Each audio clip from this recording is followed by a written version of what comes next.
Gotta do it hella big, had to run it back again.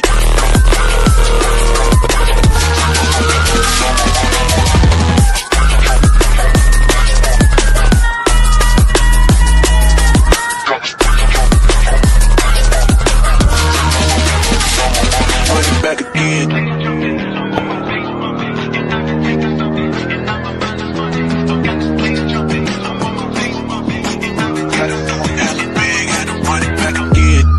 Light it up, represent, gotta do it hella big, had to run it back again. Light it up, represent, had to do it hella big, had to run it back again.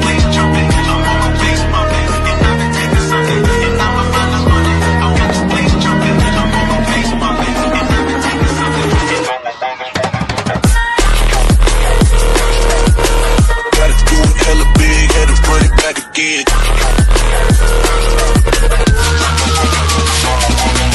Stop.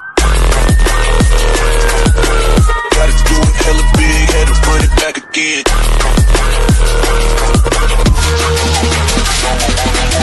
People in the back, get 'em up. One time for the people in the back, get 'em up. One time for the people in the back, get 'em up. One time for the people in the back, in the back, in the back. For the people in the back, back, back, back, back. For the people in the back, back, back, back, back. For the people in the back, for the people in the back, for the people in the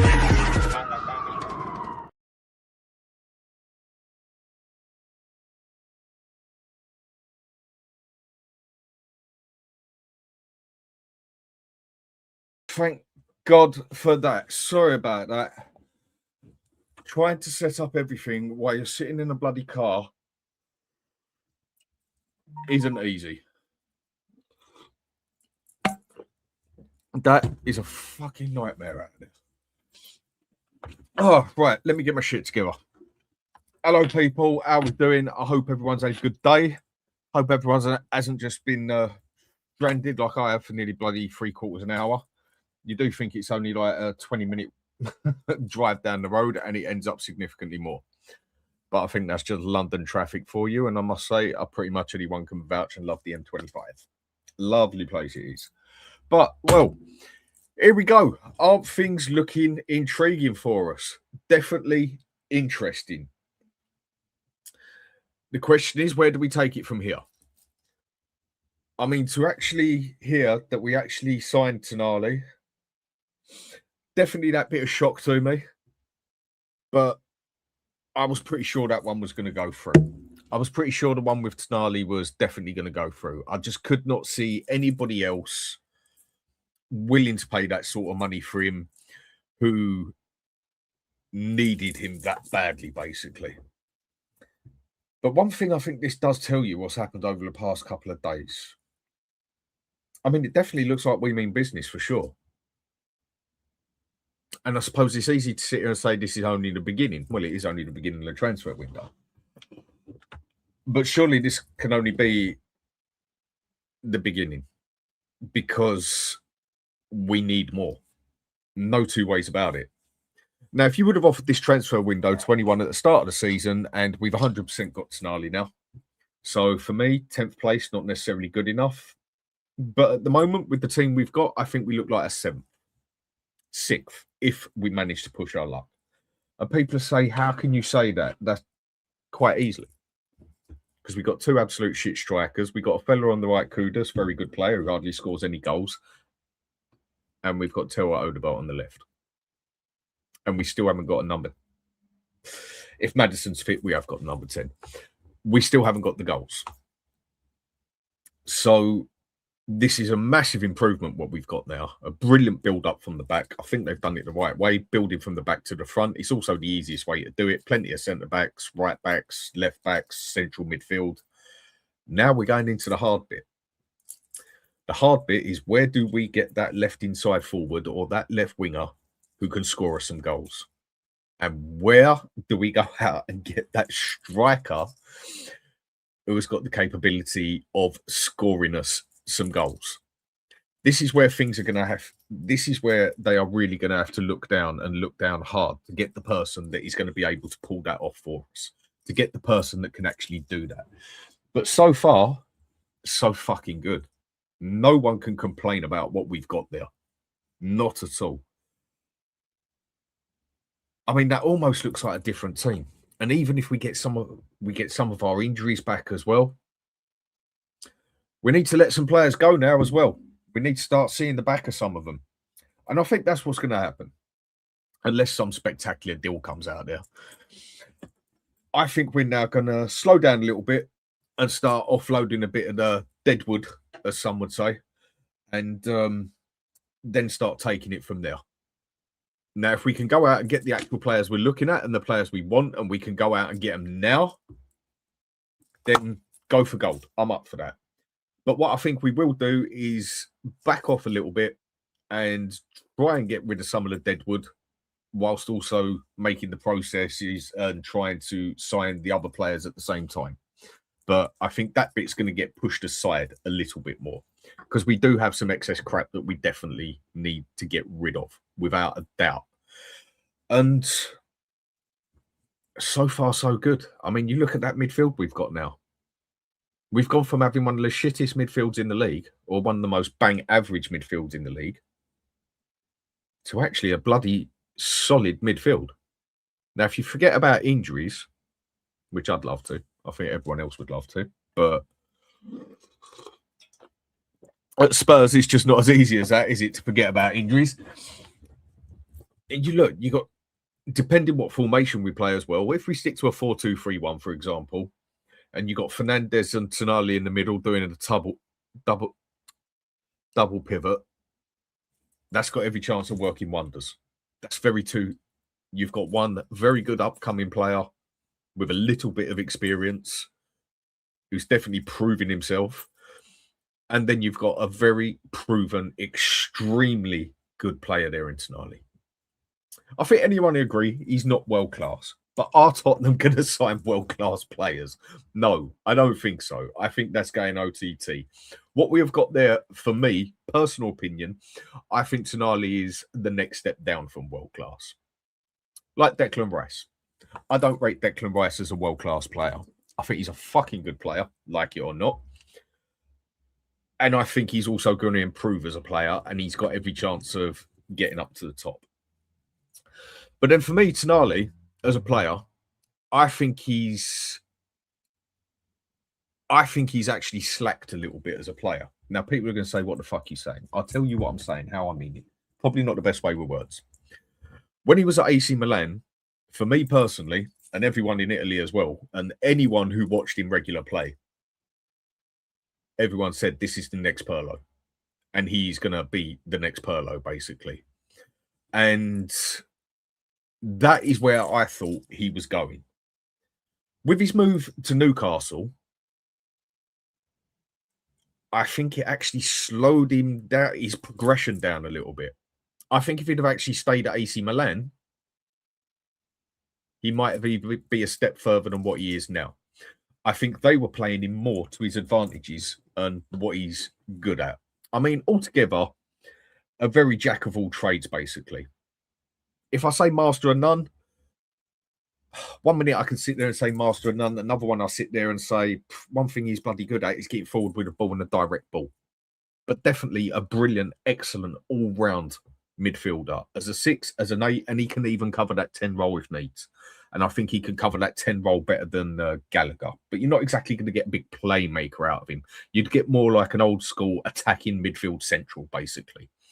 And he did cover that at AC Milan plenty of times, but they did usually play him as a deep number 8, I'd say. And yeah, going to Newcastle, I think it actually slowed him down a little bit. I think he needed this move. I mean, people would say, why the fuck did you go to Spurs? Well, we are a bigger club than Newcastle, hands down, whether they like it or not. And, well, it's the saying I've been saying for a long time now. And there is the evidence twice over. 3 times now. Money fucking talks. De Zerbi. We got him in because we put the money on the table. We had no other option. Fernandez. We got him because we had to play with Man U, who can swing the bigger dick. And we did it. We put the money on the table. And we outdone Man United. Never the club that they were, without a doubt, but still one of the biggest clubs in the world with massive amounts of money and pulling power over us and Champions League. And we put the money on the table. We offered him better wages. And we also offered a significantly better deal to West Ham for what they wanted. We got the job. We got the money. We got the job done. We put the money on the table. Tonali. I mean, now all the rumours are going to start out of all the other clubs that was interested in, or they weren't interested in him, or I've got something in my bloody eye. That's better. I mean, there's rumours that Arsenal were looking at him. There's rumours that Man City were looking at him. There's rumours that everybody looks at him. Okay, so let's say they were. Let's say Man City was looking at him seriously. Let's say Arsenal was looking at him seriously. Then we can turn around and say again, money talks. Why would he go to Spurs over Man City? Why would he go to Spurs over Arsenal? Yeah, money talks at the end of the day. Money does. If they weren't willing to pay the money for the player, then the club wouldn't sell the player, even if the player wanted to go to the club. So anyone who wants to sit on here now and tell me that money don't talk, well, there's, in a very short period of time, basically, your evidence that money does talk and money will get you places. I mean, the fact that we have got Tonali, I must admit, I was pretty sure it was going to happen. The other one who was definitely very assertive that it will happen was Danny Kaye. And in that aspect, it was still a shock, though, that it actually went through. To actually see it go through at Spurs, £100 million deal. It's not something you see every day at any club, let alone at Spurs. And then with some of the crap we have bought for the big money that we have spent at times, like Richarlison, Solanke, and Ndombele, could have turned out to be a brilliant player, but he just did not have the fucking mentality for it, did he? It's a shame in that aspect. You get players like that that are that good, but they ain't got it upstairs. So things are definitely looking positive now. But now we can't stop here. We need to now take it further. I honestly am totally lost with strikers. I mean, people keep telling me about a few others. I'll go to them in a minute. But strikers, I must admit, I'm lost on few and far between of who are we actually going to go for. Especially in the Premier League now, the market value for anyone is going to be absolutely stupid. But if we're willing to pay the money, it's not my money. I mean, how many clubs, when it comes, I mean, a lot of people said we overpaid on Tonali, we overpaid on Fernandes. Do I think we did? Yes, I do. Do I think Tonali is a £100 million player? Not really. Do I think Fernandes is an £85 million player? Not at all. Do I think Hecky is a £51 million player? Not at all. Do I think Declan Rice was a £100 million player? No, I don't. But that is just the economy, and that is just the way it works. Like it or fucking lump it. It is what it is. And you're not going to change that. So we can all sit here and just, I think most would agree that you're paying out a proportion for these players. But has it ever really been that different? When someone doesn't need to sell a player and the player's worth 50 million, why are they going to accept 50 million? They don't have to. So you're going to have to make them turn their head. And then when they know you've got money and you're desperate and everything else, the price is just going to keep going up. And then when they know there's other clubs interested as well, it's no different. So you might as well go on bloody eBay and just start doing it on there. And at the end of the day, whoever pays the biggest money wins because the money talks.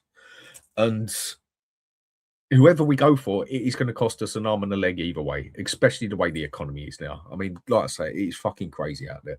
You can't even go down Sainsbury's with 250 quid and walk home with 2 bloody bags these days. That's how bad it is, not just football. It is just everything. So I'm not complaining about the prices we've paid. People know there's other players out there that I would love us to go for, but we don't necessarily need to go for now. Except for one in particular, after what I'm seeing in a bit of news here, yeah? And I'm going to come to that in a minute. And I think quite a few of others might have seen the news. Or it might just be a bullshit off the press. We do know the press love bullshitting it. But the more bullshit the press gives us, the more bullshit it gives us to talk about, doesn't it? So who's complaining in that aspect as well? And I'm impressed. but I'm greedy. I want more. I want better. Are we going to find better players than what we got? I very much doubt we're going to sign anything better than Tonali. That's not necessarily what I'm getting at. But this is just a start for me. And I know everything's not going to get sorted out in one window. But I tell you what, if we go and get a left winger, I prefer an inside forward sort of thing, but left winger, inside forward. And we also go and get a striker. That's not far off a whole new team we've built there. That will be around about 6 fresh players on that team. Maybe even 7. You just can't complain about that. If I'd have offered you this at the start of the window with no striker and no left winger as well, would you have took it? And would you have said it's a good window? I think you'd definitely have to give it at least a 7. I mean, if you want to go by the ratings of players we got, you can even put it a bit higher. But because we wouldn't have covered the striker and the left winger position, you'd have had a lot to be skeptical about. But you still would have sat there and thought, fuck me. Like, honestly, Spurs, 185 million in 2 days. We don't even usually do that in a bloody window. So, and then to go and top it with some of that, which I think we have made a brilliant bit of business here through getting rid of Vuskovic. Thank you. Goodbye. Who's going to miss him? Generally, who cares? I know there's sentimental people out there saying, but he's an upcoming youth player. He's a Brit. He's done this. He's done that. What the fuck has he done? He hasn't even played for us, and he hasn't even played in the Premier League. And we get offered 50 million for him. I think it was about 50, wasn't it? Something like that. 50 million for him and a 20% on his next sale. Not profit of the next sale. Who cares? Seriously, who gives a fuck? That's another 50 million in our bank to go and spend. So, and Spurs don't usually do that either, especially with the youth players. We have this habit at the club over the past few years of like hanging on to youth players. Over the past 10 years even. What we basically did there is what some of the real elite clubs go out there and do. Chelsea, for example. Might as well spit on the floor when I talk about them. Really don't like those pricks. But Chelsea do it all the time. That is how they bring a massive amount of their money in. They have so many players, youth players, out on loan here, there, and everywhere. Improve them and then sell them. And most of them don't even, 9 out of 10 of them don't even ever play for fucking Chelsea. But they'll make 10 million on that one, 30 on that one, 25 on that one. Man City do it all the time. Palmer off to Chelsea, 45 million. Bit of a steal for Chelsea in that aspect, but still, what did Man City give a fuck? That's 45 million in the bank for them to go on to the next one. So seriously, what do they care? This is how we need to be. We need to be more cool, calm, calculated, and ruthless, heartless. When some people sit here and tell me that, tell you what, I can see a couple of people talking on here. I'll put the link out. Whoever wants to jump on, go for it. And I'm going to say hello to a couple of people in a minute. But we need to be more ruthless in that aspect. And at the moment, it looks like we are. And that is where you start getting somewhere. You don't get to the top through being nice. These people that keep telling me, like it's not a dog world out there and everything. I'm like, fucking hell, what world have you actually lived in? I wish I lived in your world. And getting rid of Vuskovic is ruthless compared to how we usually act. What we have looked at is like, right, he could come good in a few years' time or like come very good. Or he might stay at Spurs, hardly get any game time, and he goes down to 10 million. I mean, he hasn't looked fucking good at Croatia, did he? No, he didn't. Or he plays at Spurs, or we loan him out and he has a shit season and he's down to 10 million as well. That is when you go out and play poker. Now, anyone who's gone and played poker out there, and I've played poker at about 3 different levels. And I tell you, the higher the level goes up, it becomes an amusing game. Let's just say that, to say the least. And with that one, sometimes you got to cut your losses and walk away because otherwise you get fucking hurt. Sometimes you got to play the game and take the gamble. And that can rake you in a lot of money. That can also get you screwed. And then other times you got to play the other people. You know you got that fucking hand. You know that hand on your table works. And you got to play the game properly and keep getting them to put it down. And then just with other things, you've just got to know when to walk away. And the thing I love about poker is it's such... Do you know what? Destiny 5, you just took the words out of my fucking mouth, mate. I love playing poker. I mean, one thing I'd love to set up on here is a game of poker between everyone on here, if it was able to do it as such. I love playing poker. Love it. Like I say, I've played it at 3 levels. And it's a mind game. So another game I love playing, and people would probably be surprised at this, is chess. I love a good game of chess. Why? Because it's a very tactical mind game. I know some are going to think, what the fuck are you on about? But 2 games I absolutely love. Chess and poker. Poker, fucking wicked game. It can hurt you badly, and you can also walk off with a big smile. And when you play poker, there is tactics. Anyone who tells you there's no tactics to a Texas Hold'em game of poker, you ain't played poker or you just don't know how to play it. Excellent game. One of the best to play, especially when you're on a piss up in the night with the mates and everything else and that. Excellent game. But we go back to the football side. Corey, I see you sitting on side, mate. I'll have you in a minute. I'm just going to say hello to a few people now. Just need a bit time settled. Thank God I got a sports shirt. I was sweating like a bloody pig from legging it out in the car to in here. It just shows how much energy I haven't got just lately. But at least it's down to about 21 degrees now here. So anybody, SGB1, how you doing, mate? Which app do you use for the thumbnails? I used to build the thumbnails myself, basically.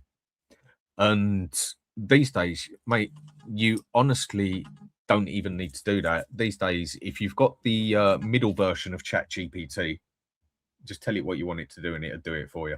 And if it hasn't done it quite the right way you want it done, then you just tell it what you want to improve it. It's really actually fucking simple these days. That's why everybody does it now, because it is literally, right, ChatGPT, do me a thumbnail. I want this, this, and this in it, and it will just read it for you and do it for you. It is literally as simple as that. And then you can run it through Canva or whatever, add your little thing to it. It's as easy as that. Whereas I actually used to make the pictures and put them together and stuff like that. These days, you just really don't have to bother. So, mate, it is as easy as that. Just get ChatGPT, pay the, what is it, £10 for the middle version you get of it, and that, and it'll do what you want in that aspect. And John Stokes, big up, Dan, big up you, mate. How you doing, fella? Hope everything's good. And Adam Somerville, I'm worried we will get mugged off if we go for Krupi. He's only had 1 good season. Bournemouth won 80 mil. Exactly my point. You can go and say that with Fernandez. He's been with 2 teams that have been relegated, and he's had 2 good seasons. Was he worth 85 mil? You know, but from the way we have things we have seen of him, he's significantly better than what we got. But like I said, is Tonali worth 100 mil? No. Are any of them worth that sort? Even when Neymar went to PSG, was he worth, what was he, 180 fucking million? No. But then you've also got to think of the revenue a player can bring to your club as well on that. But whatever happens, I don't think we got mugged off with either of them. I think we paid a bit over. Corey, I'll be with you in 2 minutes, mate. And it's just the way the world is, mate, in that aspect. Everything on economy-wise is fucking stupid. And Chris, better, but need forwards now urgently. 100%. Rodney Martin, big up Mush. Dick, yeah, brother. How we doing, fella? You know what I mean if he means Mush.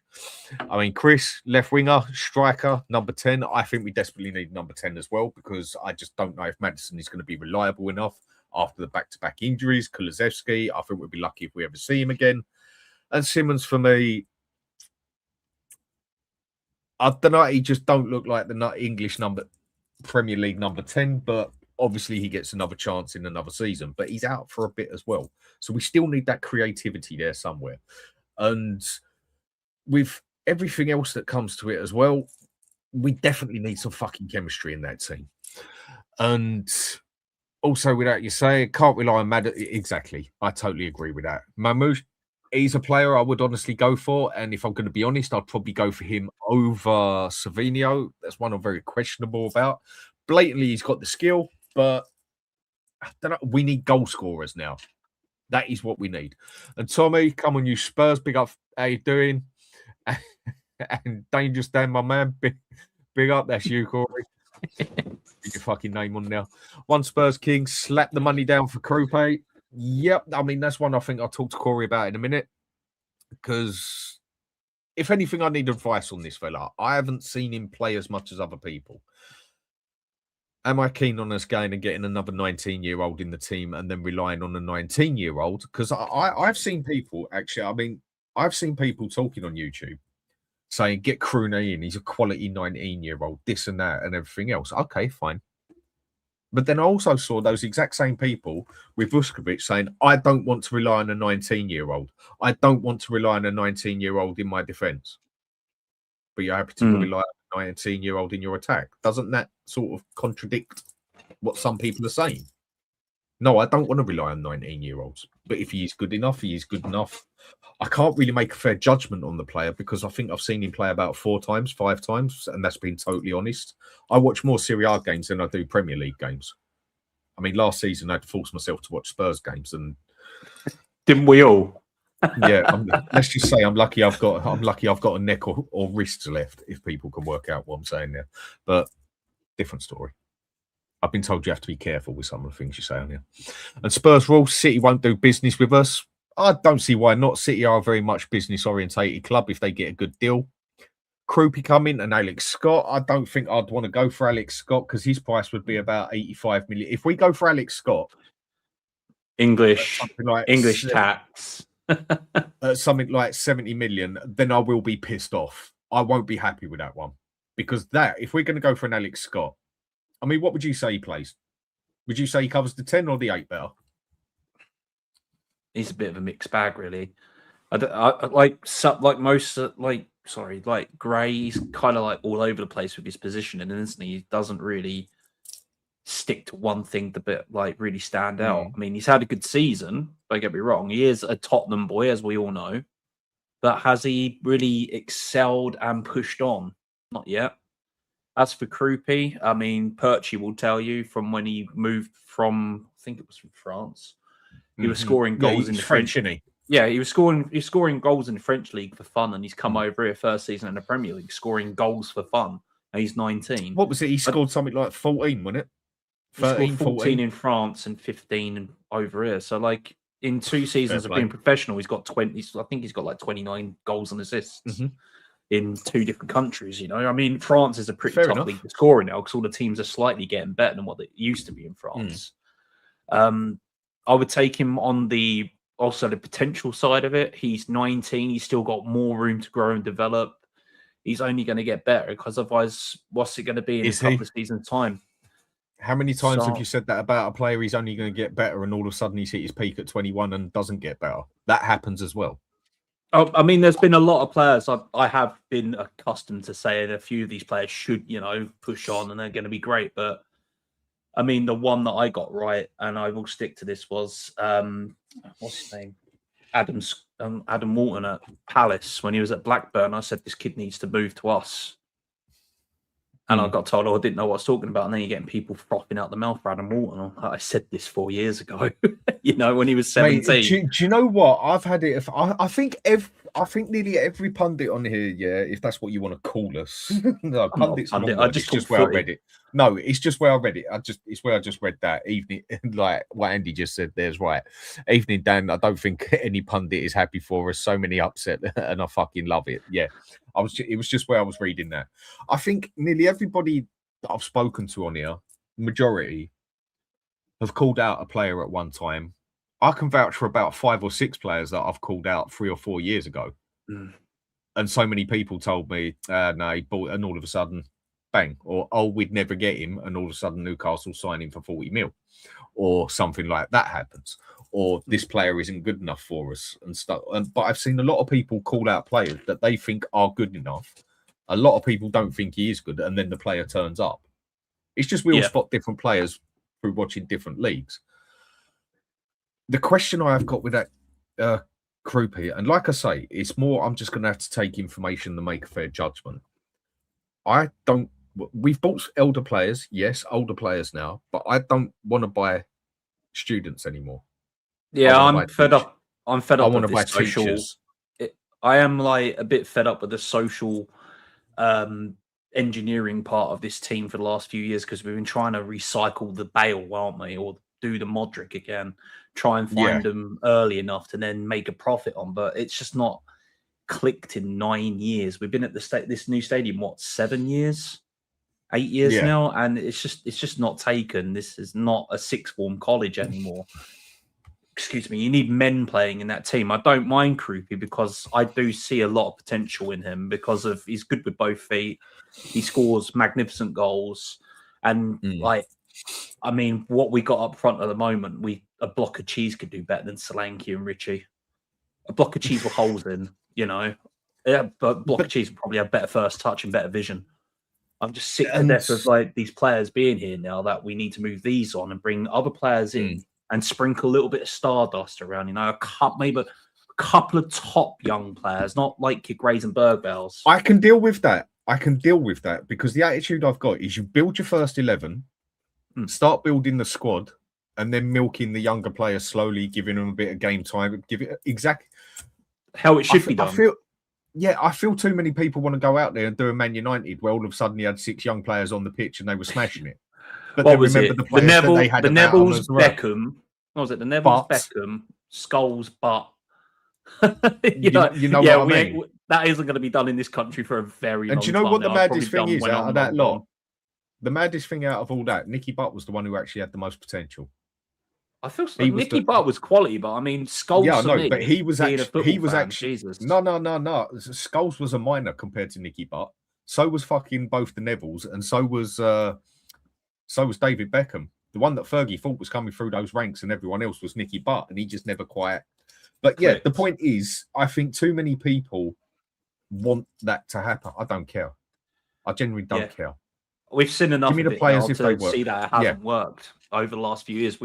We've sat backstage on plenty of panels now, Dan, arguing and debating about this, where it's going. We've, seen each other at protests. And now that it's finally things are starting to look forward, why has it taken 24 years for these owners to finally wake up and realise that they've messed about with the football club too much? Yeah, we know that. But fuck that. Put that aside, yeah? We are where we are now. It is what it is. You can't change the fucking past. I mean, if we could, we'd all be in very different positions on a lot of different things. Like I'd have done different bloody lottery tickets. But it's done and dusted. It's over. It's finished. We can't change that. I've seen a lot of people talk about why couldn't we do this with Poch when we had Son and Kane and everything. Yeah, no shit. I totally agree. But different times. It is 2026 now, coming on 2027. You got to go with the future. You can change what happens. You can have a say of what happens in the future.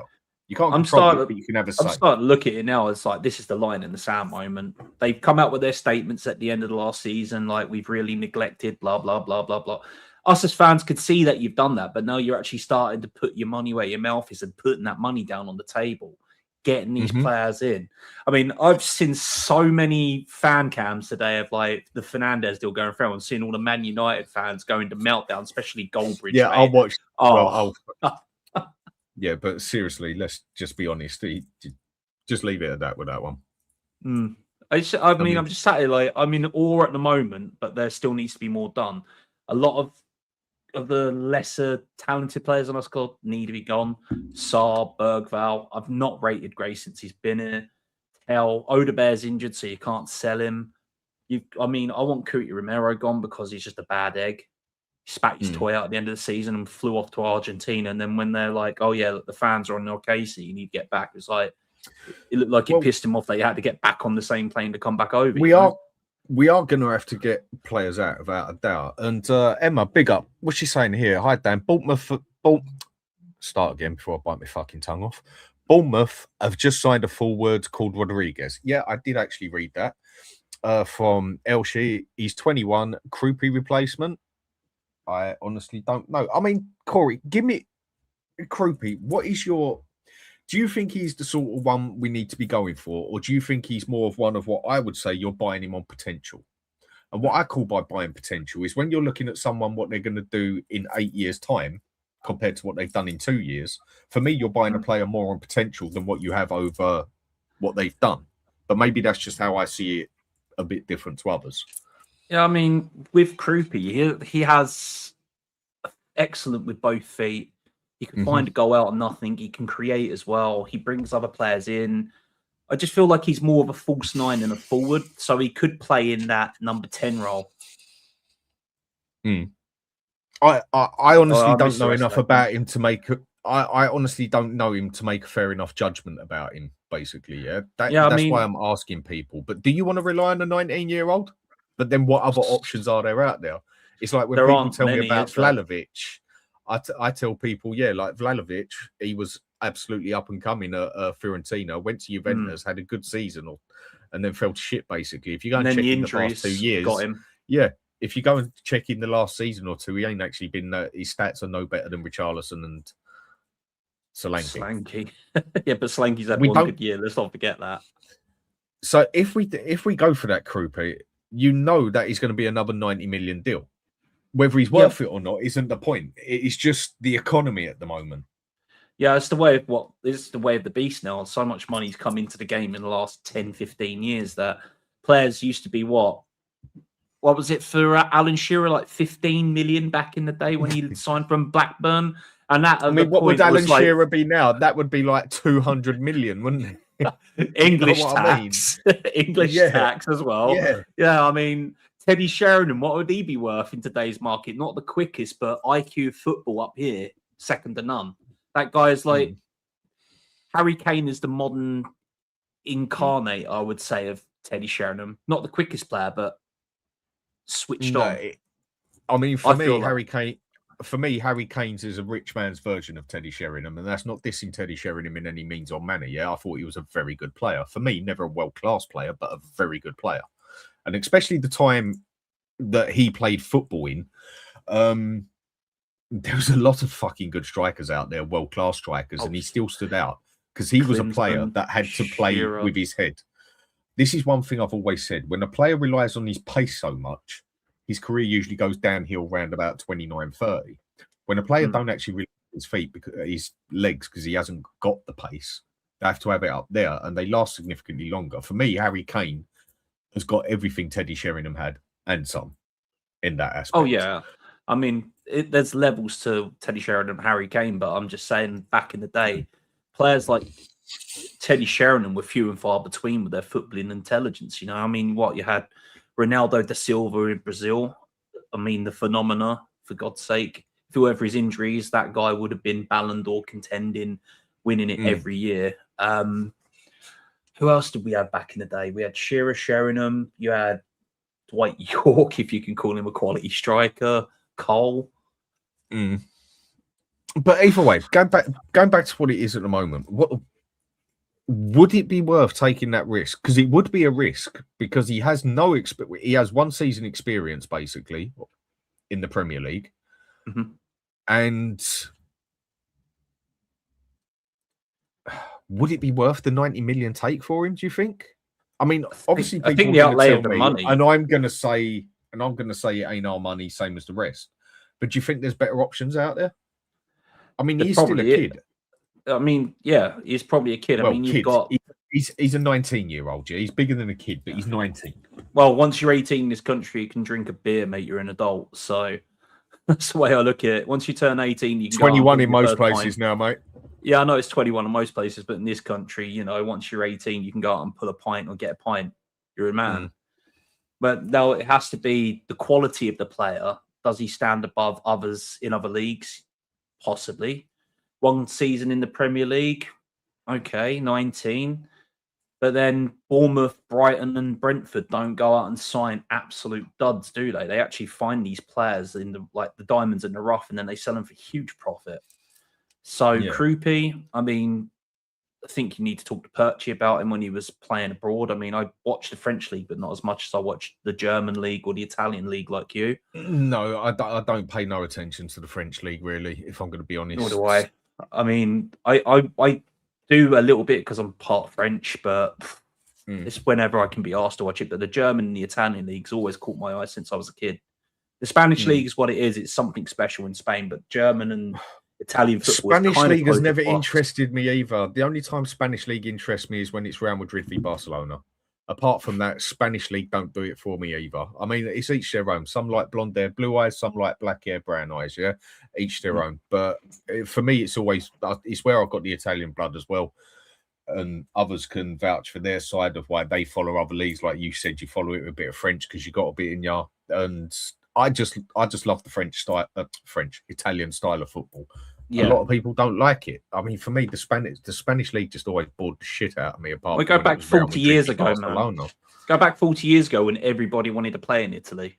Back in the 80s and 90s, every player went to Italy. Look, if they didn't make it, I they will came still back. say it. I will still say and hold that Italy has had. If you put all the leagues together at their peak, I would still say the Italian Serie A league has had the most powerful league with the best players in it compared to every other league. Bloody daughter. Got her own ringtone. But and she's gonna have the that I've just literally put the phone Chinned down her off.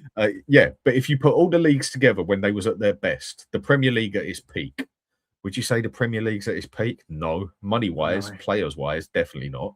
Take the Spanish leagues, had some fucking excellent players in there. But then you take that Serie A when it was at its peak, and then the amount of teams at the quality of players they had, I would still say when Serie A was at its peak, has had the strongest league with the best players in it overall as such. But but again, that's a personal thing. Go back to Krupi. What is he going to offer us? And is he going to be worth 90 million with the lack of experience he's got? Because I see people who have gone on and on and on. Is I've had enough of us relying on kids, me being one of them for that one. We don't need more 19-year-olds, 20-year-olds, 21-year-olds. We don't need, like, I don't want to rely on kids. And then all of a sudden they're totally going off their head that we need this one desperately. I'm sorry, it sort of contradicts the thing. Or is he that special?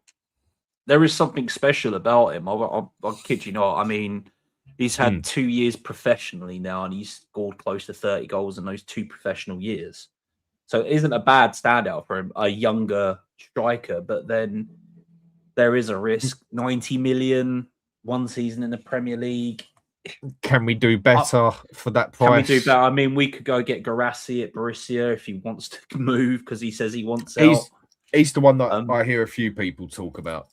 It's if we went and got Alex Scott, I'd be pissed if we went and got him for like 80 mil, because then I would say, why the fuck didn't we go for Manu Kone? Yeah. I mean, I'm a Borussia fan anyway in Germany. That is my team. So Garassi has literally held this team together for the 3 years he's been, 3 or 4 years he's been there now.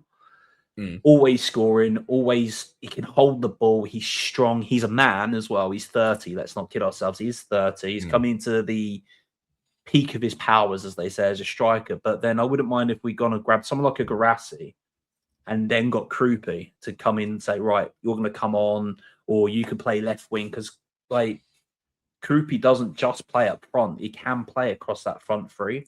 And he plays on the left as well, doesn't he? Yeah. From what I've read, I'm only going by what I've read about him there. He plays on the left in as well. I mean, we're crying out for a good left winger, right? Someone that can score. Because I mean, people going about where are the goals coming from and blah blah blah. I'm old fashioned. I want my spine of the team sorted out, my centre backs, my centre midfielders to be able to pass a fucking ball. Because watching Tottenham play the last few seasons, sideways, backwards, pass the ball forward, get it forward. That's the idea. You attack, pass the ball. It's been painful, to say the least. Yeah, I mean, that's what we've done with Fernandez, Tonali. You know, these are players that De Zerbi likes. Now, if you're going to add a little bit of stardust, a little bit of something special, yeah, I can see Krupi coming in and being that player. I know he's 19, but there is something special about him. Like I said with Walton 4 years ago, there's something special about this kid. Watch it, because we're going to fucking kick ourselves if we don't sign him, and in 4 years' time he's at a Chelsea, a Man United, a Barcelona, and like we missed out on him. If we miss out on Krupi, Bournemouth are only going to double their investment by selling him to 90 to 100 million to someone else. You know, I mean, there's not a lot of money in Spain unless you're Barcelona, Atletico Madrid, or Real Madrid.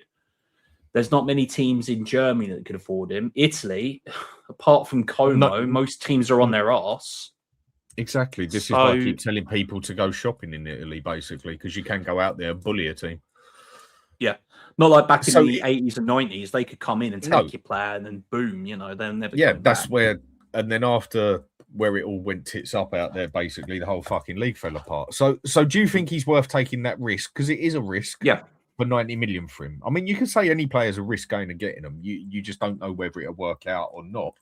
But I mean, even that Rayan, there's obviously ones out there like you go and get a Tonali. It's a lot less of a risk than getting someone who's 19 who's just had one good season.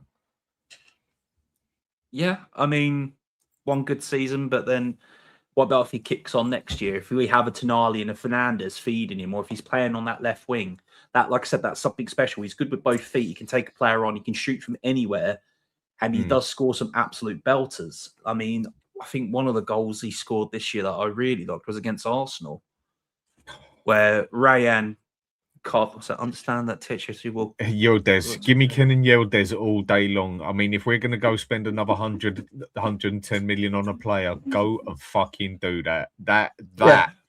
Problem is, if he comes up, I know I'm one to say money talks, but if he comes up, it just Real Madrid will snap it, PSG will be all over him, Bayern Munich will be all over him, Man City will be all over him, Arsenal will be all over him. It just ain't gonna happen. It's Any one of teams those with things, that. Yeah, we just would not be able to get him unless something spectacular happened or whatever. It's just one of those ones where you have to then admit that money talks, but they'd have the money. We just would not have a chance of getting him unless nobody else went for him. I mean, we've stepped it up. He's a fucking excellent player, by the way, and I've watched him play many, many times out there. He is good. That is a talent. That is a player. Yeah. But then I feel the same about Manu Kone. If you give me an honest opinion, I think Manu Kone is actually better than Tonali or bloody Fernandes, but that's a personal opinion from what I've seen. Not that I'm complaining about either of the two.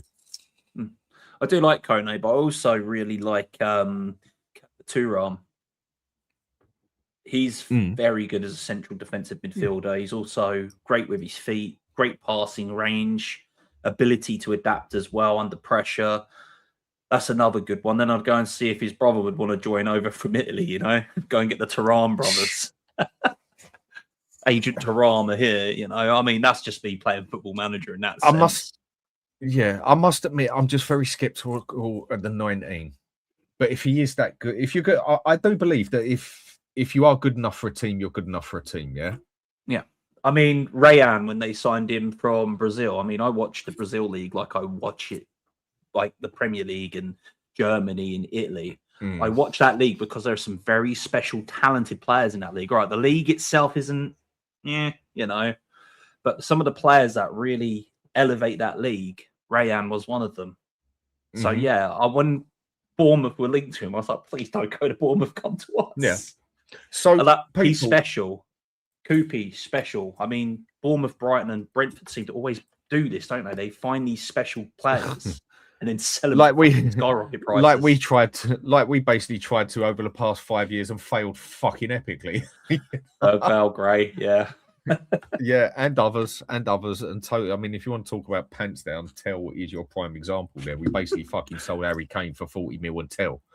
Yeah, that's one way you get shafted. Don't forget the loan fee. Don't forget the loan fee as well. That's what I'm on about. That was right. We got done there to the point that we might as well walk off the pitch like John fucking Wayne. We absolutely got obliterated on that one.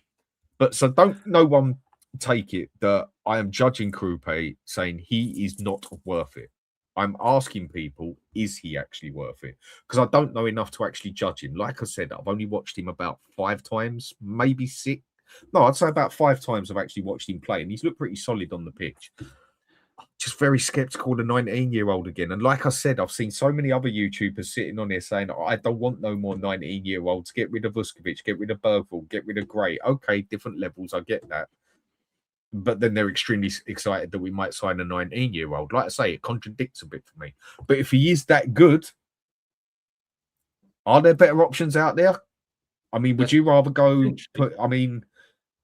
if he's he's probably a 50 million, 60 million player, but in like we said, in the economy, you're going to be paying 90 to 100 million, especially for someone who can give you a couple of goals. I mean, that is like gold dust on its own now. Wouldn't you rather take that sort of money and give Usherman a go? He's not going to leave Turkey because he doesn't pay tax on anything and everything's pretty much a free life for him out there. But if you don't try, you don't get. You've got to at least try, haven't you? I Yeah, mean, but who would then have is said, he who would have is he said at the one? start of the season, go for Tonali? I wouldn't have said it because I never thought it would happen. No, Even nor though did he'd have I. been one of my first, even though he'd have been one of my top 3 picks in the Premier League that I would actually want in midfield for the way he Like you plays said as earlier well. on, the way he played in Italy compared to what he was playing at Newcastle, he was being held back. Very, The rain, he had the I think handbrake so. was on him. The handbrake was on that poor guy.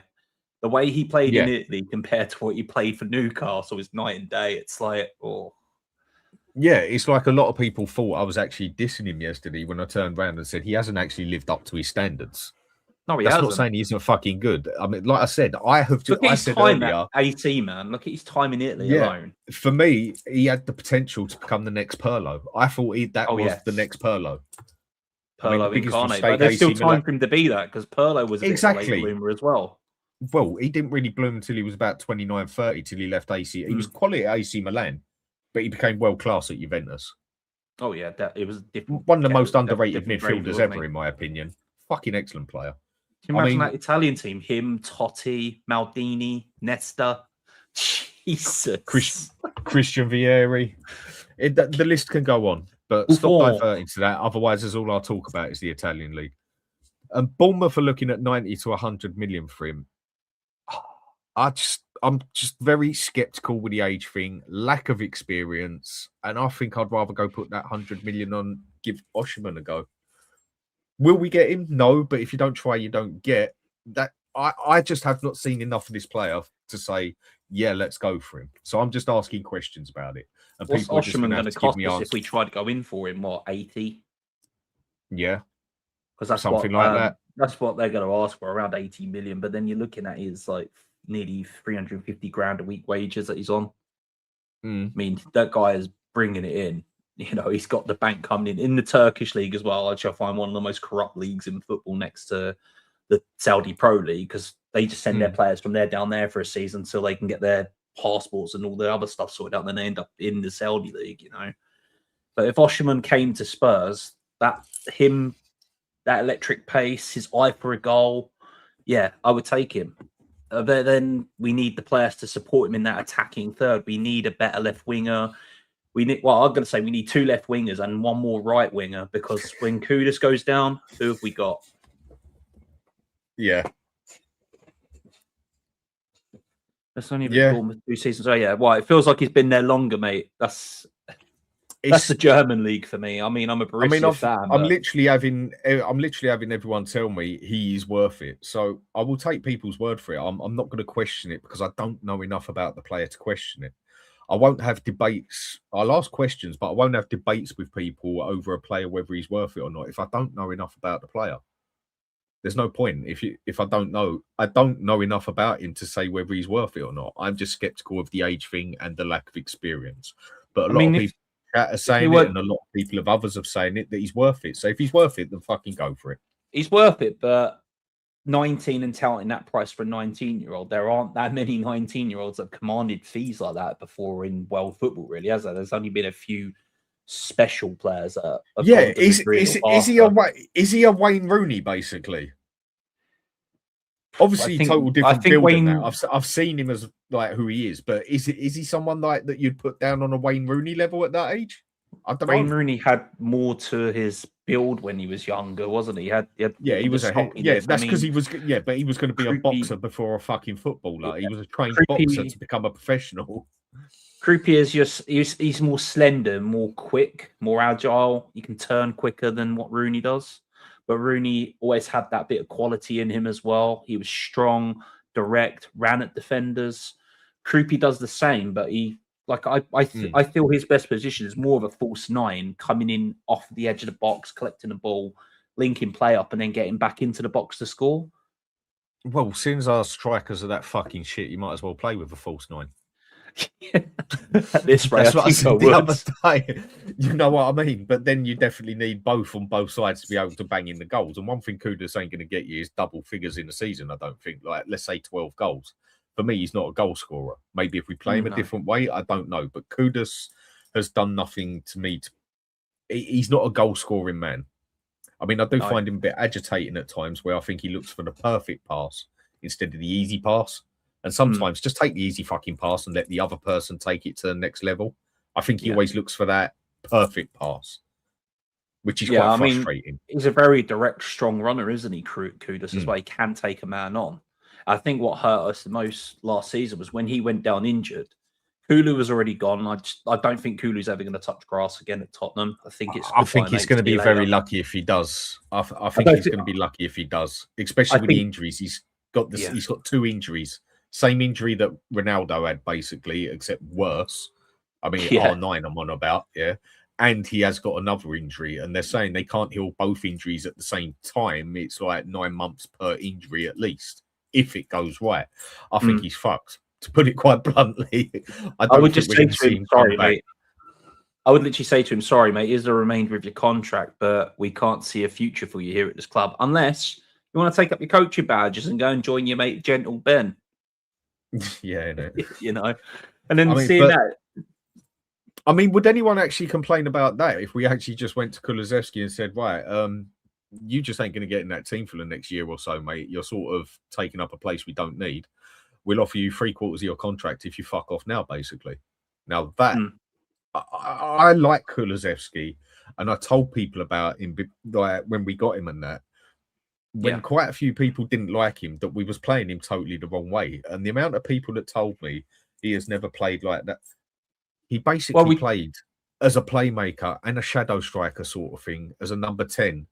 And Ronaldo said he's one of the best ever that he's had playing, sitting on him, basically, And I kept telling people that he's better in the middle, and he done it for Sweden as well.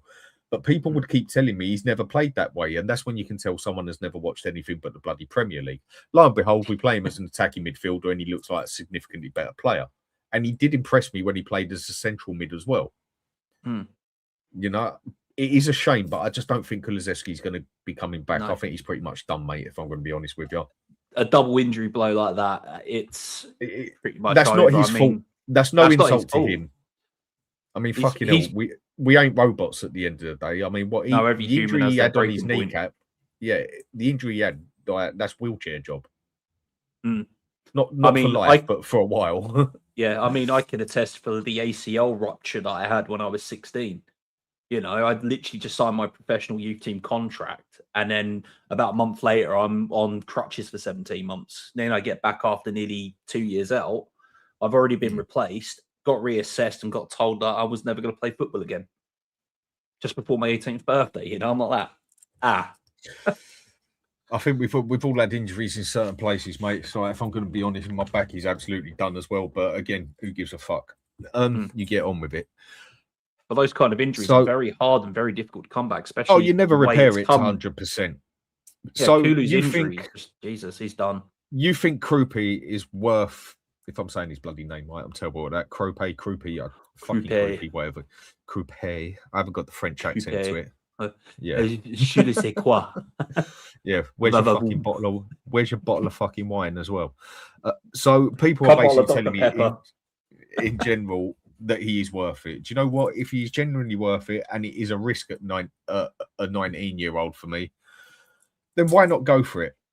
I mean, the other one I'm reading, I'm going to take this to another one now, I've read this on a couple of pages now. And if we go and do this one as well, that is where I am not going to be a happy person.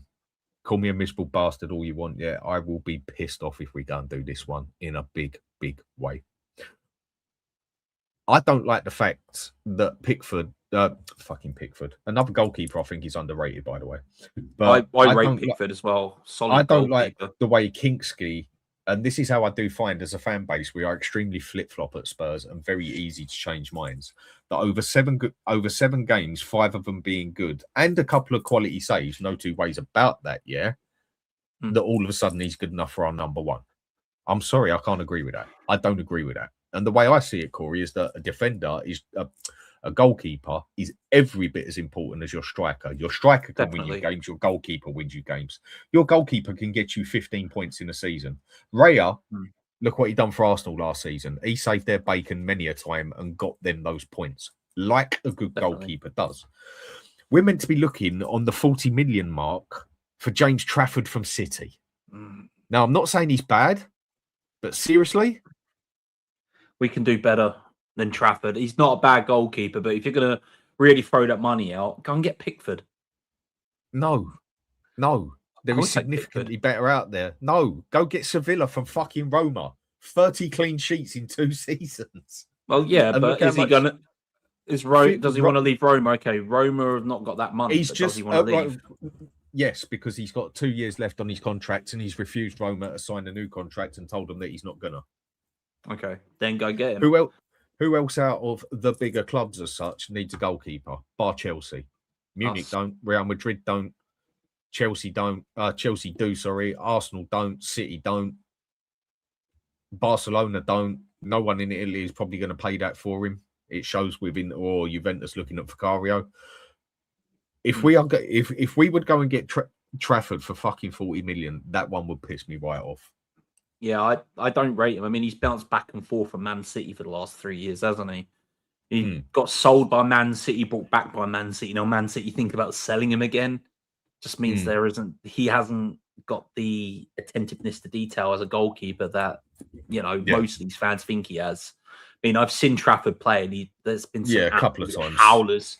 The absolute howlers are enough to really make me think, no thanks. It's like when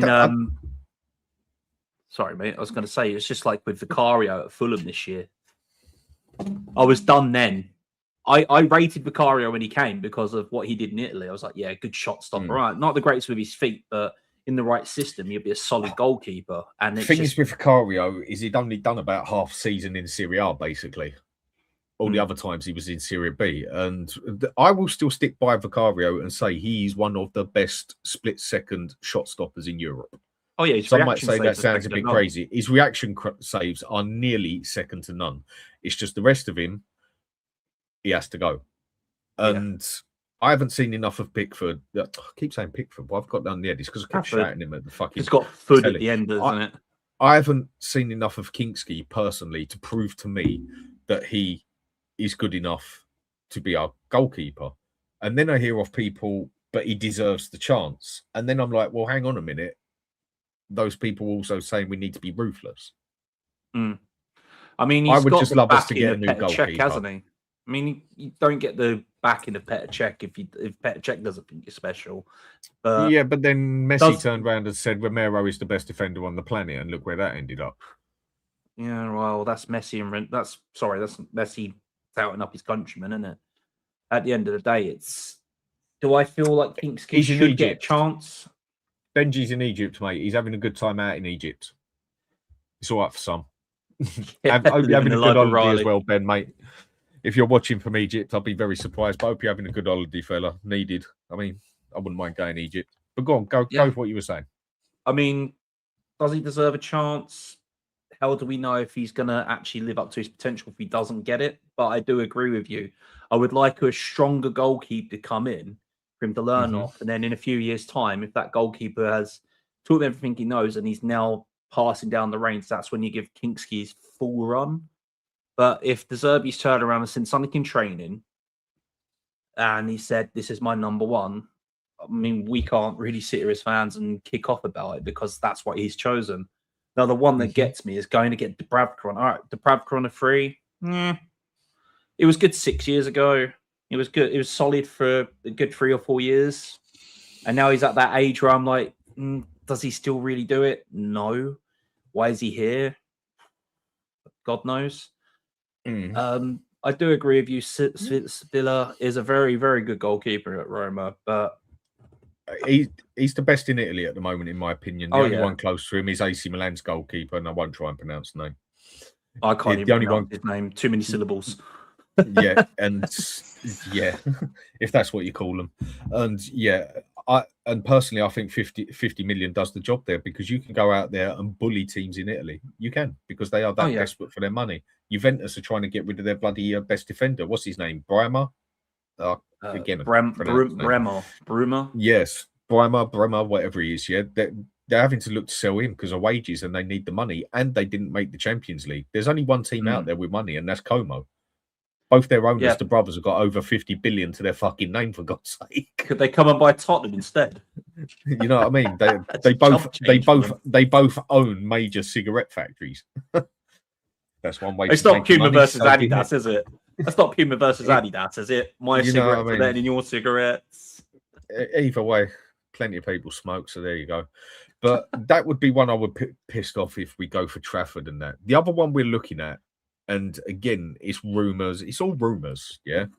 So when people can say, but you listen to the press and that, well, no, you listen to the press's bullshit so you can talk your own bullshit. That is what it is about, basically. The other one we're meant to be looking at and put a bid in for, from what I've been reading on a couple of pages, like I say, I follow my Italian stuff as well, and it says it on the Italians, like papers and that, is Rafael Leo. 45 million we're meant to have put in a bid for him, but they're meant to be talking about 70 to 80 million for him. There's also another player. Now, it improves on what we've got, but if anyone actually watches Serie A and watches him play at AC Milan, it's another one I would be very skeptical of because I think there is better out there. Now, I wouldn't say I'm not happy with him at Spurs, but he, again, is another one that is not my first choice player. So some people will turn around and say, well, just be happy with what you fucking got. No. If I think there's someone better, I will say there's someone better, but I can be more than happy with the players we got. Like Fernandes. I am over the moon we got Fernandes. I would have just preferred we got that money and went and got Manu Kone. And if anyone watches Italian football, they will understand why I have that an opinion. But it is not saying that I am not happy with what I got. But Rafael Leo, if you actually go and watch him play, as all he is another, in my opinion, hasn't got the best of attitudes either. But again, I don't care with what you get on off the fucking pitch and whatever. Go down the toilet with your mate and do a bloody line for all I give a shit. As long as you do your shit on the pitch, that is all I care about. But he's very similar to a Mark Rashford in the aspect of, for 3 months, 4 months, it'll be quality, and then all of a sudden it just literally evaporate for 3 or 4 months. At least with Son being a very patchy goal scorer, he'd score 7 in 3 games, and then he wouldn't score for 7 games, but you still knew he was on the bloody pitch. You'd still Leo, give a 7 out of 10. Yeah, you'd still know he was there. He weren't no Brennan Johnson who'd score a goal and then you might as well evaporate. Yeah, that Rafael Leo, trust me, if you watch him, he's the same as Rashford. Now, Rashford, would I say no to Rashford at the club? No, I'd rather pick him over Leo. Don't like Rashford. I think that fella is a top prick. But he can score goals. He has got Premier League experience. If he delivers on the pitch, I don't care. But there is another very purple patch player for you over months as such. Now, missing out on a couple of games on patches is one thing, but I mean, Rashford's been known to have a solid 6 months and then just totally disappear. Not that I'd say no to him. So what do you think on that one with Rafael Leo, if you know enough about him? I do. I mean, the Portuguese fella. Yeah, I know. I'm trying to articulate my thought on him without sounding too arrogant about it. He's a good player in the right system. At least probably the right fit for him with how the league is, with it being a slow to mid-table like defensive league, so he can break down and run past very easily. Whereas in the Premier League, it's very high octane, press, tack. You know, it's stronger in physicality. It showed on Simmons, didn't it? It showed on Simmons that he found that very hard to handle. The fact that all of a sudden he didn't have 5 seconds on the ball, he only had 2. And then all of a sudden, Simmons looked like a great player in Europe. Why? Because it was a lot slower and he had more space on the ball. And he always looked better playing for us when we had teams sit back on us. As soon as we had teams coming at us, for me, Simmons looked like he was in trouble. Yeah. I mean, I think Rafael Leao is probably at the right team for him in that sense, the right league, because it suits his style of play better than if he comes to the Premier League. It's faster, more physical. You don't get a lot of time on the ball, like you said. And I just feel like he would suffer if you come to England, whereas knocking around Europe isn't a bad thing for yourself. If you're going to earn a bag, you might as well do it playing in a league that you're comfortable in instead of struggling. Otherwise, you'll have fans like us going, oh, we paid 45 million, he's shit, yeah. In 6 months' time, when, you know, if you've looked at him beforehand, you can understand why he's playing there and what suits his system and style better. I mean, come on. There's 65 in here. No, I didn't. I was late on here and that. But I'm going to put the link on again because I want to hear some people's opinions on here of the players we're talking about. because I get to speak to obviously all the YouTubers and that about it. And that, I mean, if you know some of the YouTubers well enough, you can almost sit here and write out a notebook for them, word for word, of what they're going to say, because we have spoke about the same shit so many times and everything else. You literally know what the other person's going to say. I only read the odd message on the side sort of thing of what people think. I want some people to come on here and give me some solid opinions about some of the players we're looking at. I want to hear it from the other side. And it's very hard for people to say what they want to say in just a message. So anyone's welcome to come on. I want a couple of people to come on and give their opinions. What Psycho teacher said about saying. Leao. Yeah, what Psycho said is spot on about Leao. He suffers to break down the low block. Most of the teams in the Premier League, if they're defending, are going to sit in that low type block. He can't break that down. That's his weakness. But then that's pretty much every team's weakness at the moment. Everyone's susceptible to low block bullshit right now, and it's getting a bit boring to see every team develop a low block. I want to see attacking football. I want it to go back 20 years ago where an attack's happening. You get to see it plastered around, and you might see a goal. It's like Kix is saying here. Leo is a class, very direct and a danger on his day. But again, if you watch him, anyone will agree if they watch him enough. He's patchy as fuck. And I don't think I want a player like that. Would I take him over Tel and Odegaard? Of course I bloody would. But if we're willing to spend that money, one thing we have always complained about at Spurs is that we have spent the money. It's just we always spend it shit. And I think one of the biggest things that always held us back was wages, personally. And I think that's also starting to show as well. Put the money on the table, you can turn a player's head. And if we're willing to pay that sort of money, I think there's better players out there to go and look for. But anyone up front at the moment to score goals, again, I know it's repeating itself, but it's just like gold dust out there. It's not easy to find. This is why I think we decided to build from the back to the front, which I think is the right way to do it anyway.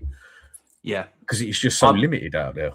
I'd like you with that. The spine of the team needs to be able to direct the game of football. Your midfielders and your centre-backs, they need to be able to direct and orchestrate what the manager wants to see happen in that part of the pitch. Going forward, okay, if you've got the players to go forward, great. But Tonali and Fernandes will be those guys that find passes out of nowhere, find a magical pass somewhere that will hit.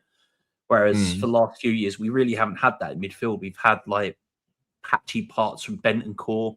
Every now and then, a show up, have 5 good games, and you don't see him for the rest of the season.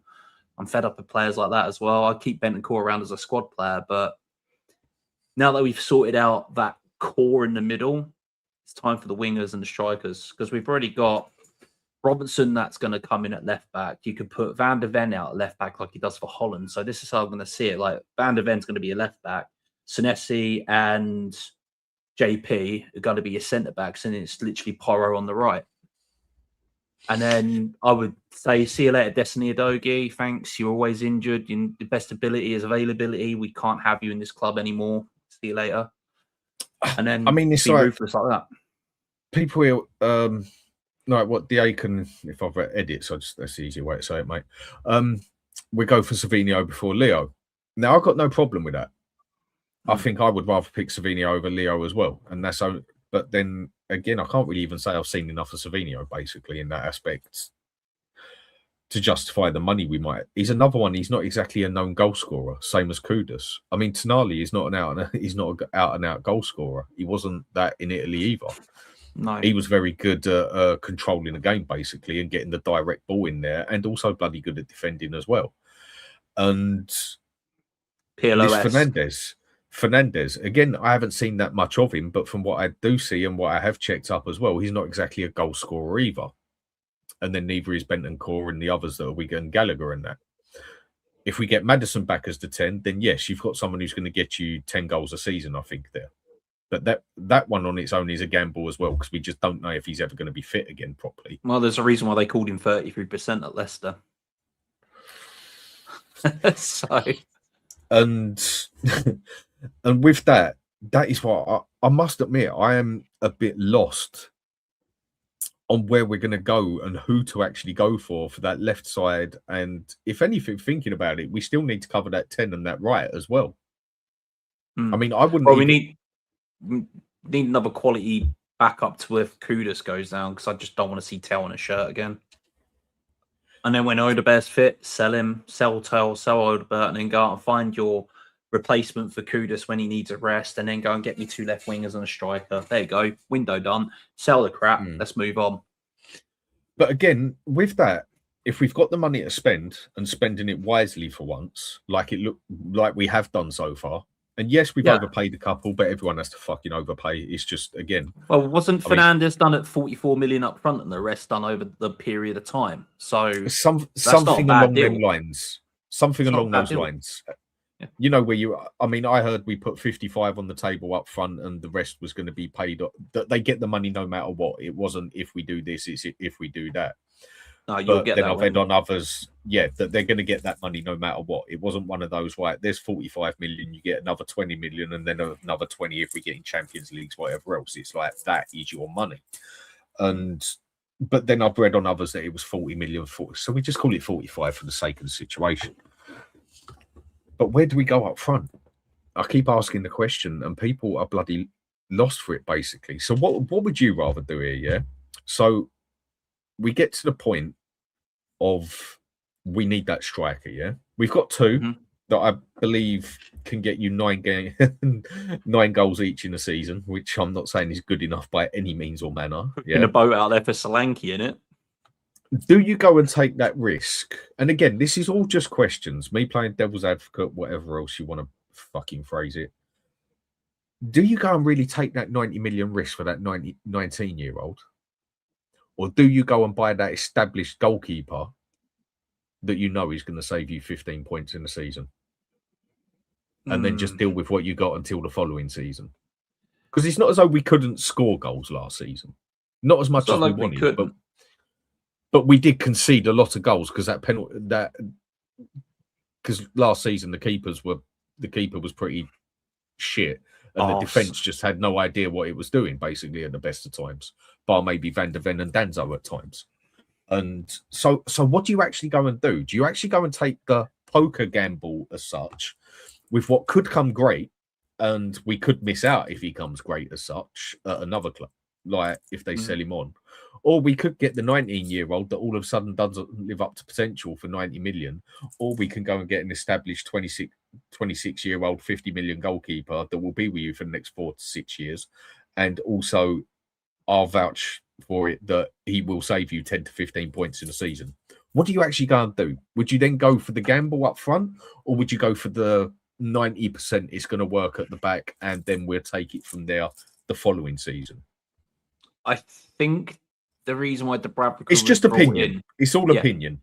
My opinion is why Dubravka was brought in is if it doesn't really work out with Kinksky, you can throw Dubravka in until January or next season. So that I don't really have a problem with. It's the finding the right player at the right price up front. Or like I said, we need 2 left wingers, right winger, and a striker. So we need 4 players out of whatever we got left. But then the striker market isn't exactly hot at the moment, is it? I mean, if you're a top striker, you're already at a top team. So it doesn't leave a lot of other good strikers out there because there aren't that many listed in the leagues. There's a couple of world-class. There's a couple of very good. And then there's hardly any good ones out there. And the rest are more upcoming sort of thing. That's what I mean. Like this one, I'm a bit lost in what to do. Now, if it's me personally, I know people are going to want to shoot me for this one, but I think I'd actually rather stick with what we got up front and go and get my established goalkeeper that's going to save me 15 points in the season. And then with money I have the following season, slam the whole lot on the table for an Usman or something. Or just something along those lines. I think that's if we really do have this money to spend, then why not really go and do both? I mean, go and do both. Like, if the rumours are true and they have to sell paint, I don't see a billionaire needing to sell paintings to fund the project, man. I mean, if that's true, the Lewises are running out of money. So I'm sitting there like, when I read about that, like, they're looking to sell paintings to get more money for the transfer kitty. Okay, great. So how much did you actually sell and how much is actually in there to go on top? I mean, I know most transfers this day and age aren't, not everything's done right up front. It's like, here's a proportion of what the transfer is, and we'll pay you the rest over X amount of years. You know, that's how most transfers are sort of like structured, aren't they? I would want both. I would want the established keeper to come in, and I'd want that forward line sorted out. Because if we're really thinking ideally, about revamping, if we're really revamping this team, and De Zerbi's come in and said, like that, or I'm going, give him that. I mean, a few weeks back when I said about Mason Greenwood, all right, the guy did what he did all day long. But he's a massive improvement on anything we've got going forward. Oh, huge. I mean, his girlfriend's forgiven him, and he's still got 2 kids. So you can repent for your sins. I mean, it's not the worst crime that he did. I mean, think about a certain player playing in the World Cup that's been known for grape, and Canada basically turned around and said, you're not allowed to come in. Yeah, but for me, it's you wait until the person gets convicted. But don't want to go into that one, mate, because I've had that debate with enough people in that, And Greenwood is one personally I'd take for, I think he would definitely do the job there good and proper. So it's just, I mean, if you look at the money we've got, I mean, there is rumour that there's 300 million, 400 million, 500 million and all this. Yeah, like, yeah. I've heard it all before. We have put the money on. I mean, technically, we spent round about 230 million, and we've had 50 million come back to us. So we've basically done the 160. So we've basically done the 180 million round about that, because we also sold that Vives for 9 million as well, didn't we? Yeah, 9 million for him. We got 46 for a guy that's not kicked the ball for us.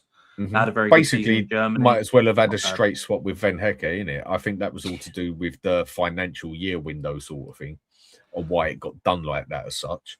I think it's also due to player swaps don't get the agents any money, do they? So that's why these players are always touted around nowadays for a transfer fee. Whereas back in the 70s, 80s, and 90s, you could trade a player in a couple of million.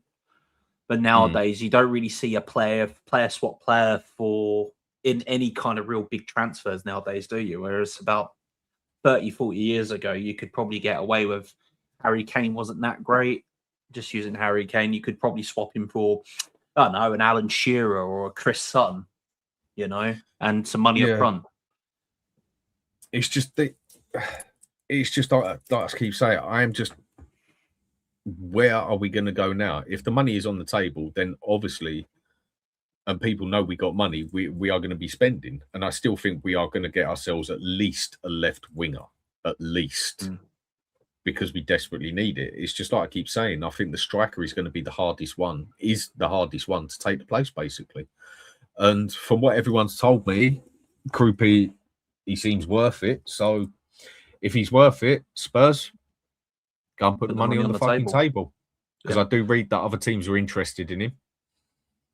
I mean opposite, with Fernandez, it was meant to be Real. Man U was a solid threat for it, but Man City were interested in him. So was Arsenal. So was Real Madrid.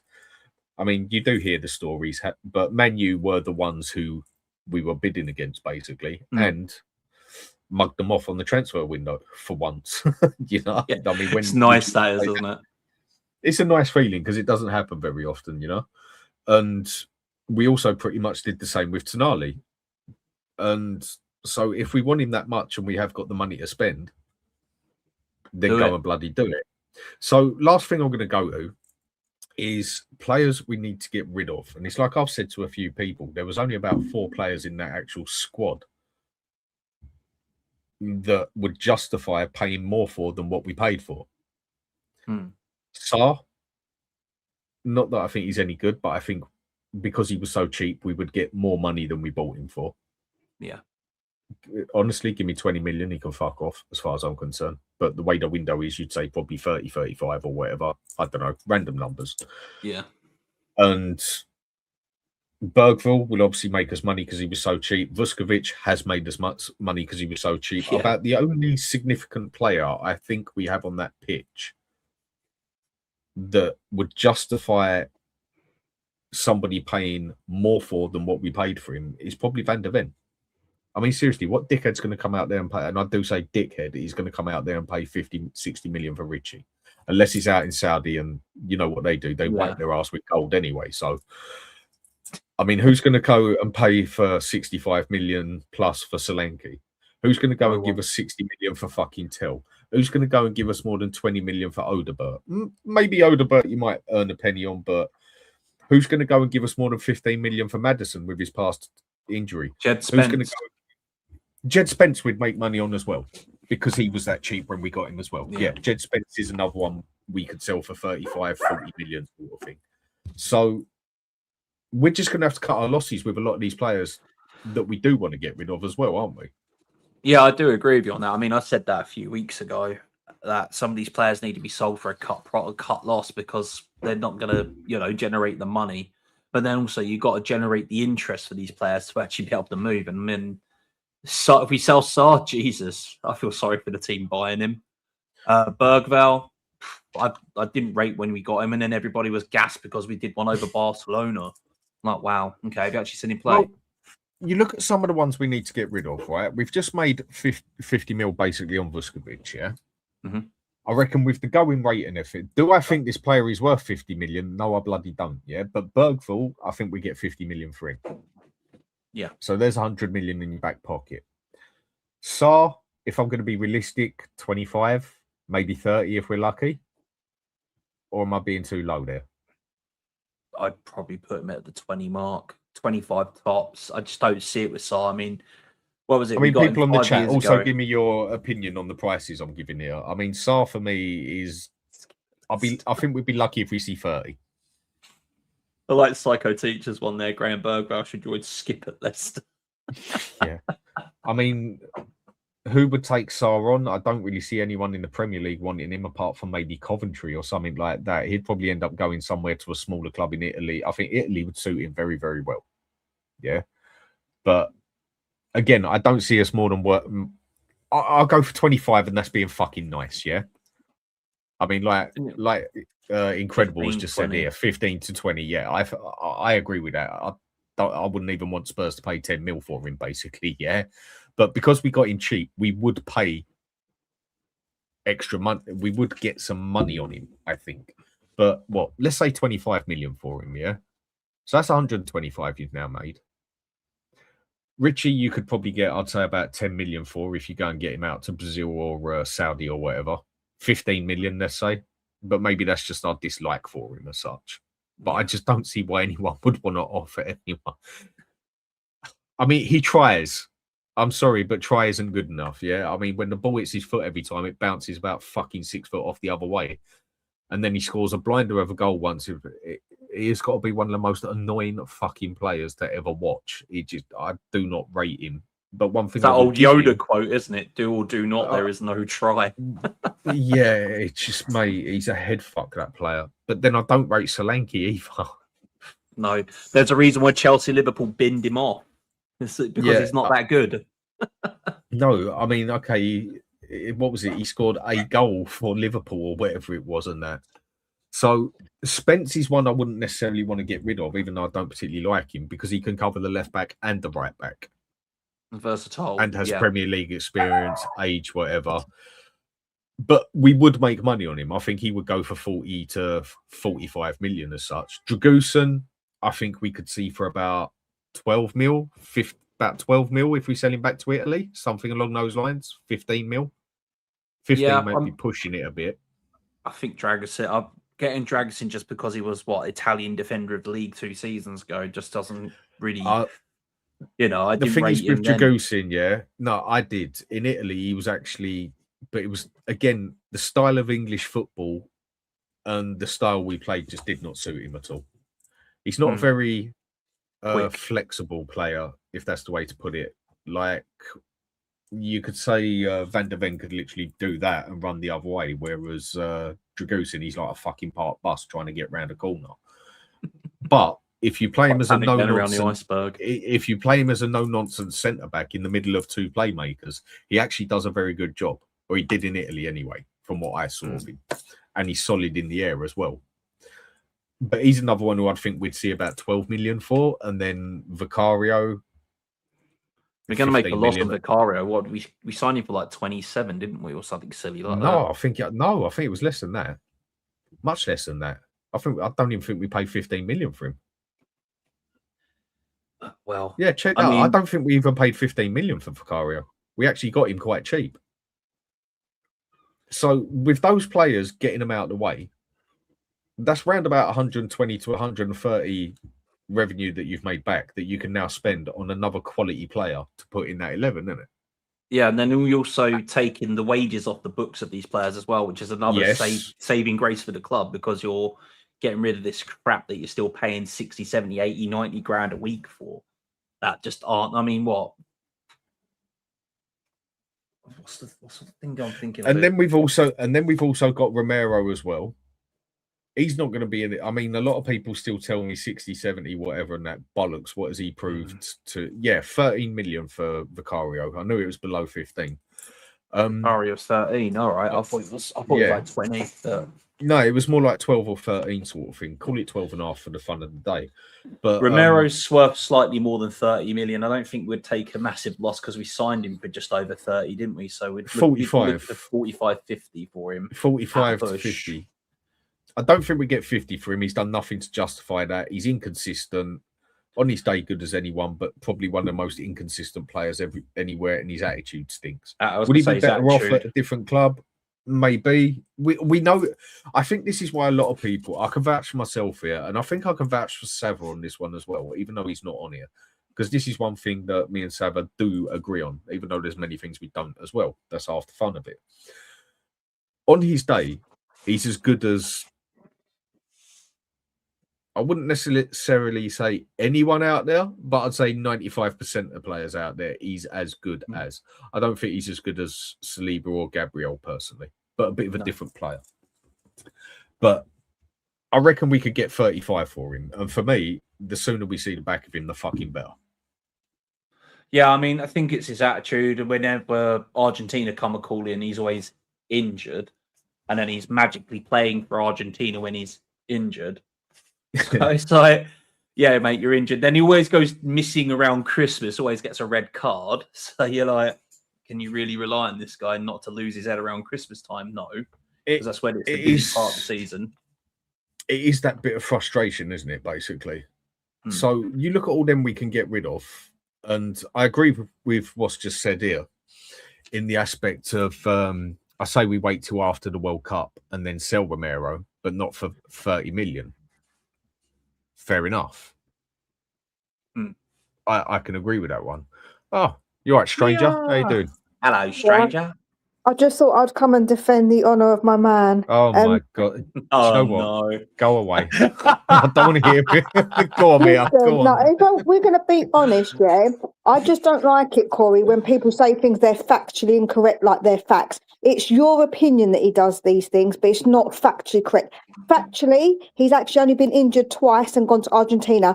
Factually, he hasn't actually had red cards around Christmas. So these are incorrect things that you are saying, and people keep spreading things that are untrue. You can criticise him for so many other things, but don't be factually incorrect and think that you're clever by saying he's actually done this and this and this, and he ain't, just because you don't like him. I've seen him do it. He hasn't, seen him do it. But it's factually incorrect. But I've checked the facts. I did a video on him, and it's factually incorrect about the red card thing and the injury thing. And people keep saying it because they want to dislike him. So why is he always injured when Argentina need him? And then he's instantly playing for them. But that's not true. It's not true. He's been injured twice. It has happened a couple of times. I've seen it. Hold up a second. I've seen it. I've just told you twice. Twice. Factually, twice. It's been twice in the whole time. I checked the facts. I did a video on it, so I checked. I did the good and the bad of him. It's not true. He's been injured twice around the time that it was Argentina playing. That's what I'm like. I can say so many bad things about that guy. His attitude stinks, lots of things, right? And he needs to go. But when people say things that are factually incorrect, it really bugs me because it's not true. Yeah, Corey. Hang on, I'm just messaging. Oh, careful, Mia. I think he's getting up some stats for you. No. I know, because I've checked it. Because when I did my video, yeah, I make sure I check the facts out. Yeah, I'm not stupid. I wouldn't say things like if I didn't know it was true. Right, I wouldn't. And like I said to you, he's got plenty of times, yeah, when he's got yellow cards, and they have led to obviously him being out of because of the accumulation.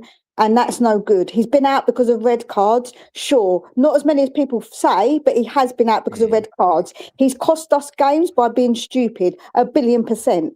But don't say things that are not true, because I don't like that. I think that's just disingenuous. So when did Romero join us in 21-22? Yes.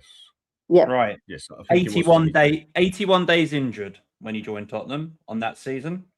Knee injury, 21, 22, 24 days. That's what? Yeah, but that's 115 days But so that's far. not. We're not talking about No, days. Mia, That's not what we're let him saying. finish. No, Mia, because let him finish. he's been disingenuous with what I was No, saying. hang on, to Mia. him. You can argue that I'm in a not. second. Let him come out Hip with his problem stats, for and then you nearly can run him to the 3 ground weeks. if you need to. Muscular problems various over his career. Yeah, So I'm you're not telling saying. me this guy has not been injured or decided to go missing when Argentina need him?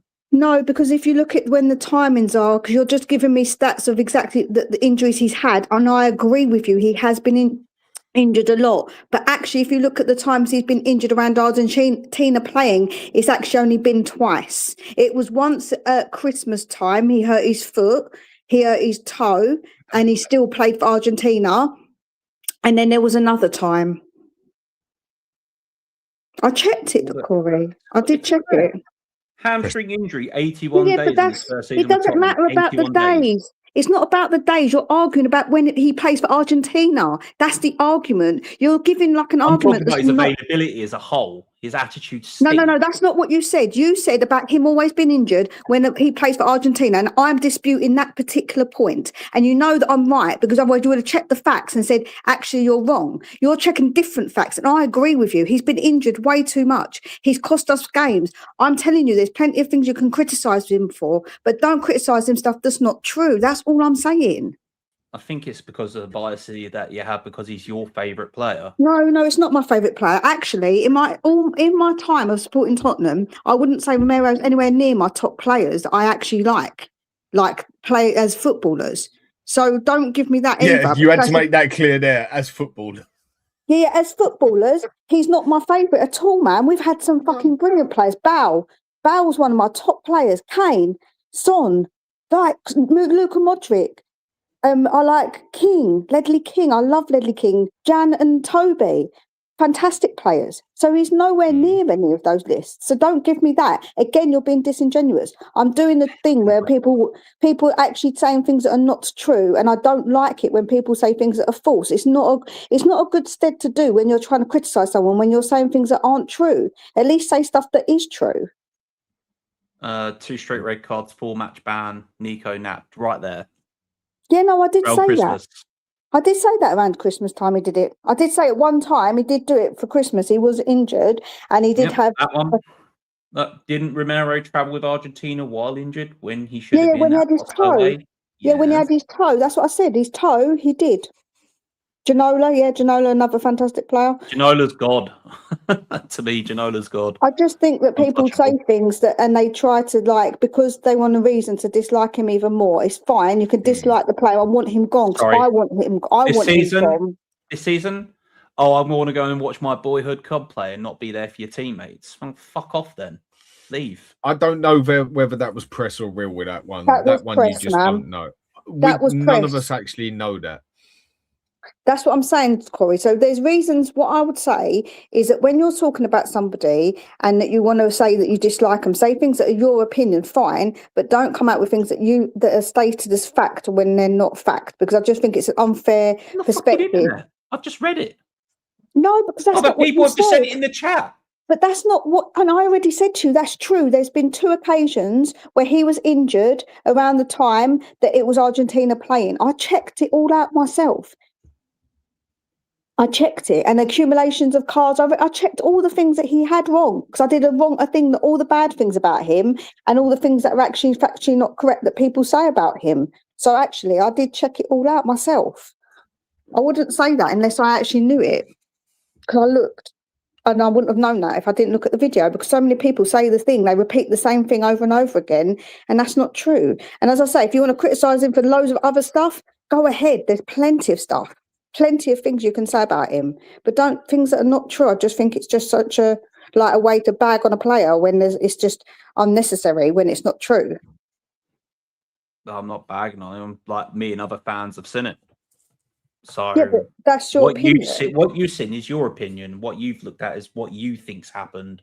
Other No, fans have seen it as well. no. What I've looked up is facts about the red card thing, about things like that. I looked up facts. My opinion of him as a footballer, he's rash and that he needs to go. I've already said that. So I'm not being biased at all, because I'm saying that he needs to go. I'm not defending him by saying he needs to stay at all, Corey. That's not what I'm saying, is it? So actually, what I'm saying is, to be fair, if you're going to be fair, you don't like to say things that are not true. It's unfair. That's your opinion. It's not an opinion when I've looked up the actual facts. That's your not opinion. No, you Like can't have an opinion. Your opinion's on my facts. opinion. At the end of the day, my opinion is he's done that. Other fans have seen him do it. Your opinion is he hasn't done that. But that's not factual. You can't say, like, it's like me saying that the sun is yellow and you saying, well, that's only your opinion. No, it's a fact. Like, that's not well, actually, it's a bit more orange. Or you get what I mean, but you get what I'm trying to say. It's like saying that technically it's a combustible star in space that is actually fueled on gas. Oh, fuck off, Corey. Just keep it with But one can say, okay, my carpet, the rug in front of me is black, and you're telling me that's not a fact, that's my opinion. No, it is black. It's a fact. When I bought it, it's stated black on the thing. Like, that's what I'm telling you. You can't say that that's an opinion when it's a fact. Slides into chat on his knees. Think about that. I mean, sun is actually white. No, it's not. She does have some points there, because one thing I definitely got wrong with Romero, and I think a few people did, was actually stating how many red cards he actually got. And he didn't actually get as many red cards as a lot of us actually thought. I can justify that one.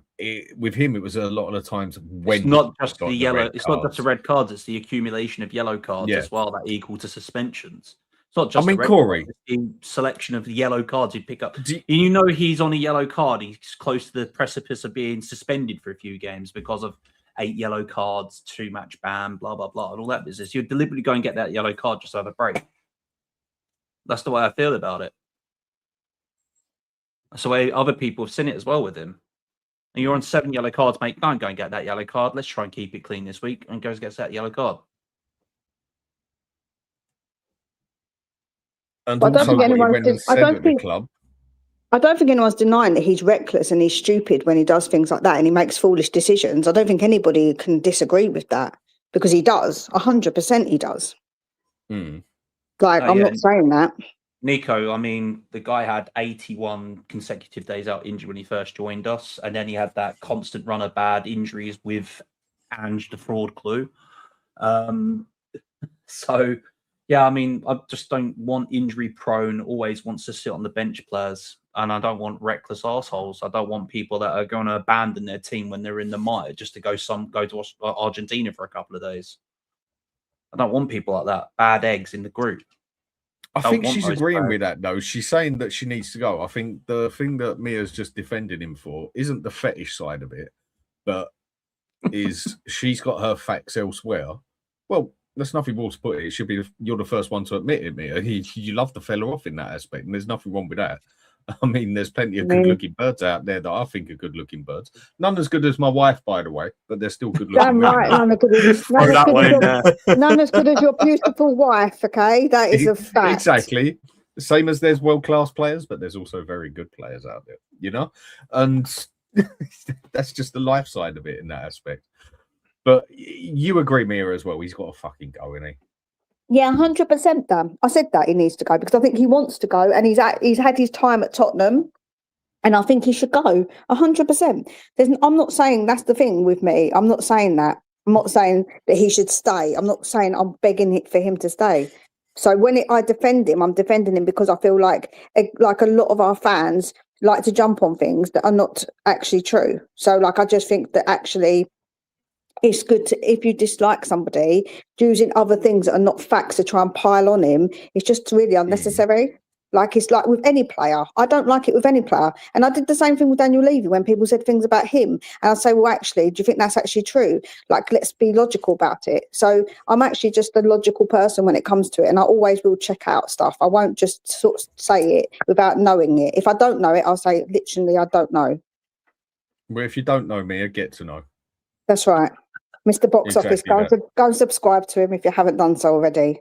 Look, anyone who don't subscribe to Mr. Box Office, you're crazy. Go subscribe to him. Top fella. He is. Has some very good points. But Gotta love your wife's comments there. Smooth and well played. Well, yeah. I wouldn't want to upset her at Otherwise, this you'd be moment on in the sofa time. tonight. But yeah, you'd be on the sofa tonight otherwise. God, don't. You know, it's just had someone else ask for a link, so see if he can get on here from Egypt. Come on in, Benny, if you can, mate. It'll be good to see you from Egypt. And maybe you can give us a few decent pictures out there. Yeah, I mean, it's like what someone said, Kinks. Fucking hell, getting my words wrong today. Kinks was the cancer of our club. Now, I know some people don't like that word, but either way, he wasn't. He wasn't the problem at Spurs. Now, one thing I will say, I used to sit there and say exactly the same thing as that. But one thing I've had to almost teach myself to do, especially since I've been doing YouTubing, is be a bit more open-minded and see things from both sides and accept that it isn't just black or white out there, that there's plenty of colours out there. I mean, look at that fucked up rainbow flag, for God's sake. And there is more than two sides to a story, usually 3 or 4, if we're going to be honest. We would not be in this situation now of being necessarily able to sign Tonali for 100 million if it wasn't for Daniel Levy. We wouldn't be out there expecting getting players for 85 million if it wasn't for Daniel Levy. We would not have the best or second best stadium on this planet for football if it was not for Daniel Levy. We would not have the ultimate training facilities if it was not for Daniel Levy. We would not be one of the only clubs on this planet that can actually support itself and have money to spend without even getting in a bloody league or without getting in a Champions League, winning a cup or selling a player. We are actually one of the few clubs that can do that. Chelsea can't do that. Chelsea do it by cheating like bastards. Yes, they do. Yeah. And if you can do it and get away with it, there's loopholes in everything. Sell your women's football team to yourself. Exactly. That's. I mean, to me, do you know what? Sell your hotel to yourself. Nice one. You know what? I turn around and say fair fucking play in that aspect. Yeah, credit why it's due. That's using your fucking. Aston Villa did it last season as well. They sold their women's team to themselves as well, didn't they? That is just being smart. Now, if I see someone's cheating consistently and getting away with it, and I'm losing out for it, do you know what? Fuck it, I'll go and cheat as well. People will say to me, "Oh, so what? You're happy cheating? If it means I win, yeah, I honestly don't care. I'll do what it takes." And if it wasn't for Daniel Levy, we would not be in this. In a lot of ways, we would not be in the position we are, but we would also not be in the position we are. If that just made any sense to anyone, yeah. Yes, he's made big fuck ups in football, but then there was also the Don above him, Lewis. How many times do you think Levy actually sat there? Levy's biggest problem was for me was when it came to deals, he always had to fucking try and walk off with that pound up his arse, basically, that he'd just won the deal. Where he's a great businessman in a lot of ways, and he basically made Spurs from a very rusty stadium to a not very rich club. So the 10th richest club in football. Yeah. I think it's what business is it? We're in the top 10 richest clubs in football. The only reason people are even able to talk about that we can go out there and sign someone for 100 million, and the reason we can actually probably go and spend another 300 million without that FFP bullshit and everything else on our ass, is because of Daniel Levy. So if you're going to slate someone 24 and the amount of revenue we make off the stadium and that, who's that? That's Daniel Levy, who sorted all that shit out. Yeah. So if it wasn't actually for Daniel Levy, would we actually be in a better position? Or would we have just won a few more cups? How many cup finals did we get to under Daniel Levy? Something like that? Did he control what went on the pitch, or who took the penalties, or the fact that Harry Kane should never have played against fucking Liverpool, except for maybe the last 20 minutes? Did he make the decisions as Son being the left wing back? And yes, he fucked up a lot of other things as well. No two ways about it. His biggest problem was the fact that he always wanted to walk off the smart bastard with a deal. He always tried and got it done the cheap way. Well, if we take And- take away the transfers last alone, thing I want to say with that, Corey, last couple of things I want to add to that, yeah? This is where, whether you like it or not, football is a business more than it is a sport, Yeah. in my opinion. Sport itself is more business than it is sport. Now, he fucked up a lot of things, and there's so many deals we could have get done, and a lot of it was down to the fact that he pissballed about with it. Eze, I think, is a prime example. I think we would have got that done if Arsenal wouldn't have needed all of a sudden got the injury. Willian. I think, yep, another one, and what's it, Diaz as well, and Fernandez, Man U. The list can go on, but I also think another problem with that is one of the biggest problems we've had is wages. Yeah, I mean, look at when they were making that league, basically making it a universal league as such, basically the Champions League, but for everybody in it, and it was for the best clubs. How the fuck did Spurs even get into that? Why? Because of Daniel Levy. So when it comes to ambitions and everything else, no, not good enough. Not at all. But was he only dealing with what he was actually given with upstairs? This is what we don't know. This is what we don't know. All of a sudden, nearly 300 million gets spent. 200 million. Now Daniel Levy's not here. Or was it that he just wasn't getting the amount of revenue that he needed at the time to do what he could have done? I'm not saying he would have done better, but all of a sudden there's 200 million to put on two players. I'm just going to go with what Richard said there. Levy was one of the key factors behind getting the stadium built. So, he was the key factor. He was one of the key factors, apart from the backing of the board at the time, knocking down White Hart Lane, playing at Wembley. You know, it could have been worse. We could have ended up down at Milton Keynes and played there for 2 seasons, you know. But to match the ambitions with the revenue, that's why we played at Wembley for 2 seasons. Now, I can take my football side of hating Daniel Levy like that, but I can see the businessman. I can see for that guy. I mean, that's what I mean by looking at both sides of shit with money. Yeah, he got us out the shit with money. Oh, fucking hell! When Sugar was in charge, we couldn't scratch a fucking penny for a transfer, really, could we? He literally came in, saved the club, and went, right, what do we do? And then 4 or 5 years later, he sold the club off to this lot.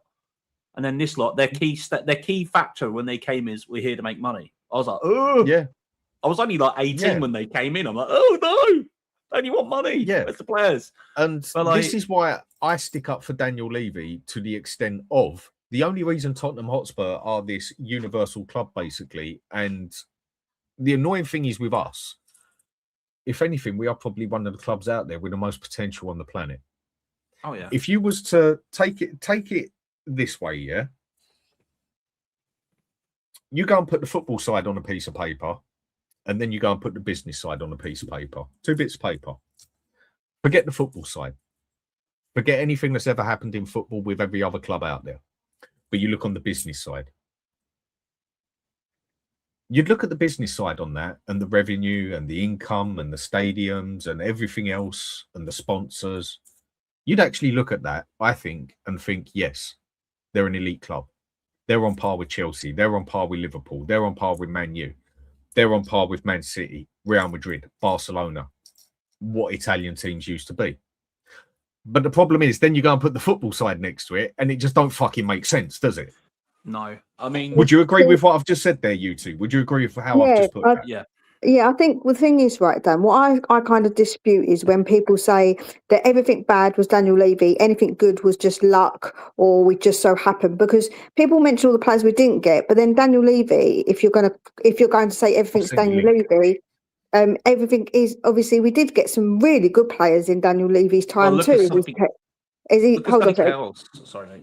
Yeah, as he's like in his tenure. So so there obviously people who only want to see the side of one thing and say, well, he missed out on this and this and this player. We can also say, yeah, but we got this and this player. So he did so many things that you can say, yes, he did well. But then on the other side, on the flip side, you can say, well, what about this? And I think that people aren't balanced enough with it, because a lot of people through a perspective of, well, we missed out on this, we didn't get this, we didn't do that. But like you just said, the fact is that the financial situation we're in is due to the fact that what Daniel Levy actually did do, and obviously Lewis, who's probably keeping those purse strings tight, at the time. So, like, obviously, he kept the tight leash on what was going on, and I think that there's been a different, like, all different factors to why we are where we are now and why they're spending now. So I think that we have to give some of that credit. If we're going to say everything was Levy, then we have to give a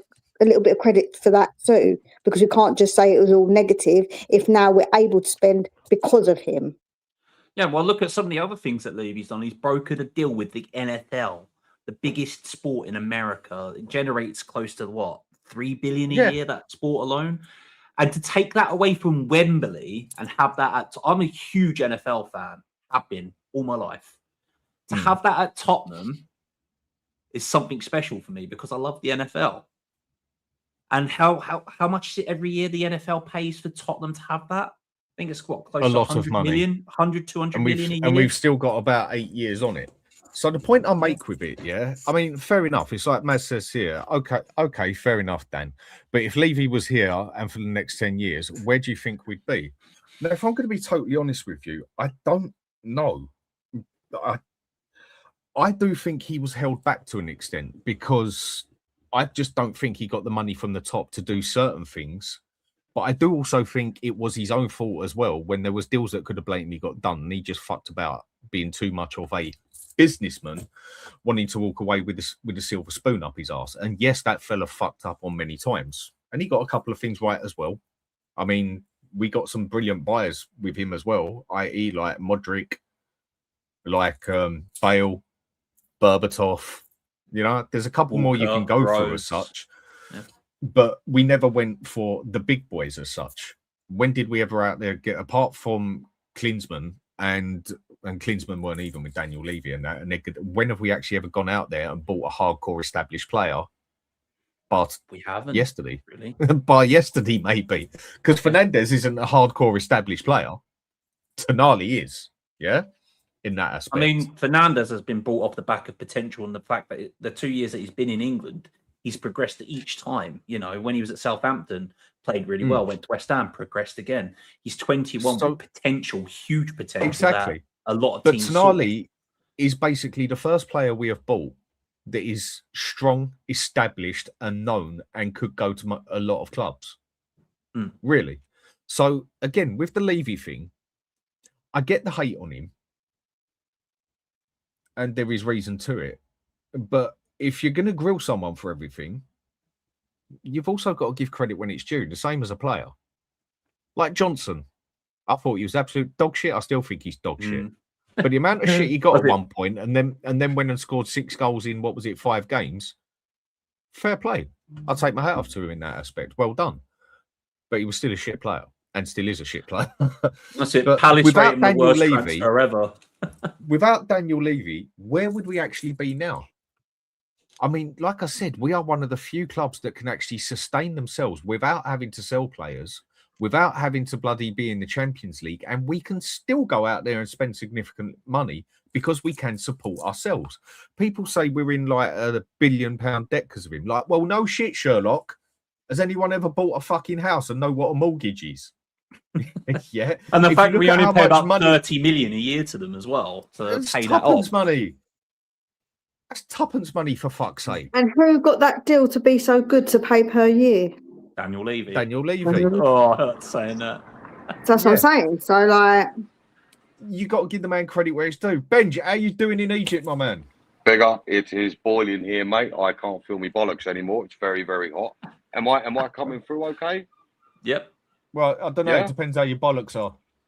Did you feel him anyway? They're not doing too good. They're not doing too good. One stuck to me leg, the other the ankle. It's not good. Help me! Help me! Oh my goodness, it's too hot. But listen, guys, tell me something. Why is everyone so fucking salty? What's going on with all the other clubs? Everyone's losing their mind that we're spending big money. What is going on? Because they haven't got the money to spend themselves. That's what it is. Because they don't understand the bloody rules. They don't understand the rules. The things they're saying is such rubbish. I keep getting so annoyed. I'm like, do you not know the rules and how it actually works? Like, you're so ignorant, man. What are we doing here?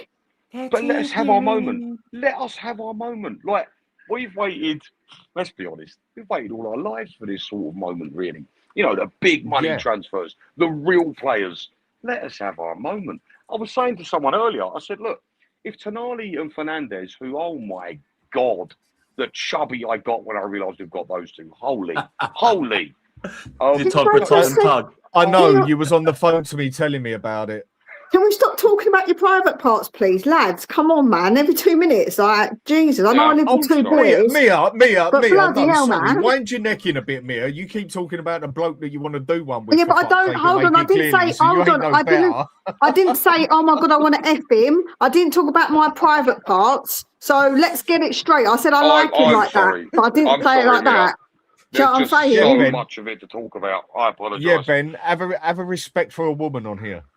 Yeah, I'm sorry. I do apologise. But look, like I was saying, with Fernandez and Tonali, had they gone to any other club, it would have been yes. You know, to another club, people would have been, well, that team is really trying to level up. They're trying to push for something.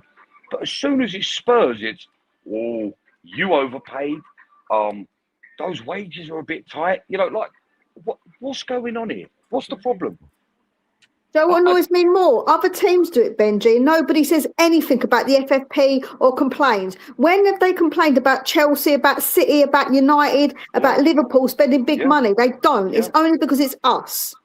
Yeah, it's I can't put my finger on it. I didn't expect fans to act this way. I really, truly didn't. Jesus Christ, to be fair, guys, I'm seeing some Spurs fans a bit like miffed by it, a bit down. Oh, we've overpaid there. Right. Help me. I mean, look, do you know what? Me and Dan we've discussed many a times about, you know, mercenaries and all that. But tell me something. We have got Fernandez, who I think is a wonderful footballer, truly something to behold. And then on top of that, Tonali. May I just say, Dan and myself, we've followed Tonali since. Dan, I always butcher this pronunciation. Is it Briscia? Briscia. Okay. You know, him coming to Spurs is a dream come true for Dan and myself. Absolutely in love with the guy. But, you know, these two, I want to say, make our midfield, I don't know if this is a bit too much, but one of the best in the league, no? It's up there. It really is up there because you still got to think you've got Liverpool, United, City, Chelsea. Their midfields are, well, not United so much because they're crying that they haven't got no decent midfielders apart from Cubby Mainu. But, you know, I mean, I've seen all the Fallout videos and I'm just sitting there with a smile on my face like, I see you United fans. You know, you took Carrick from us, you took Berbatov from us. You know, the list goes on. Now it's your turn to suffer.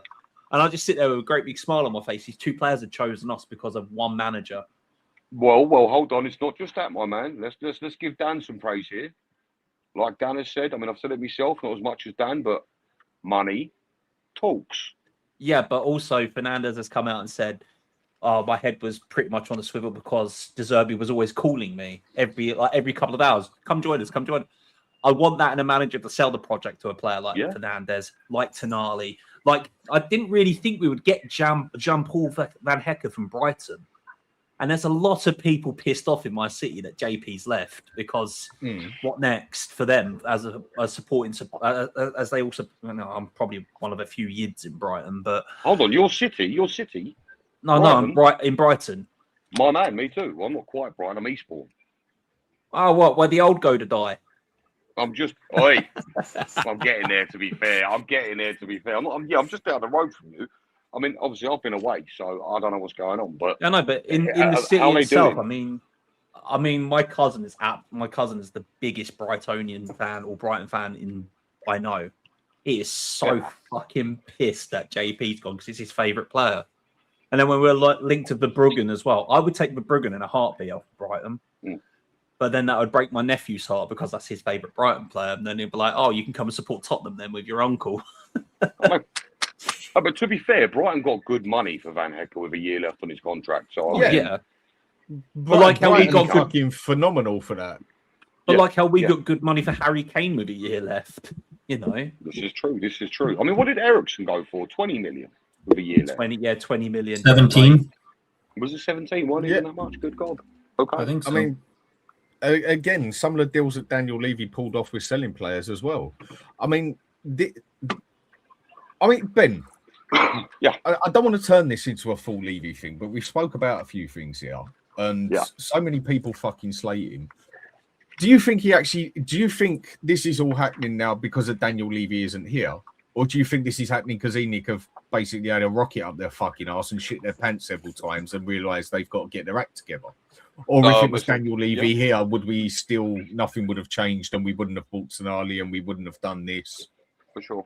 Or do you think he was actually held back with the money himself? Even though he was a big problem, do you think he wasn't, like they say Spurs don't support the manager? Do you reckon he might have had that problem at times of the club didn't support him? No, it's a really good question. You're coming at me with a couple of bits there. To answer your first one, I think ENIC are doing this out of nothing more than necessity. Because I think this particular situation we've been in the last 2 seasons, we've been dancing with relegation. The amount of money they would stand to lose should we go down, I think is the only reason why they've sparked into life. I mean, me personally, I don't know where all this cash is coming from because I'm hearing there's another 250 million to spend. Exactly. Which is fucking mind-blowing. But to answer your second question, do I think Levy was held back by money? By obviously ENIC. Joe Lewis, yeah, for sure. That's a really tough question. And you know what? I'm going to be very honest with you guys. I can't answer that. You can't answer that. It's something we are never going to know. I'm sure in an autobiography at some point from Mr. Levy, when it comes out, he will say something. But my guess is, and this is just my guess, probably not. I don't think he was held back. I think he was a shrewd operator. And I think he valued people at his valuation. And that's both buying and selling. I think Daniel Levy's the type of guy. No, that's not. For instance, let's go and get a player like Bruno Fernandes. That time we were going to get him, and they wanted an extra 5 million, and Levy was like, no, that's too much. It's overstepped where he feels is the correct amount, and I'm a strong believer that Levy was like that. He was the type of guy that had his own valuation, and if it was over that, both again selling and buying, then he'd cut ties, and he'd done that many, many times. So to answer your question, long story short, I don't think ENIC did hold him back. I think it was on his own accord. But again, it's just my opinion. Fair enough. Scott, how are we doing, fella? Yeah, doing well. Glad to be on here, chatting with everyone here. You sound quite happy. Yeah, I know. Despite of what everybody will tell you, I've said it everywhere I can. Happy with Tonali, happy with Fernandes, happy with Van Hecke, happy with Senesi. Are you okay? I'm all good. This is what I have always you said. done with Scott? Where's Scott? I've always said I will be positive when there's positive things to be positive about. I will gladly be positive. And now we're starting to see positive things. So I am positive when I see good things. What I haven't done in the past is get positive about things where I don't think there's positive things. I don't get excited about, we almost got Eze last year. That isn't exciting for me. Tell could be wonderful. That doesn't excite me. Bergvall might be world class. That's not exciting. Signing Tonali, exciting. Signing makes me happy. That's good things. That's positive. Signing Fernandes, great. That's what we needed, right? Senesi, good depth player. Van Hecke, perfect. We're moving Romero out. Van Hecke comes in, and at the very worst is equal player. I think I like the player a little better, so he's an upgrade. But at worst case scenario, you're replacing something that you need to replace. So these are positive things where we're actually doing. So yeah, I'm happy. Well, Scott, you need to calm down, mate. You're so incredibly happy. I can feel that happy vibe through the screen that you're going to give someone like a heart attack. You know what I mean? You're so happy. There you go. It's the wait. I'm a happy clapper. Get the milk cartons out. We're missing the real Scott. What have you done with him? Oh, don't worry, Corey. I got lots of things that I'm still not happy about. Don't worry. The negativity will be coming out soon. Shocker. I'm really shocked by that, Scott. I can't believe that you've got things that you're not happy about. No, that you are happy about. No, do you know what, though? I agree with what Scott says in the aspect of one thing I do find with this fan base, again, it is so easily fucking turned that it's comical at times. And I speak when I see a majority of what I mean, some of the stuff I read on Facebook and just I do wind them up on there a bit is just I do think we have a very ignorance is bliss community at Spurs. Perfect example for me is 5 good games off a goalkeeper and he's now fucking quality and he's going to outstand it and be brilliant. He might come good, but again, it's not just picking on it. It's just the way the Spurs fans do change so fucking quickly. Like last year on an app, I had to leave a message on there and just laugh at everyone and insult a few people when everyone started telling me Richie's on fire. There he is. Thomas Frank's going to get the best out of him now. Look at what he's doing. And don't get me wrong, he scored 2 world-class goals last season. Fucking well done, mate. I'll give you a Blue Peter badge as well, yeah? Now fuck off and score me another 15 simple goals. Not a chance. And we do have a fan base like that, don't we? That is actually quite easily pleased. Or is this just me being a bit ruthless on the fan base? You're absolutely right. You're absolutely right. This fan base is easily pleased. Because we had this debate, Ben, almost argument over it when you was telling me it's not until you started doing YouTube and see it with your own 2 eyes. You got me there in all fairness. But do you know what? Can I caveat that with another question? Is that all right? Answer the question and go with the other question. Oh, okay. Sorry. Do you know what? Yeah, in all fairness, listen, this fan base is easily pleased. And as I said a minute ago, it's equally ticked off. We Tottenham Hotspur fans tend to go from 0 to 100 really quick. It's like a if you want to be a Spurs fan, you've got to have that trait, which is fine. I get it. But I wanted to ask if it's okay, and I'm sorry to go away from your question. Go for it, saying I'm very interested. I want to know the general consensus here. ENIC, this new look ENIC, right? And we all know this was the big transfer window. This window had to be done right. If we go out, right? If we go out and we buy a left winger, a good left winger, and a good striker, where at this point are we standing on ENIC? Have they held their end of the bargain? Can we start having faith in this new look ENIC? Where are people standing here? Talk to me. I want to know. It's like Terry Tibbs. Talk to me. Off the back of history. Oh God, I'm going to turn my camera off because it's going a bit funny. On the back of history alone, they came out with their fluff piece, at the end of this season or the start of this season. We're very sorry. We've done this. We've done that. We haven't paid attention to the football side of it. We've neglected. We're going to do everything we can to, make sure that the fans are on board with us. I think this is their attempt to try and get the fans back on board, but it's going to have to be done consistently. Yes. Not just one window where you buy in 9 new players and then go, there you go, you've got your 9 new players. I mean, when does Herb come out and said about, I've got 12 players here I could work with? I think that's 8 too many. You know what I mean? I'm sitting there like, you got 12. I'm like looking around, who are these 12? Who are these 12 that you like? Don't tell me it's Tell and Odebert or Graham Bergvall. Oh my God, they're awful. But as for ENIC, I just want them to see him consistently do it now, not just one window. Not a flash in the pan because for the last 2 years we've been abysmal. Now sort it out. Actually sort it out and actually show us with conviction, especially with fans, because we've sat here for so long now crying out to this board, sort it out, we're not happy, and now they finally do it after 2 really shit seasons.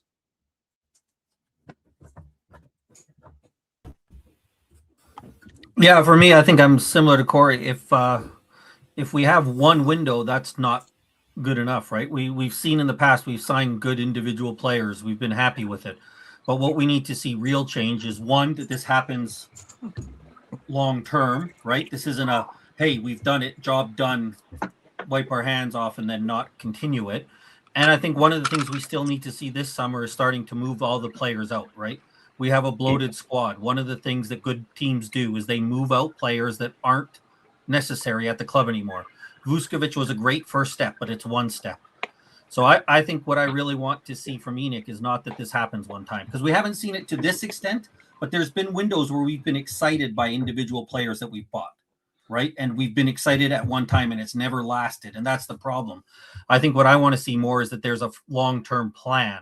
And one of the things I would also say that goes with that is Johan Lang, it should not be part of that long-term plan. We should be getting in proper football people so that we know that this can be sustained. So this summer is a great start, but for me to really say this is a new ENIC, this is an ENIC 2.0, I need to see it happen more, and I need to see what happens when we're not just spending 90 million on Tonali and 85 million on Fernandez. What happens when we need to go out and find a striker who isn't quite as easy, right? There's not a whole lot of strikers compared to the central midfield market. Are we going to make a good choice there? Because that's going to be tough, right? Are we going to bring in a left winger that fills our needs? Or are we going for Savio? Because Savio was the guy who we've been linked with for a couple of years now. And I think Savio is a great talent, but I'm not sure he's the player that fits what we need when we're talking about so much lack of scoring in our attack. And I think those are going to be the kind of moves that will really tell us if this is a change or if it's a great summer. And it could be a great summer and we can be excited with that. But I think that we want to see a little bit more for it to be a long-term change. I agree. And I said basically after Daniel Levy left, I mean, yes, I expected a bit more in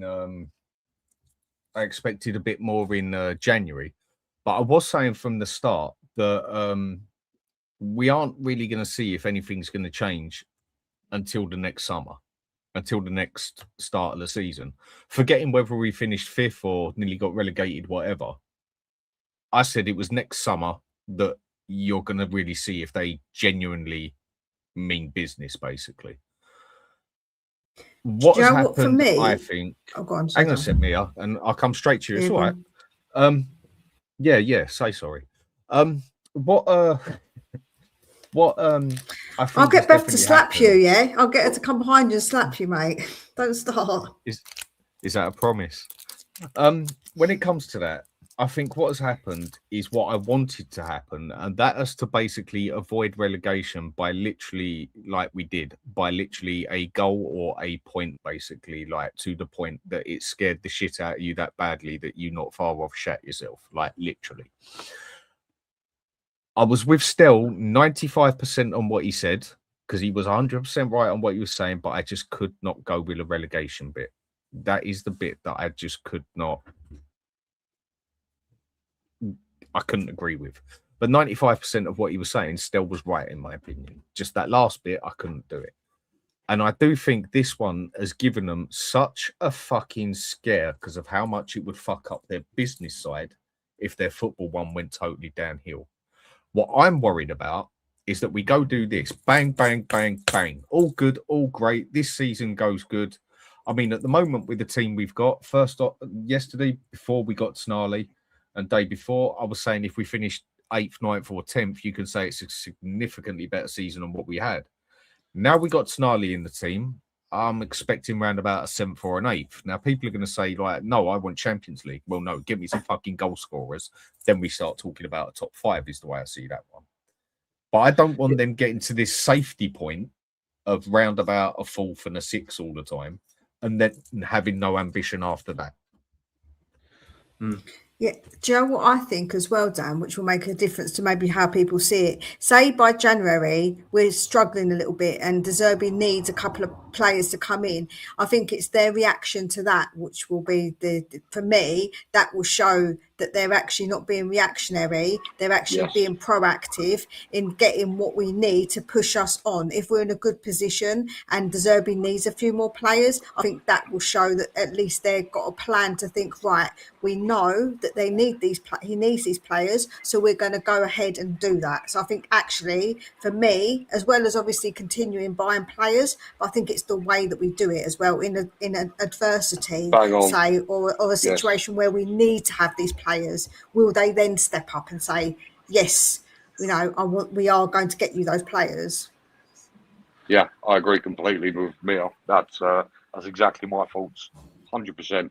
It's okay when the chips are down, but when you need players to kick on, I think that's the moment things have changed.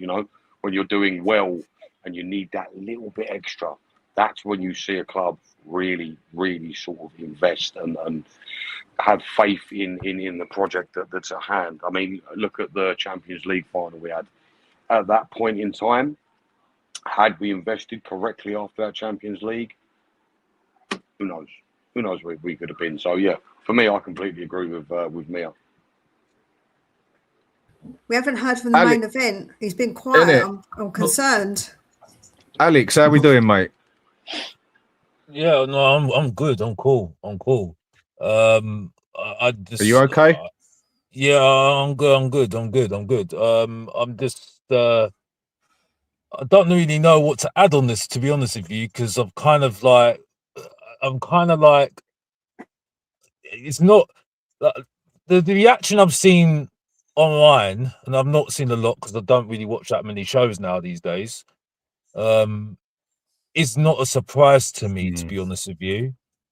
So I kind of concur with what Mia's saying, to be honest with you, and it just goes back to my analogy about the cherry pie or whatever you like, apple pie, apple crumble, whatever you want to call it. You don't need to serve up a lot to this fan base to get them giddy. You get what I'm saying? No, you don't. It's very You true. don't have to.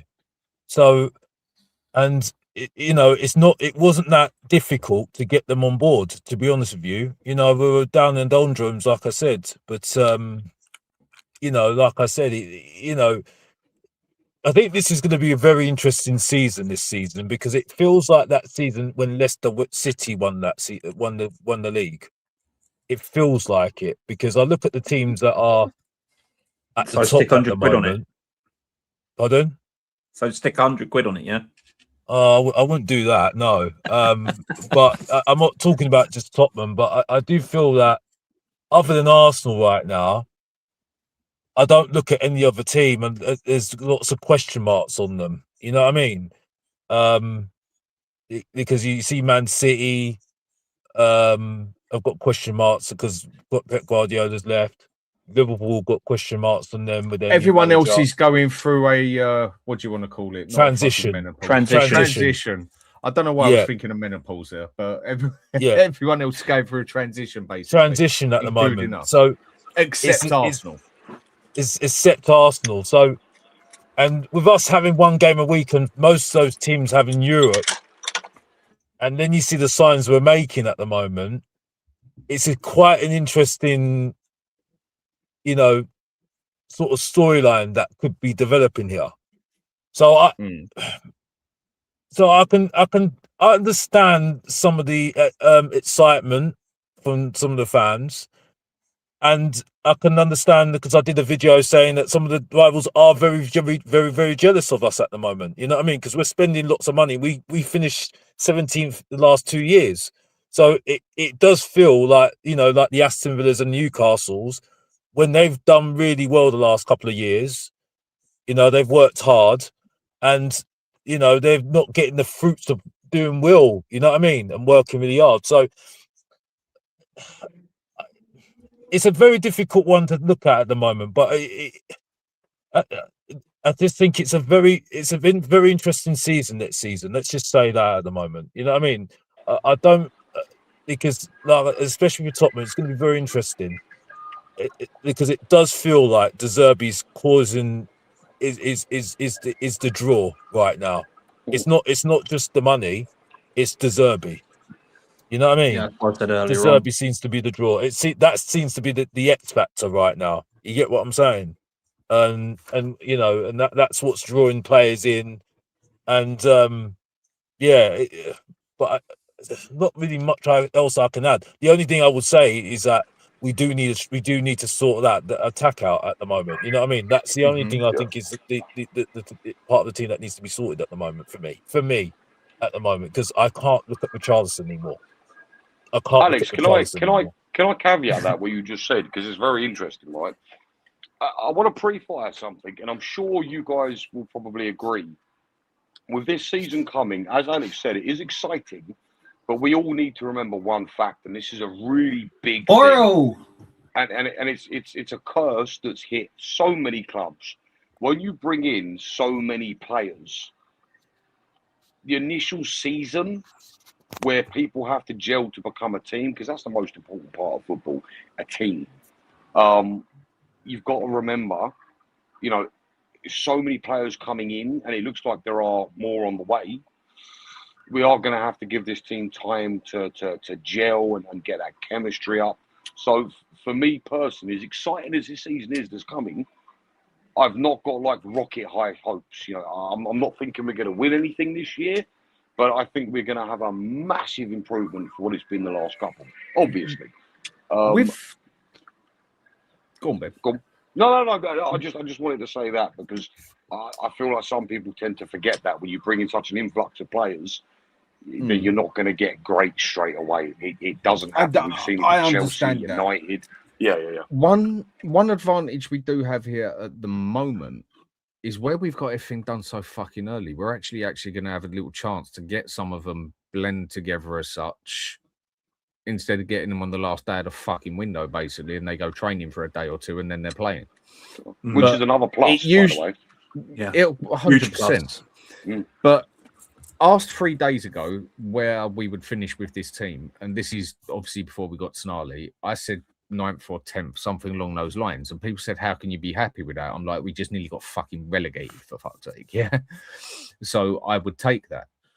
Now we've got Tonali, that pushes me up to like a 7th or an 8th, because we still which is Europa Cup football. Yes, this team requires European football, 100%. But I'm already seeing people here talking about top 4 basically, and I'm like, not yet. And they're like, well, Man U did it. Yeah, Man U went and got some goal scorers out there. We haven't. Well, Dan, if you don't think we're getting Champions League, you're super negative. Trust me, I've been told. So it's insane. Toxic, man. Toxic to the bone, mate. And wait, where are my rose-tinted glasses? Well, that's part of the reason why I wear mine, you know, so I can. What are you talking about? We're going to win the league, people. Come on, have a bit of positivity. Come on, guys. Me has been playing Football Manager again. Yeah, innit?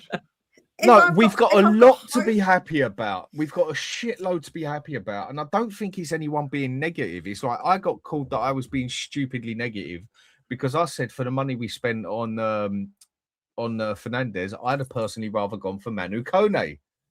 That weren't me being negative. That was just me just saying there's a player out there that I prefer to that one. But I'm still over the moon with what we fucking got, as long as he can deliver further on as such. And I've had a few people tell me, just wait, Dan, he will do the job.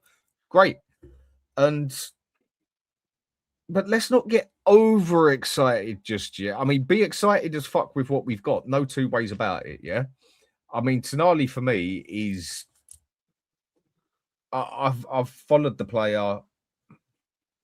I mean, he's another player I followed from Italy that I wanted at Spurs, and like another one that I said to everybody when I very first done Sava show over 3 years ago and told everyone one we should go for is Milenkovic. We'd get him cheap, as other people were saying he's shit or they'd never seen him, whatever. And that. And lo and behold, fucking Nottingham Forest go and get him for about fucking 10 million or whatever. I felt like headbutting the fucking door. And I do think we're at a stage now where we could seriously look at an 8th place. But where are these goals coming from? Now, if we at least go and get ourselves an inside forward, which I think is, we don't want a winger, we want an inside forward. We've got the winger there. We need someone like Son, basically. And I've got. If we was to even get a striker, then I'll start pushing it up to maybe we could get a 5th. But then, like Ben said, it is so many new players into that team. There'd literally be 7 or 8 fresh players in that team, and that might not gel in 5 minutes.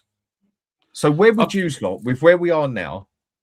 Where would you expect to finish? And then we'll go to, if we get a player here and there, where would you expect now? Me at the moment, if you gave me 7th, I'd be over the moon.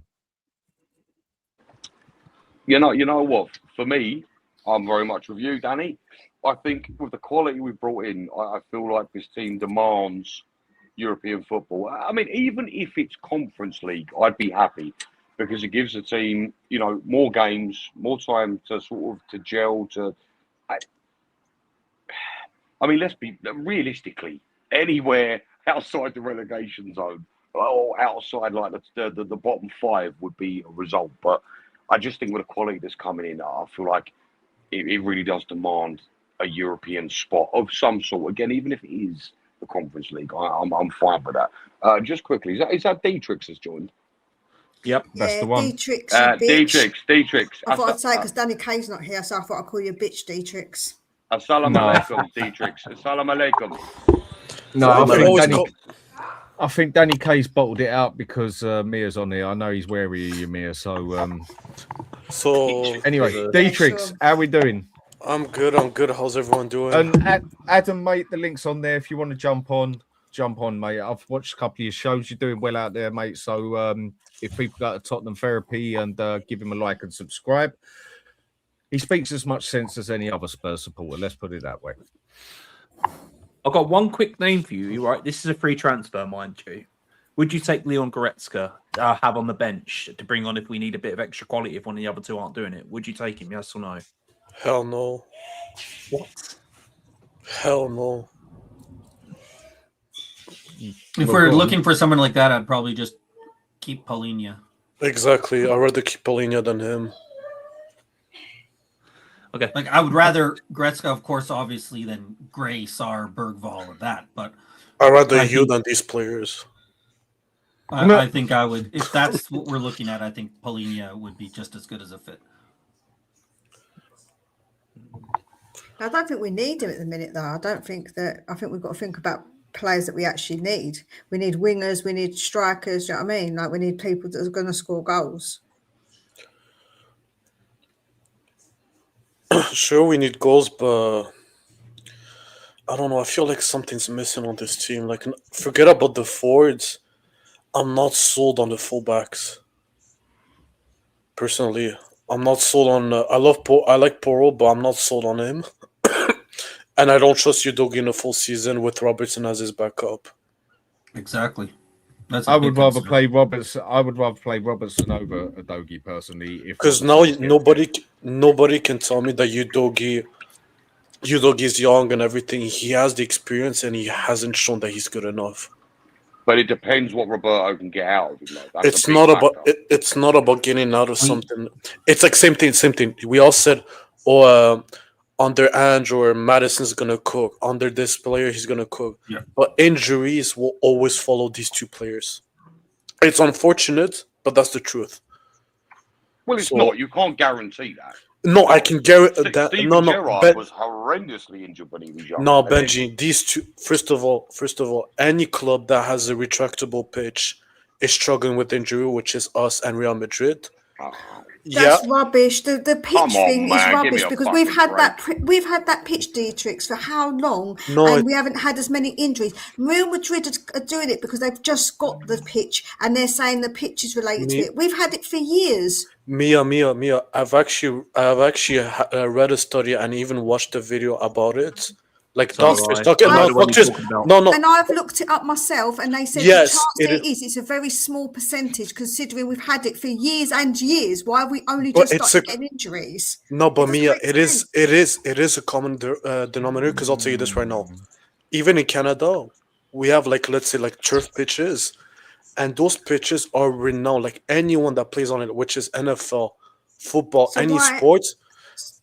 So why is the majority of our injuries away? We don't get all our injuries at home.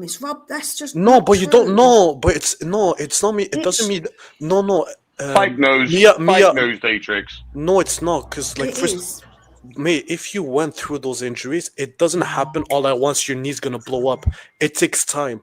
It's slowly rupturing, and then when you probably the likelihood they left the pitch and then it ruptured.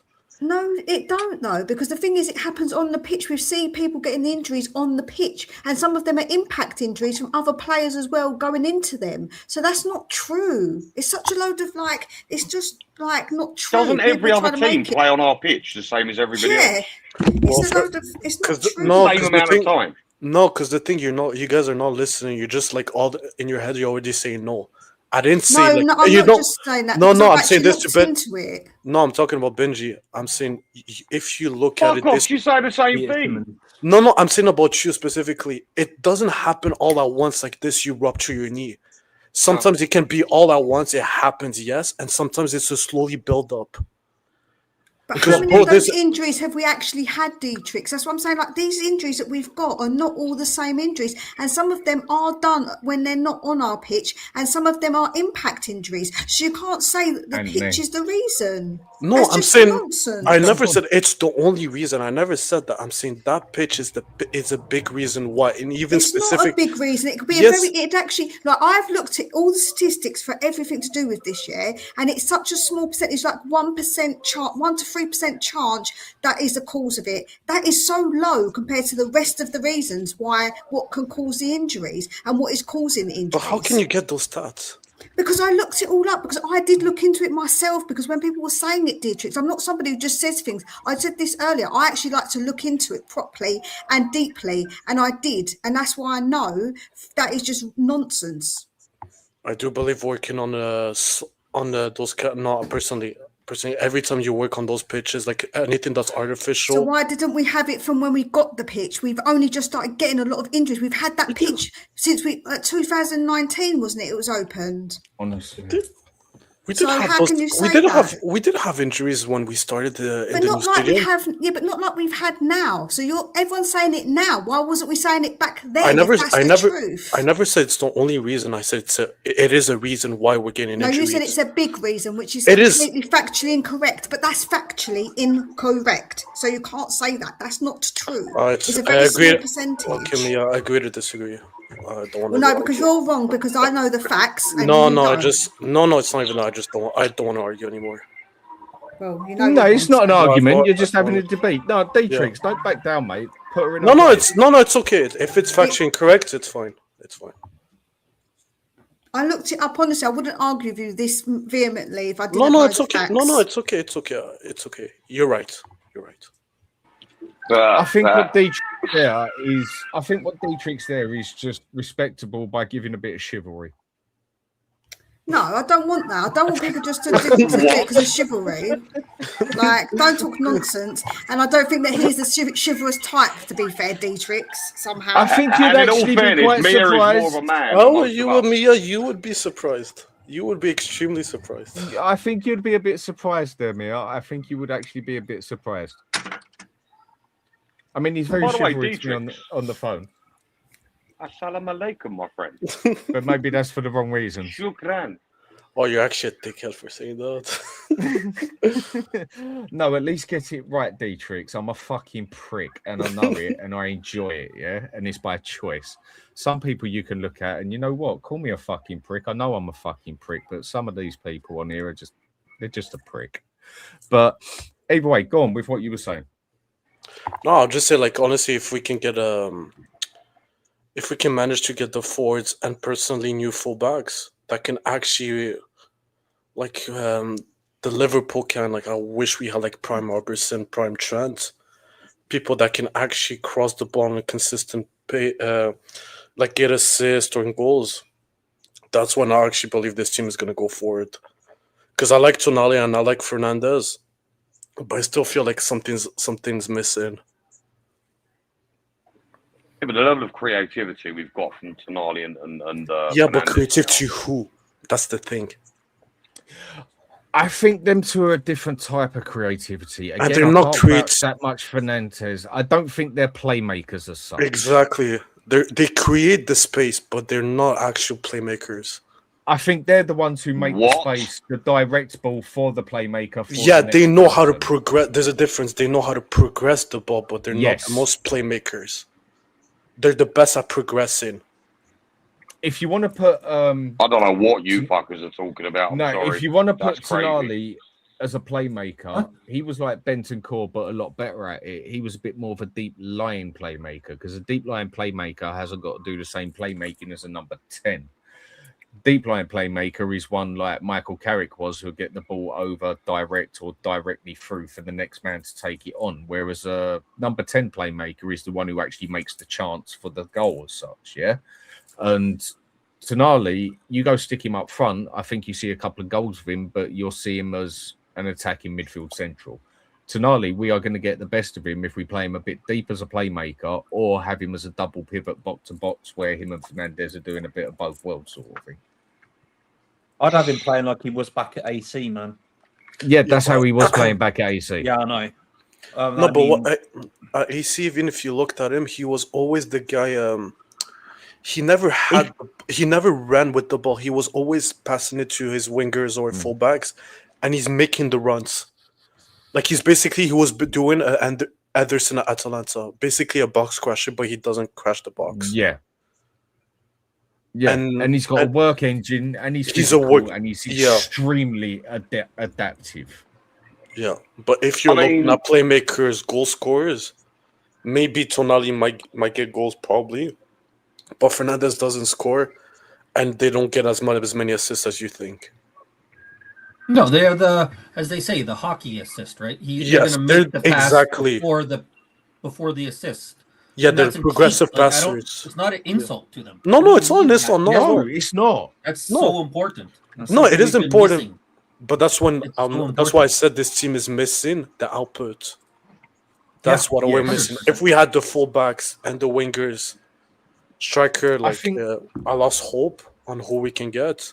But if we I can think we manage to need- get someone like legit, just the left back and the left wingers, it's already next season's going to make a big difference. I think we need to look at the wingers and look at them to score the goals, and then the striker's just going to have to be the person to hold it up.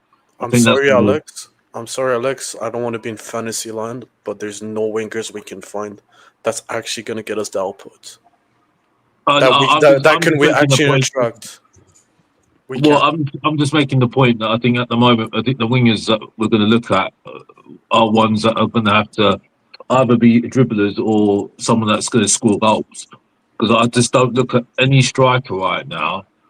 Because I think the strikers that you're looking at are just not attainable for us because they won't have our outline. You know what I mean? Yeah. They're just not attainable because they're going to be at top teams. So for me, I think you've got to be very creative. Well, you say that unattainable. I've got three that come to mind straight away that I think are, especially with Spurs spending the money they're spending. I mean, what comes to mind for me, I don't know if you guys know him, I don't know if you've watched him. There's a guy over in Portugal, a guy called Pavlidis, Greek fella. Unbelievable. Mustard. Yep. He's 27. He's unreal. He's fantastic. And listen, at this point of the game, take a punt of fucking Igor Thiago. That's probably about 100 mil. I don't want any freaking Thiago. Come on, Benji.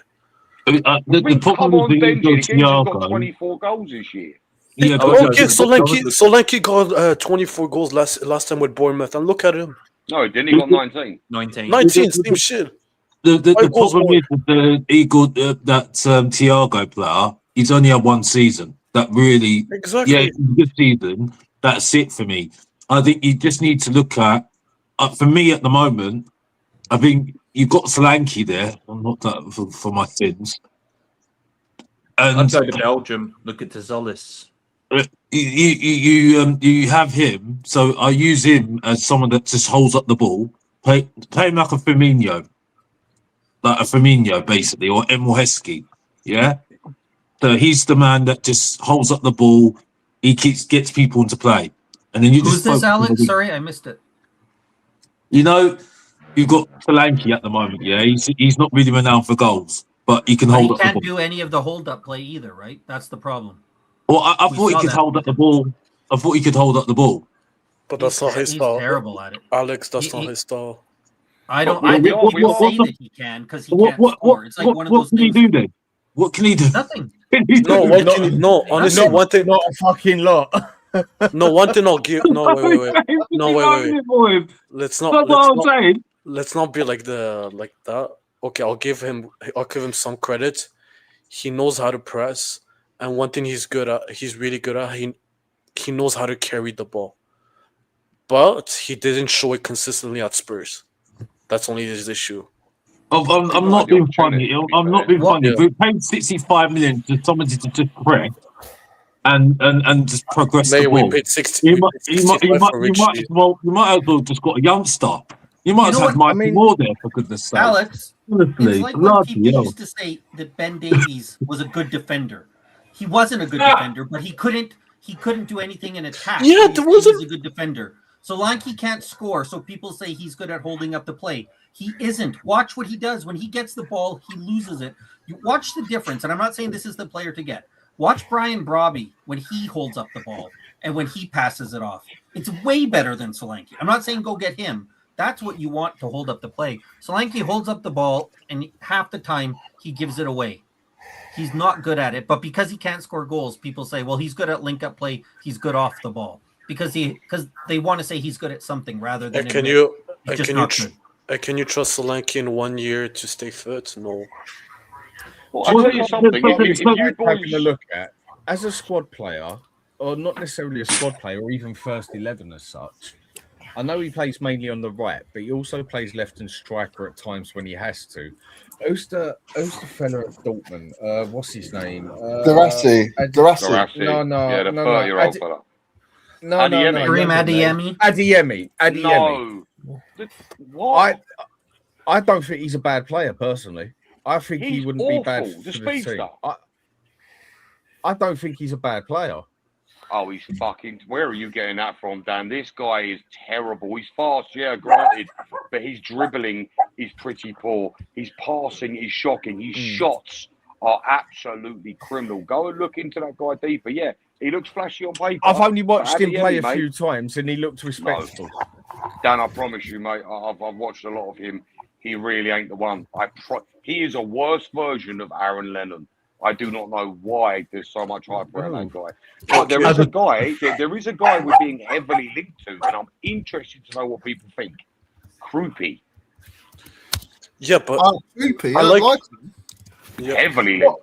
Not for 90 million though. What Bournemouth want for him? No. But Benji, you giving crap to Adeyemi. What do you realize he had 10 goals and 8 assists last year? Yeah, I know. What I mean. I know. Look, I know. Even Harry Wilson. I'll just use him as an example. I'm not saying I want him. He had an amazing GA last year, Harry Wilson. Yeah. I just want someone that's a GA merchant. I don't care about flashy, looks good. I don't care about none of that. Just get me the goals. We had Johnson. We had Brendan Johnson doing that, didn't we? Yeah, we had Johnson as much as he was crap. Unfortunately, we did not replace Johnson's goals. True. And that's why we struggled with goals last year. Can I play devil's advocate here with Solanke? And I do think he's a little bit underrated. Do we wonder if bringing in players like Fernandes and Tonali may unlock him? If, and it's a big if because I think we are bringing in a striker. If we're not to bring in a striker, do we not think having players, and that's just 2 players, by the way, the likes and quality of Fernandes and Tonali, what that could do for our forward line? And when I say that, I'm thinking of your Kudus and your Solanke. I mean, for me, I don't want Richarlison to put on a Tottenham shirt ever again. But do we not think with those 2 in the squad, maybe a player like Solanke could do better? I can't hear anymore. Maybe De Zerbi can get something out of this guy. Maybe he can get No, better. I can. Like he's 28 years old and has 1 good season. No, wait. I can give this argument, Benji. He played under Ange, a high press system, which gives you a lot of chances, and he still struggled at scoring goals. He was playing CDM under Ange. What are you talking about? No, not CDM. If you look at the amount of chances he had under Ange and did not convert, he wasn't good enough, mate. Yeah, I don't care about the players you had under. He still couldn't score, couldn't do anything. He was very deep under Ange, though. I've just put the stats on here for Karim, yeah. That doesn't look too bad for me for what I want my winger to do. But that's what he does at the Adeyemi.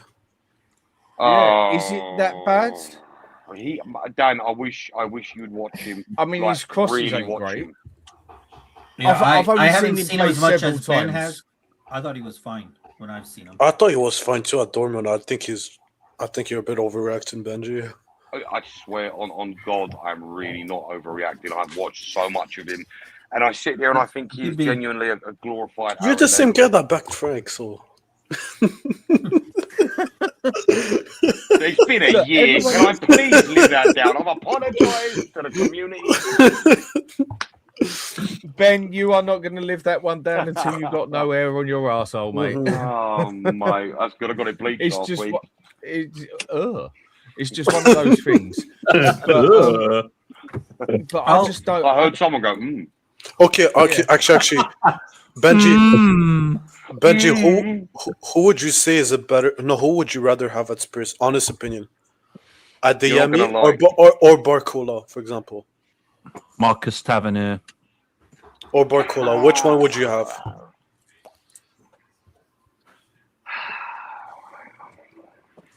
Because one looks Can I be honest with you, Dietrich? No, Right, give me your opinion, bro. Honest opinion. It's a really difficult question for me because I've watched a lot of Adeyemi. I've not watched a great amount of Barcola, so I couldn't give you an honest opinion there. Because I'll just give you this argument. Barcola looks extremely good on the eye, but this guy cannot finish his dinner.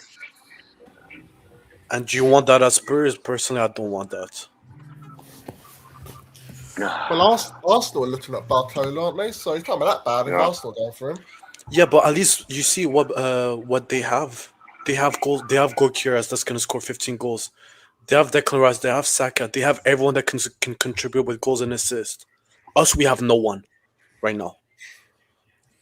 There's only one man I want on that left, and you're all going to hate me when I say it. I love the guy. I want Savinho. I think there's something there. I know. But he's got no output. I know. Yeah, but look at the situation, though. I hear you. Look, when someone like Savinho... No output. No, hear me out a second. Let me try and let Ben say his bet. Let him try and justify his shovel in the ground. Right, look, listen. Just don't crash the fucking helicopter while you're at it. I'm trying not to, mate. I'm trying not to. Look, when Savinho was part of a team in Spain, was it Genoa?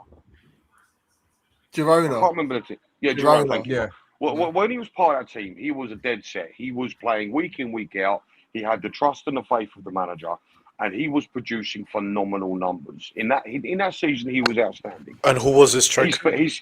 Hold on a sec. His first season at Man City, I think it was 5 goals and 8 assists. Bear in mind, no, 1 goal, 10 assists. Oh, okay, fair enough. So, yeah, whatever, 11 GA, fair play. So and in his first season there at Man City, he was second progressive passings behind Bernardo Silva, and he was also second in ball carrying up the pitch behind what's that other winger?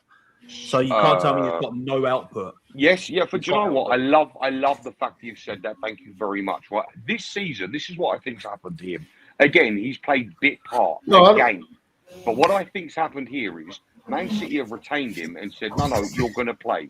And he's not played, and he's been pushed aside. So naturally, I think he's not going to perform to the level he can. There are very few players that I look at and I think there is something there. And I don't mean in like a tell or a grave. When I look at someone like a Savinho, I think there is a real player there. And if you can get the best out of noise. Savinho actually had 11 goals, 10 assists. I've just checked it up for Girona. Yep. In his first season. That's crazy. But Benji, who was his striker at Girona? You're killing me. I don't know. It was the Dobik who had a phenomenal season. He had almost the guy at Roma. The guy at Roma, yeah. Yeah. I think he had 15 plus goals, if I'm not mistaken. I could be wrong here. Regardless, he was still laying that on. Look. But you see, that's the thing. He succeeds when he has a finisher next to him. So maybe it might be a coincidence that he had his best season when he had a proper finisher. So if we had that, then I can agree. Yes, Savinho would be a good buy. But are we gonna find that striker like Dobik that had this season at Girona? I don't think.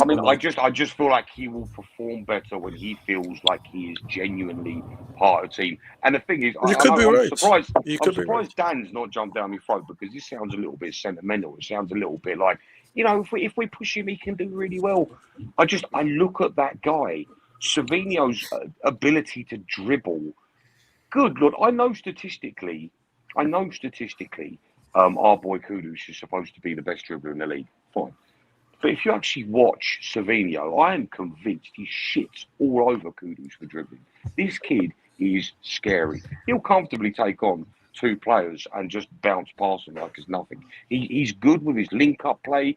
Admittedly, he's not had the goals and the assists, but I just feel because he's been a bit of a bit part, he's not feeling that involvement. Maybe. I don't know. It's just my opinion. Joe, what I would say, Benji, is that, sorry, Scott, is that basically they kept buying more wingers to go in front of him. So he clearly wasn't rated because they wasn't given that opportunity. I get it, but he clearly wasn't rated. I just think everyone says about he dribbles well, he does this, but when it comes to the final decision, decision making, he hasn't got it. I've watched him a few times and been like, what are you doing, mate? Like when he has the opportunity to prove himself, he hasn't done so. So therefore, he doesn't get into the team. I don't know. I just don't think, for me personally, I think he's what we want. But if that's what De Zerbi wants, so be it. Like, so be it, of course. Is he significantly better? Is he significantly better than Tell or Odebert? Oh, by country mile. But not output wise. No. Hold up, but not output wise. He's not better than Tell. It's statistically. Well, last season he wasn't. The season before he was. No, not this Because he season. hasn't had a chance to play properly. Tell's been playing, hasn't he? Tell's been playing. Savinho hasn't really had the minutes, so you can't It's really not judge them been on the minutes. The difference in minutes, even if I didn't per 90. Tell is shit. But no, hold on. But statistically, per 90, he's still actually better than what Savinho's been since last City. season. Yes. But as a player, I've looked, but anyway, it doesn't. What I'm trying to say is that the output that Tell gives us, even though we all say he's crap, is much better than Savinho's because he's been given opportunity. Yes, but still, when Savinho's had the chance to prove it, he's never proved it. In the chances Well, he did. He had 1 goal and 10 assists 2 years ago, which was better than. Yeah, but that's 2 years ago. If we, that's what I'm saying. But there's context there, though. There is. I know what you're saying, but there is context there. But they just kept buying better wingers, basically, because they didn't think he was good enough. So they bought better wingers to play. Yeah, but you can even make the argument they bought Marmouche for that much more money. They said, you know what? I'll buy Semenyo and I'll go buy another winger too. That's just Man City what they do. They just love having that many weapons. He did, but they didn't even give him a chance, Dietrich, because obviously he wasn't good enough. Like But even I can use even Marmouche. I think he's good enough, but he hasn't been given a chance at Man City. Because he's got Haaland in front of him, though. That's like us. Yeah, and he has Doku in front of him too. Yeah, because they bought Doku. They didn't when they bought Savinho. They didn't have Doku, right? I think they bought them at the same time. I could be wrong. I don't remember. Joe, what I could be wrong, so I don't. I'm not going to say that, but I just don't know if he's the guy. I don't know. And he even had Grealish in front of him too that year when he joined. I think the concern for me with Savinho is if you have Kane and Son, who are both double-digit scorers, and you put Savinho with them, I think it can work. But we have Kudos, who has had 2 goals, 5 goals, 8 goals in his 3 seasons in the Premier League. He's not a goal-scoring winger. We're not going to get a goal-scoring striker. If you then have Savio, who isn't a goal-scoring winger as well, that's where are the goals coming from? I think there's lots of skill to Savio. I just think if we already have Kudos, who isn't a goal-scoring winger, we're probably not getting a great goal-scoring striker. We could get a quality one. And then you have Savio, who has 2 seasons in the Premier League, 1 goal in each season. That's a lot of risk to say where are the goals coming. Actually, I was thinking all I'm saying at the moment, I think everybody can agree right now. The 2 strikers that we've got at the moment. Okay, Tell's going to be here for the tins of me right now, right? But the 2 strikers, Solanke and Richarlison, I'd just let them go. I honestly would just let them go. Yeah. There's no point. Actually, do you know what? Do you know how I would take on the wing? And I think you guys might agree. And he has GA. I think Rafael Leao would be perfect for this team. No. Do you know Wait. Such a difficult one. No, I said Dan watched GA. him a lot. I said GA. I'm talking about GA. Yeah, I'm not saying as a player. He has. I think the problem is when you get these strikers in like Leao. He's a winger. He's an inside forward. He's not. He's an inside forward. But what I don't want from these people right now, yes, he's a good player, but he's got to have the right attitude. You know what I mean? He's got to have the right attitude. Mate, under De Zerbi, he's gonna have the right attitude, and he wants to leave AC Milan. And bro, this guy every season he averages 10 plus goals and 10 plus assists, except last year. Dietrich. God, what the fuck is that noise in the background? Someone blowing a trumpet or something? Oh, sorry, that might be me. I'll mute myself. Sorry, guys. Sorry. Can I just say on Leao? Can I say on Leao for a moment? He's patchy as fuck, Ben. He turns up for 3 months, then fucks off for 3 months. No, he's like Rashford. I'm with you wholeheartedly, brother. Listen, Leao is a fantastically talented player.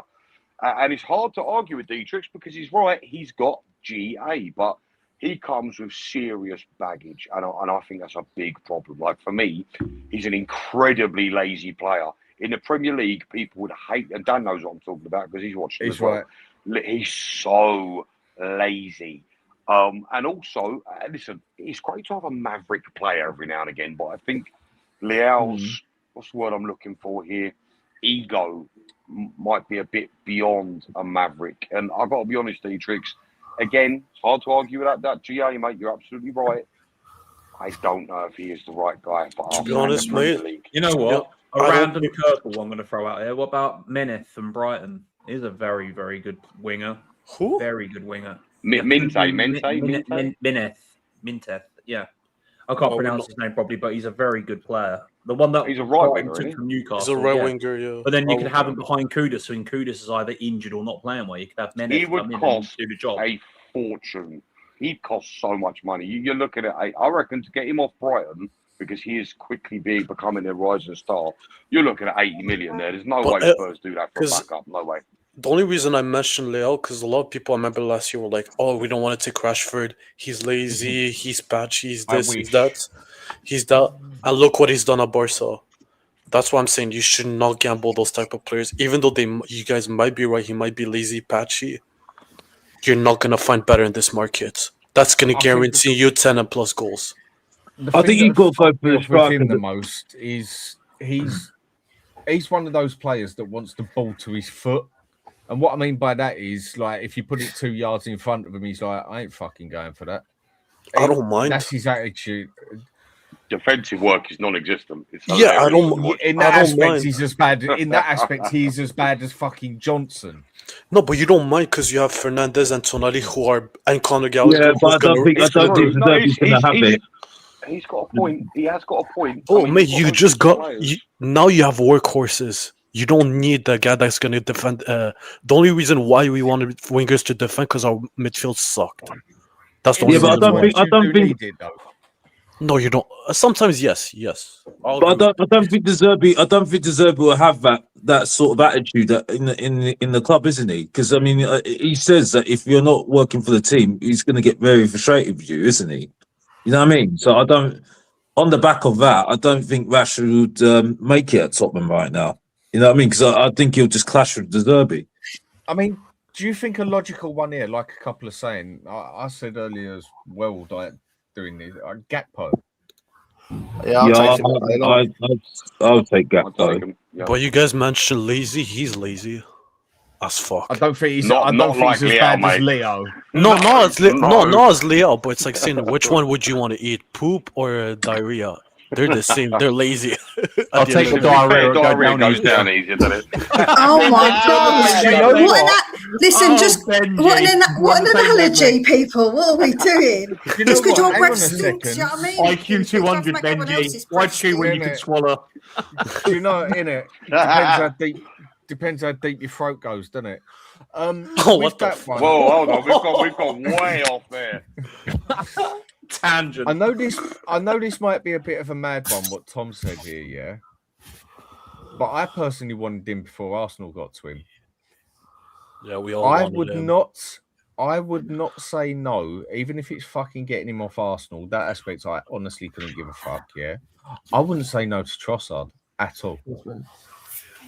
I like Trossard. Thought Arsenal went for him. I was hoping we would have signed him. Yeah, same. Yeah. We offered them about 10 mil, and then Arsenal just went, shut up, there's 27 or whatever it was. So, Anthony, what do you reckon on this? And anyway, sorry I called you Adam earlier. I get the fucking names wrong all the time. The players we said, Rashford is lazy as well. I mean, if we're signing a Rashford that was playing for England the other night, then I don't want Rashford because he was shocking. I thought Rashford was one of our better players the other night because they was all that shit. I thought he was one of the only ones putting the effort in. He was better than Gordon. Rashford and Madueke went off, and then the game turned around since Gordon come on and Saka come on. I get that, but that Madueke, fuck me, what is he even doing in the England shirt, mate? But yeah, what do you think on the Trossard side? I mean, some might say that's just could never happen. No, bollocks. You go and put Arsenal blatantly want rid of him. You go and put in a 15, 20 million bid for him. Personally, I would take Trossard all day long. He's a worker. He can score a goal. He don't give up. He's good. I think he's good on the ball. I think his passing is respectful. His crossing leaves a bit to be desired. He is a player that I honestly would not say no to. Just because we've gone and spent 100 million on a player like Tonali and got a player with potential like Fernandes, it doesn't mean that every other player we're going to get, we've got to look at 100 million pound players now and that, yeah? I think Trossard would be a very, very good buy for us.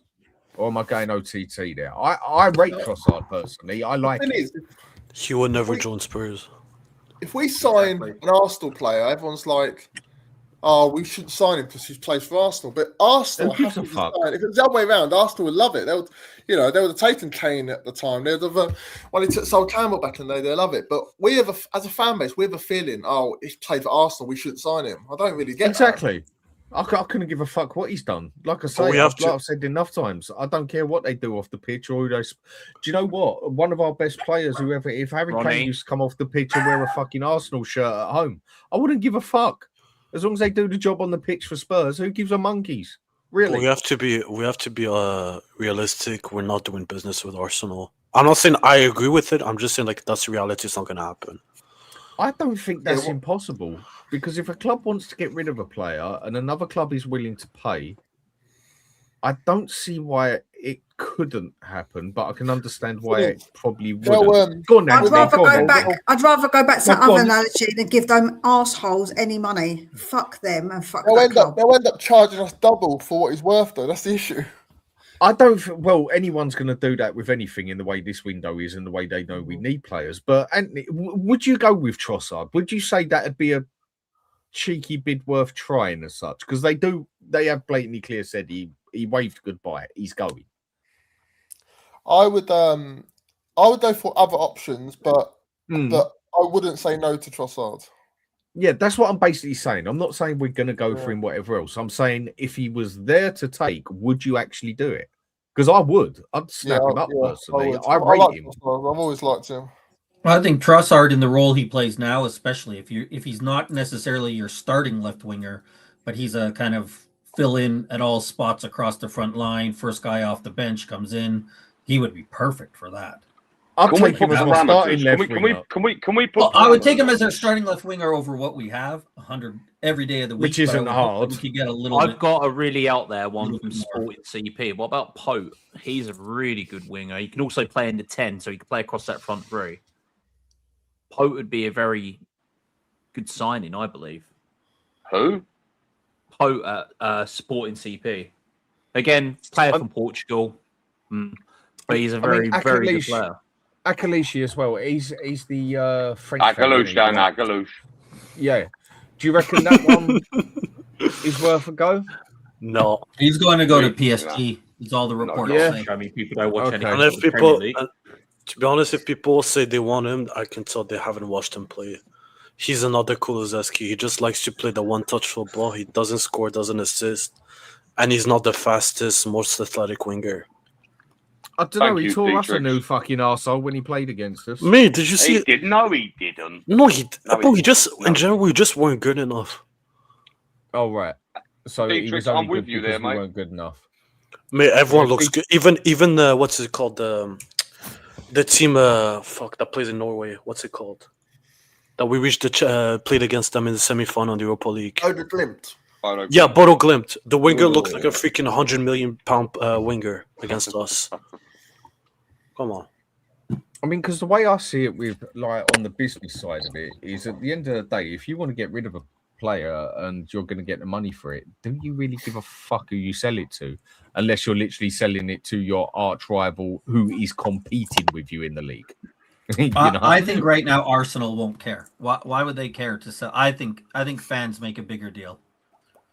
I think Arsenal would sell Trossard in a heartbeat because why would they worry about us? They got bigger fish to fry than worrying about if a player that they don't want. They're in a different stratosphere. 100%. Well, Gazeta, the sport just say we've been offered Rafael Leon a loan, and Milan's open for a loan. Yeah, because what I saw earlier was we offered 45 mil for him. They want about 70 mil for him. Do you know what? Take him on a loan with a optional buy. I'm game for that. Go on, the Anthony, player you were gonna say himself. something, mate. I was going to say the player Yeah, himself. let thinks Anthony he finish. would- Ben, let Oh, Anthony, sorry, let Andy. Andy Sorry, say go on, bit. mate. Sorry, I was bud. going to say, did De Zerbi fall out with Trossard at Brighton? Yeah, he did. I don't know. I remember that. I don't now. know. He did. Yes, He right. did. He did. He did. He did. Actually, There was he a did. big That's a thing good point, about it. right? You know, Guy. that's a good point. He Yeah. did. Yeah, no, it's not that I think it would happen. I'm just saying it's one that I genuinely wouldn't say no to. And again, when someone wants the money and you've got the money, even if you don't like each other, I mean, trust me, there's many a times when people have met people that don't like each other and money crosses hands and that, and then they don't exactly, and then they both walk off and call each other a cunt. That happens quite frequently. And yeah, but I don't think that would happen. But the thing is with it, do you know what? That sounds legit. I mean, Dietrich, what have you actually read on that? No, I just read the I remember like AC Milan and they're asking for like 60 to 7 million Yeah. euros, but nobody's ready to pay that because of his wages. And to be honest, he's not the type of player you want to spend that much money. So they're probably just open for a loan. They just want him gone. And he said he doesn't want to play for AC Milan anymore. Yeah, he's refusing to sign. It's the like a thing. Now, Luka. this is- It's like a Lukaku situation when he was at when he was at Chelsea. Like, just get him gone. I mean, I've got no problem with us getting a couple of loans in as well, because I don't mind it when you do loans to try the player out or do loans just to fill a gap for the season as that. I got no problem with that. I would rather go do that than put fucking 70, 80 million up the wall and it all goes tits up when you're just scrimping and scraping to try and get something. I don't think I'd argue with that one, even though I don't particularly rate him because he's just one lazy prick. But as a loan, yeah, I can go with that one. I can go with that. I think we're going to have to take a risk with whoever we get, right? The problem is there's probably not going to... I don't see a perfect fit out there. And it sounds like, yeah, Leao's a risk. The good thing, though, as Dietrich said, he provides goals and assists, and we're struggling to find goals and assists. Would you say Dele Alli was a lazy player? Like in the beginning when he just burst into the scene at Spurs on the pouch? No, I think he got lazy after his. I think he got lazy after his head got too far stuck up his own arse too early. I think he also wasn't asked to do too much, so he might have hidden the fact, right? Dembele, Wanyama. Yeah, so it might be a situation with Leao too. Eriksen, right? Eriksen was a busy player. They did a lot of the work for him. Yeah, it might be a situation with Leao. Yeah. Sorry, go ahead. We was after Leo in 2025, if I remember right. In that season, we was trying to get before he went to AC Milan, we were linked with him. Were we? Yeah, I mean, okay, we're linked with so many people. Who knows how realistic? I mean, I know I remember before he went to AC Milan, we talked about Leao coming. I know we're all just sitting here scrimping and scraping at straws, basically, in that. But that is literally a situation we are in now at Spurs. Well, any club is in that needs a bloody left winger out there or a bloody striker. It's few and far between. Because the reality of now, like especially in this generation, there's not many wingers that get you GA. One of them, nobody wants him in Greenwood. The only one that's like possible to get is Leao. That's your realistic target. I'll take Greenwood. Did anyone see that interview? I would take Greenwood. I'm just saying, like, it's not possible. It's not going to happen. Did anyone see that interview with Leao? So Leao came out. I don't know if this tickles anyone, but Leao came out and said he feels his skill set is best suited to the Premier League. So he does want to come here. I mean, look, listen. Despite his shortcomings, again, I'm going to defer back to Dietrich here, especially if a loan is a thing. Listen, his GA doesn't lie. I mean, listen, he does it in the Serie A. Can he do it in the Premier League? I don't know, but I can tell you from what the player said, he thinks he would improve in the Premier League. He thinks he would. He is convinced that he will light up the Premier League. So, look, if a loan is a possibility, then, as Dan said, it's probably worth a punt, right? And to be fair, I'm just because I've watched a lot of AC Milan last year. They had a new manager almost every time. He was playing under one of the most negative in Allegri. Like we have to be like fair with him. it wasn't the best of times at AC Milan. Look, they got in one Pulisic. They're just like, they made, like, even their transfer business made absolutely no sense. So maybe on the Zerbi, he's gonna have his smile back. He's gonna have like his like the freedom that he had like in the beginning of his career at AC.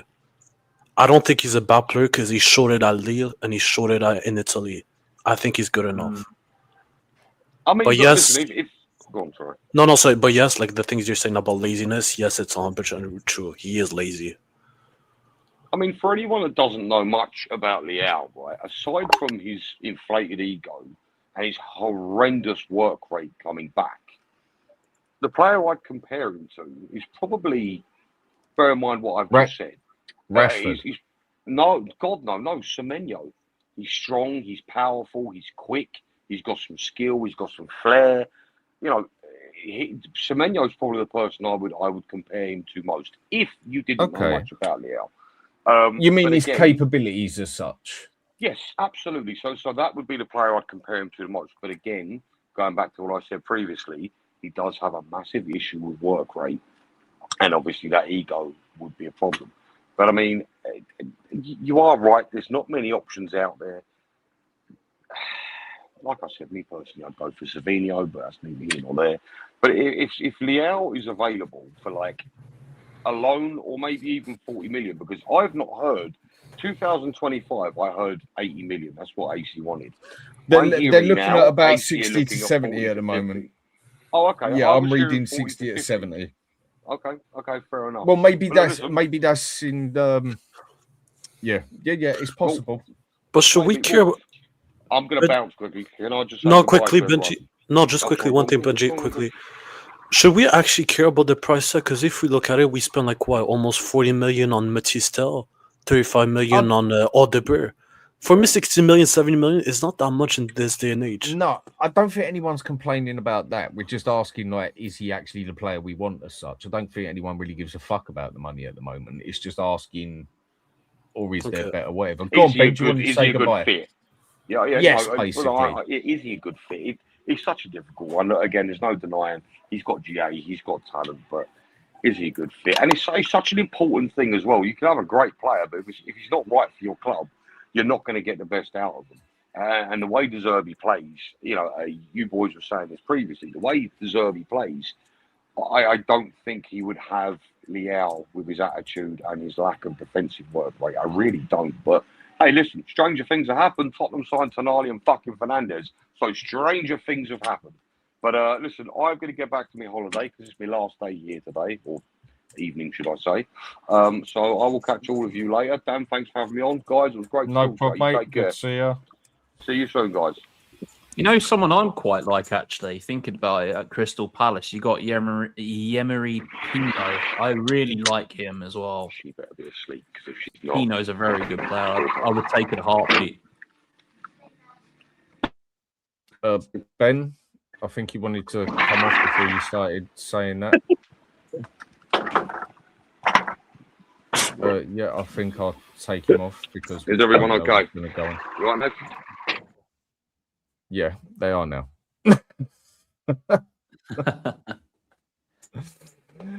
Yes, so I think we are just very limited on choices, aren't we, basically? There are the choices are very scarce, but I mean, like I said, at Palace, you got that Jeremy Pino. I'd take him in a heartbeat. I liked him when he was playing at, was it Atletico or something like that? I'm trying to remember where he was playing. No, Villarreal. I knew it was one of them. I would take Jeremy Pino straight away from Palace and say thanks so much. Yeah, I think there's a lot of options. The problem is there's no, like, you know, Tonali, Fernandes, Wharton, Alex Scott. There's so many options in central midfield that we're like, these are great options. I think we're seeing now there's lots of guys, I'd take them, but this, and Scott, that's why I hope he knows a winger. The right guy. Pino's a winger. He plays left, right, and centre across that front three for Palace. I would take him in a heartbeat if we're really looking at players that have great output. I mean, look at the Europa Cup that they were in. it was literally the way he played. It literally won them that trophy. I mean, he's been standout the whole season. He's been at Palace as well, and even at Villarreal, he was a very solid player while he was there. So he's only 23. He fits the bill of skillful players that can actually take a player on. He's got goals, he's got assists, and he's very easy on the eye to watch. So yeah, Pino would be another good shout, I would say. I'm stuck with strikers right now. I'm stuck with strikers, and I think we need to be very creative with our front line right now. I haven't got a specific player in mind because I struggle. And I think most of these strikers that we see right now only have one good season, and they're crap the next season. That's the problem with these strikers right now. So, Alex, would you take Mamouche from City? Let's just say he's okay. I don't want to spoil my video. Because I'm going to be saying a lot of stuff about players that we're linked with. Yeah, well, I don't want to spoil the surprise, but I think he's probably the best out of the striker options. I do think he's the best one. When you look at him, the way he plays, everything, I think that he's probably more suited. He's better than what we've got, 100%. There's no doubt about it. I'm not going to be deluded here. Like, I think Savinho's okay. Again, I don't want to spoil the video I'm going to have out about these players right now, but like, yeah, they're all risks, and I think we just got to be creative, and I think they have to fit to what De Zerbi wants to play. That's the problem. This is the problem. This is the thing I have. This is the issue I have at the moment. Is that I think you're gonna have to be creative, but you have to get a striker that fits the bill, the way you want to play. I think I think that's where we're going to have to go, and whether they can score. The main thing that I think the striker needs to do, for me, is at least be able to hold up the ball. See, when you watch Krupi, he's actually not very good at that. He's quite slight. He's quite a slight boy. And that's why, though he's actually really good on the ball and he scores some absolutely brilliant goals, like he knows where the net is, that lad, but I think that he's not actually strong. He's quite a slight boy. So that's why I think someone like Mamouche is a bit stronger. I think he's more suited. Yeah. Well, just be happy we're not linked to like Moise Keane again, like we was last year. I mean, we've been linked to Delap, and I'm not very. I don't think he's very good. So, yeah, let's sit the bet on that one, isn't it? That one. But yeah, I just think we, like I said before, I think we need to be very creative because I'm stuck with this one. Because the thing is, the difficulty with the strikers position at the moment, I think we've got lucky with the strikers that we've done well. Harry Kane only became good because he got a chance and he taken his chance and he just went up to the moon. Bell, we're like one season away from selling him, and then Essiakoto gets an injury, and then he gets his chance, and then we move him more forward, and then he turns into a forward that's absolutely amazing. And all the other big strikers we've got before, like Adebayo, he was okay first season. Soldado was an absolute travesty. I wouldn't say Soldado was a travesty, mate. It was played in the wrong system. When he was playing in Spain, he played in the 4-4-2, not a 4-2-3-1. He always had someone next to him. That's what was wrong with Soldado. True. So, but at the same time, he didn't really work out, didn't he? So I'm just stuck with this one. I really am stuck. But at the moment, I just cannot look at the strike, especially with Richarlison. I can't look at him. I cannot have him in my team anymore. Just watch him with your eyes shut, Mr. Box Office. I just can't do it anymore. Or just take your glasses off when he's playing. I know, but you know what the conversation's going to be about, Dan. Oh, you need to support the players. Oh, for fuck's sake! Seriously. Now, just a question: how's Evan Ferguson done in Italy this year? I haven't really been watching him.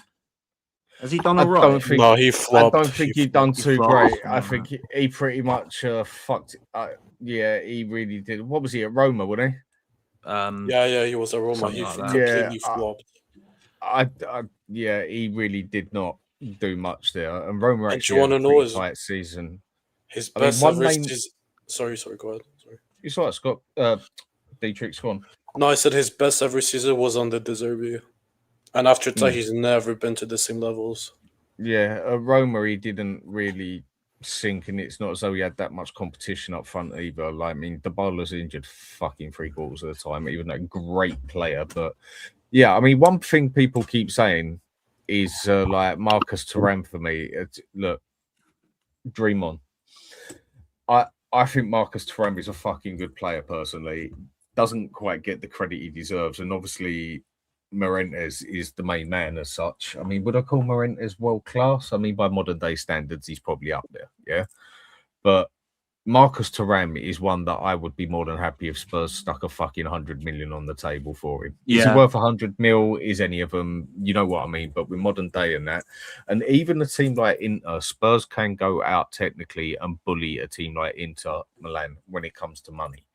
Would he want to leave? Because I know he likes it at Inter a lot. Same as Martinez. I think you'd have to fucking offer him for anybody to get him. It would have to be a major club and transfer because the club absolutely adores him in every which way. He is I think Martinez their is Harry Kane. really. I think Martinez is really like he's shit up, mate. He's fucking good. Yeah, no, I think Martinez is really stuck at in Italy, isn't he? Because I think he's set roots there, hasn't he? So I think it's going to be very difficult for him to leave. No, I don't. No, think he said he never wants to. He said he never wants to leave Italy. No, he absolutely adores it there. He's their Harry Kane, basically, and that he absolutely fucking loves it there. But Marcus Thuram, if you put the money in for him, it's one that could possibly. But I just don't see it happening. Is he really a? I don't think he's a striker that much. Thuram. He's more of a left forward than a striker. Because if you look at him, like even with Inter, he always plays. He has to play with someone, but by himself he can't do it. Thuram. So I don't think he's the type of player we need right now. You know what? I think we kind of missed out on that striker that Man United let go of. And he went to Napoli. Oh no, he's bad. Højlund, come on, man. No, I'm not saying that he's. I don't think, but I think the main thing I was thinking about at the moment, would he be able to? Because I think the main things that I think Tottenham Hotspur are missing at the moment is we need a good attack, but what do you want to do for that number 9? Do you need somebody that can just hold up the ball, keep plays into play, and then you just worry about your wingers inside forwards? I think that's where I'm. Alex, you lost me on Højlund, man. But that's not how Kudos plays, right? So Kudos doesn't fit like that. Yeah, I'm not saying he's the best. I think Højlund is where he should be. He's doing well in Napoli. He should stay there and be fine. Yeah, I think Thuram would be great to get, but I think, like Dan said, it ain't gonna happen. There's not much reason for him to leave Inter. He's in a great spot. It's a great place to live. They're going to be at the top of Serie A, if not winning it every year. You're going to go deep in Champions League. I don't think I would like him, but I don't think it's. And there's that other side of me where Inter is my second team. It's literally, if I'm honest, I'm 51% Spurs, 49% Inter, and I wouldn't want him to quite leave Inter Milan as such, but because I'm that extra 1% on Spurs, I would as such. Either way, I'm happy if he stays at either club. But he is one that I would definitely love to go for. But that one, it's another one that if he comes up for sale, then you do see one of the big boys coming for him, and then we do have to swing a big dick to get him, basically, because he's, I think, a very good player. I think the biggest player out there, realistically, we could get up front, and we would have to put the money on the table, is Osimhen. But he has attitude problems. And then who do we go for? Because most of them have that's got the a fucking thing. attitude Well, we're problem. talking about big moves, and I don't have we mentioned him with the rumors coming out. What about Yildiz now that there's supposed rumors that he could be leaving from Juventus? He's Not a never fucking leaving. chance. And he can leave. We're saying Juventus. we're getting to the the Turams and Oshermans guys who aren't leaving. Then Yeah, Yeah, Yildiz. Osherman can happen. Osherman can happen, but Yildiz, I reckon he could leave in Juventus this year because Juventus are really, really struggling at the moment Dan, with Dan, money. they would But it's sell not coming to us.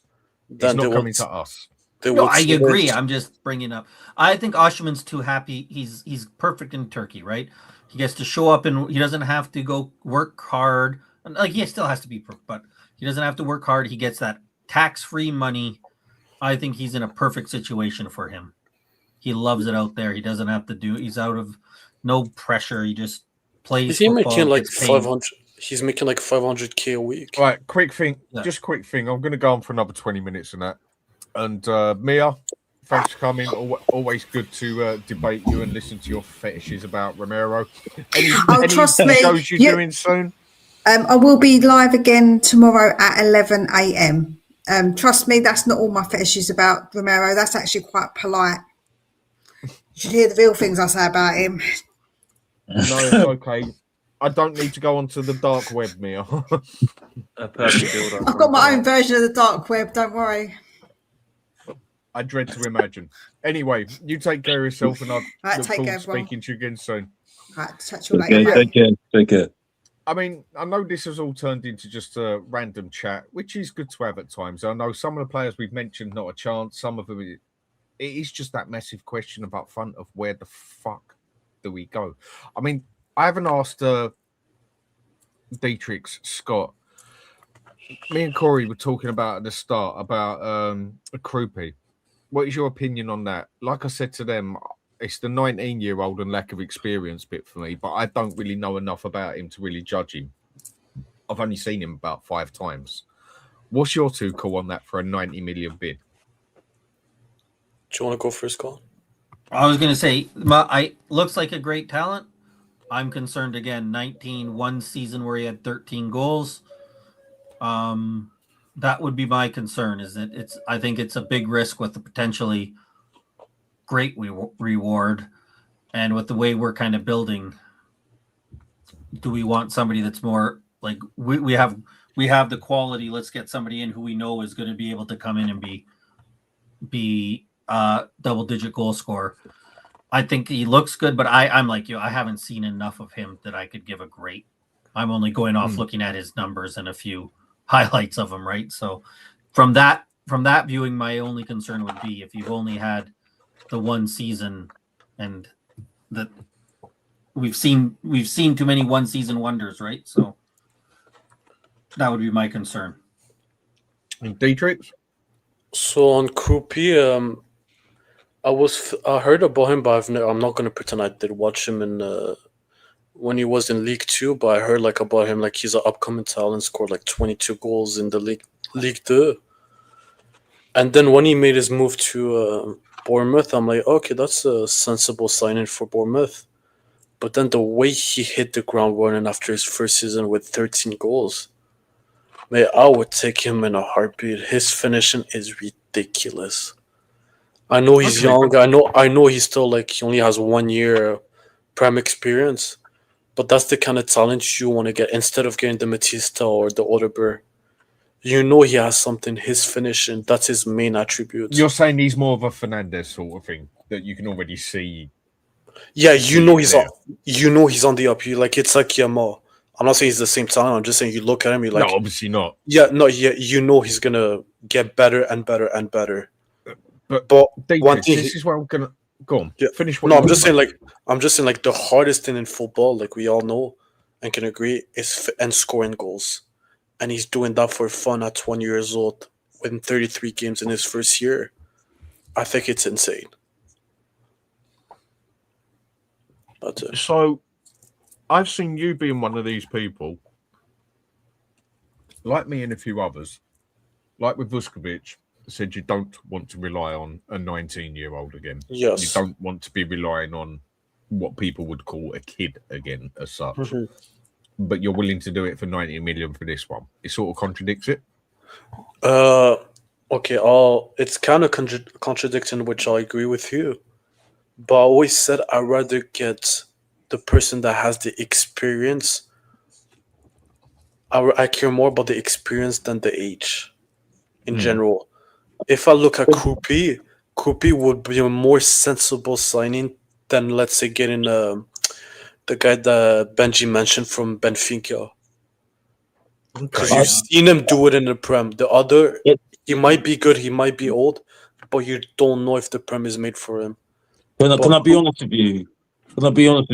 I don't think people realise second season, when you've done well the first season, is a very dangerous season for that player. Yes, you're 100% right. Very true. That's very true. But I just look at him on the eye test, specifically on the eye test.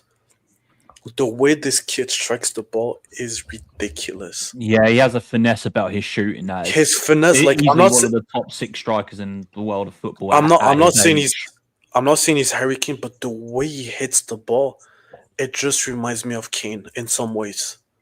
I don't think he's going to be the same player. Not even close. No. I don't know. I think people. I can't dismiss people's ideas, but I just think it's very dangerous to pay 90 million for something. You're 100% right, Alex. You're 100% right, mate. Because the second season, people know about you, don't they? So this is when you might have the people man marking you or whatever it is. You know what I mean? That is a fair point. That is a solid point. 100% a solid point. You know what I mean? So it's just like, I know people in the chat are laughing about the Hoyland thing, but I'm just thinking of ideas at the moment. Not the best of ideas, but we don't all get it right, mate. So don't worry about it. It's not. I don't think it's a bad idea because everybody is it better than fucking Tell? Is it better than Solanke? I think it is at the moment. Actually, Danny just made the best comparison. He reminds me of Defoe. Yes, he's right. Ooh. Yeah, but Defoe. The thing with Defoe is he had a good seasons at West Ham, right? And then he backed it up. And then when he went to Spurs and he backed it up. And then he didn't get into the team how many times. And then he went to Bournemouth and he backed it up Portsmouth, and then he backed it up because he had Peter Crouch. I think the thing is at the moment, like I said, I think we're going to have to be forgetting Sunderland and all this. Sunderland, he backed it up. Bradley Laurie. Oh yeah. I'm just thinking that wherever he's gone, he's backed it up, hasn't he? That's what I'm not. I just forgot all the other teams he's played for because he's played for a lot of teams, didn't he? I just think we're going to have to think about is it. Thing is that we just don't know how he wants to play. I think the more likelihood is that he's going to play 3 up front, isn't he? I trust. Out of all the manager we ever gotten, I just trust De Zerbi. If he had Krupi, I trust him a million miles. I think he'll get the best out of him. I mean, and Jermaine Defoe in modern day football would be, I wouldn't say world class, but he would be very close to it. He'll be Ballon d'Or. Because football is just that. The standards are that shit these days compared to what it was. I mean, back then, he wasn't considered nothing special. He was just good at what he did. Whereas now, I mean, you look at the world-class players now, call them world-class. Harry Kane, I think he has a shout, basically, if you want to call him world-class 20 years ago. But fuck me, is that going to be a fight and a half when you've got anything from the Shevchenko, Crespo, Christian Vieri, Andy Cole, even Dwight York, fucking Shearer, Sheringham and that. But I think he could fight for the place. Same as Haaland. Kane would start for in that England team of all the players you mentioned. Yeah, I think Kane is one of the few. I think he's better than Michael Owen. That's just my opinion. Yes, definitely. Michael Owen was a great quick boy, basically, and then as soon as he'd done his leg, game over. Michael Owen was fucking good, but it was mainly down to his pace, basically, and he had his his tank Heskey covering him, basically. But there's so many players now that you look at, and if you was to compare them that people would call world class or extremely good, and you go and check them out to 20 years ago, they wouldn't even fucking lace the boots of someone you call good. I mean, when people tell me Saka is world class, I just think Figo, Saka. The thing is, Dan, that's a scooter in that lineup as well. Go on, Andy. sorry, only Arsenal fans think Saka is world class. Sometimes I hear, I see little clips on online on YouTube, and I see Arsenal fans comparing them to some of the best players in the world, and every single Arsenal player gets in the 11. And some of these players, I've seen like Yamal's in there, the Dembele's, the so and so, but every single Arsenal player gets in that team. If you ask an Arsenal fan, this is why everyone hates Arsenal, because you can't go against their players. They think their players are the best in the world. Mate, they're the same fans that said Declan Rice is better than Vitinha and João Neves at PSG. Declan Rice is a better player than these two. And I have to deal with what's his name? Stefan. He said that fucking Still the fucking owes Madueke. me 100 quid. Yeah, he said Madueke was the best player. No, he was a threat for England last night. I'm like, you're out of your mind. Is he a cuckoo land? Madueke was the worst player on the pitch. Spence got all that stick, yeah. Spence was crap. Goal because but he was crap. Oh, mate, Spence got abused, mate. Yeah, he was bad. No. He was. Do you know bad? But Madueke was just as bad, but in a different sense. Obviously, as an attacker, Madueke, what cross did he put in the box that actually went anywhere? You know what? I felt sorry for Spence at certain times on there, yeah? I mean, for that first goal, that fucking cross the fella put in there, I thought that was a banging cross. And Spence had to cover the middle because no one else was there. And then he wasn't there for his position to cover the actual shot on goal. I actually felt sorry for... I thought England's defence was woeful yesterday. Like Spurs-level defence sort of thing. I thought how was Quansah in an absolutely England shocking. How was Quansah in an England show? That's what I want to know. The guy's fucking horrendous. How's half that team there? I mean, there's loads of players at home. They've left at home that should be there instead of the players that Tuchel's picked. But what he's gone and done is done what people have asked a manager to do for a long time, and he's gone on form, not name. But why you leave someone like Trent Alexander out? And now, don't get me wrong, I think he is an absolutely shocking defender, like to the point where I think he actually defends worse than Porro. That is going some, yeah. That's bad. But he's definitely one you can definitely bring on with 20 minutes to go to start pumping then strikes in there, in that aspect, giving you an option. And why'd you leave out Foden as well and Palmer? Okay, I get it. Neither of them had a good season as such, but you at least bring one of them, don't you? Especially when you... What the fuck is Manduke doing on that team? And what is Henderson doing on that team? Yeah, he's carrying Harry Kane's bags for him. That's what Henderson's doing. He's carrying Harry Kane's bags. But what is just like how Dyer went to Bayern Munich? He's carrying Kane's bags. I just don't understand the logic of playing freaking Declan Rice and Anderson. And Bellingham, it just doesn't work. I think Declan Rice gets in that team. Declan Rice, for me, I think he's a very good player, and I think if he keeps moving up, he can come up to standards. Yeah, but I think he's very good. No, but you can. But you can't play what's his name, Declan Rice, Anderson, and Bellingham, because none of them actually progress the ball as midfielders. Declan Rice to play the easy pass. Bellingham, no offense, I think his touch is one of the worst touches I've ever seen in my life. I think he's overrated. Really overrated. Bellingham is trash. I do. I think he's not trash, not at all. But I honestly think Bellingham. Tonali's a better midfielder than him. I always said Tonali's really tired. I'm so tired. I don't rate Bellingham, man. I love Bellingham, but he has an arrogance about him, doesn't he? He strolls around the place like he's like. Yeah. Whereas when Ronaldo walks around the place and that swinging it sort of thing, yeah, he's got everybody. Alex Mew. Anyway, but I just don't rate Bellingham like other people do. I do not think he is that great. Basically, I really don't think he's that special. I mean, Tom, are you taking the piss? Like, are you looking? Are you baiting? No, he is. I know. Yeah. No, but I So, personally think give Rice a bit of time and progress. I think he could end up into that sort of midfielder. I do think he has got high potential and he could be. Sounds turned down that, sorry. I do think he's that good. But then Anderson, I look at him and does that justify a 120 million move? But then we've just paid this and that.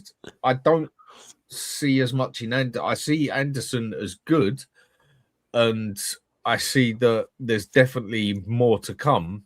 But I don't think I've seen him quite as good as everyone else does. Anderson was good for Forest this year, but I don't think he works well with Rice. Rice isn't a good matchup. Because look at the difference. He had Morgan Gibbs-White, someone that can carry, attack the ball, and Declan Rice the complete opposite. Yeah, and that's why it's not working. White, another one. Why didn't he get in that England team?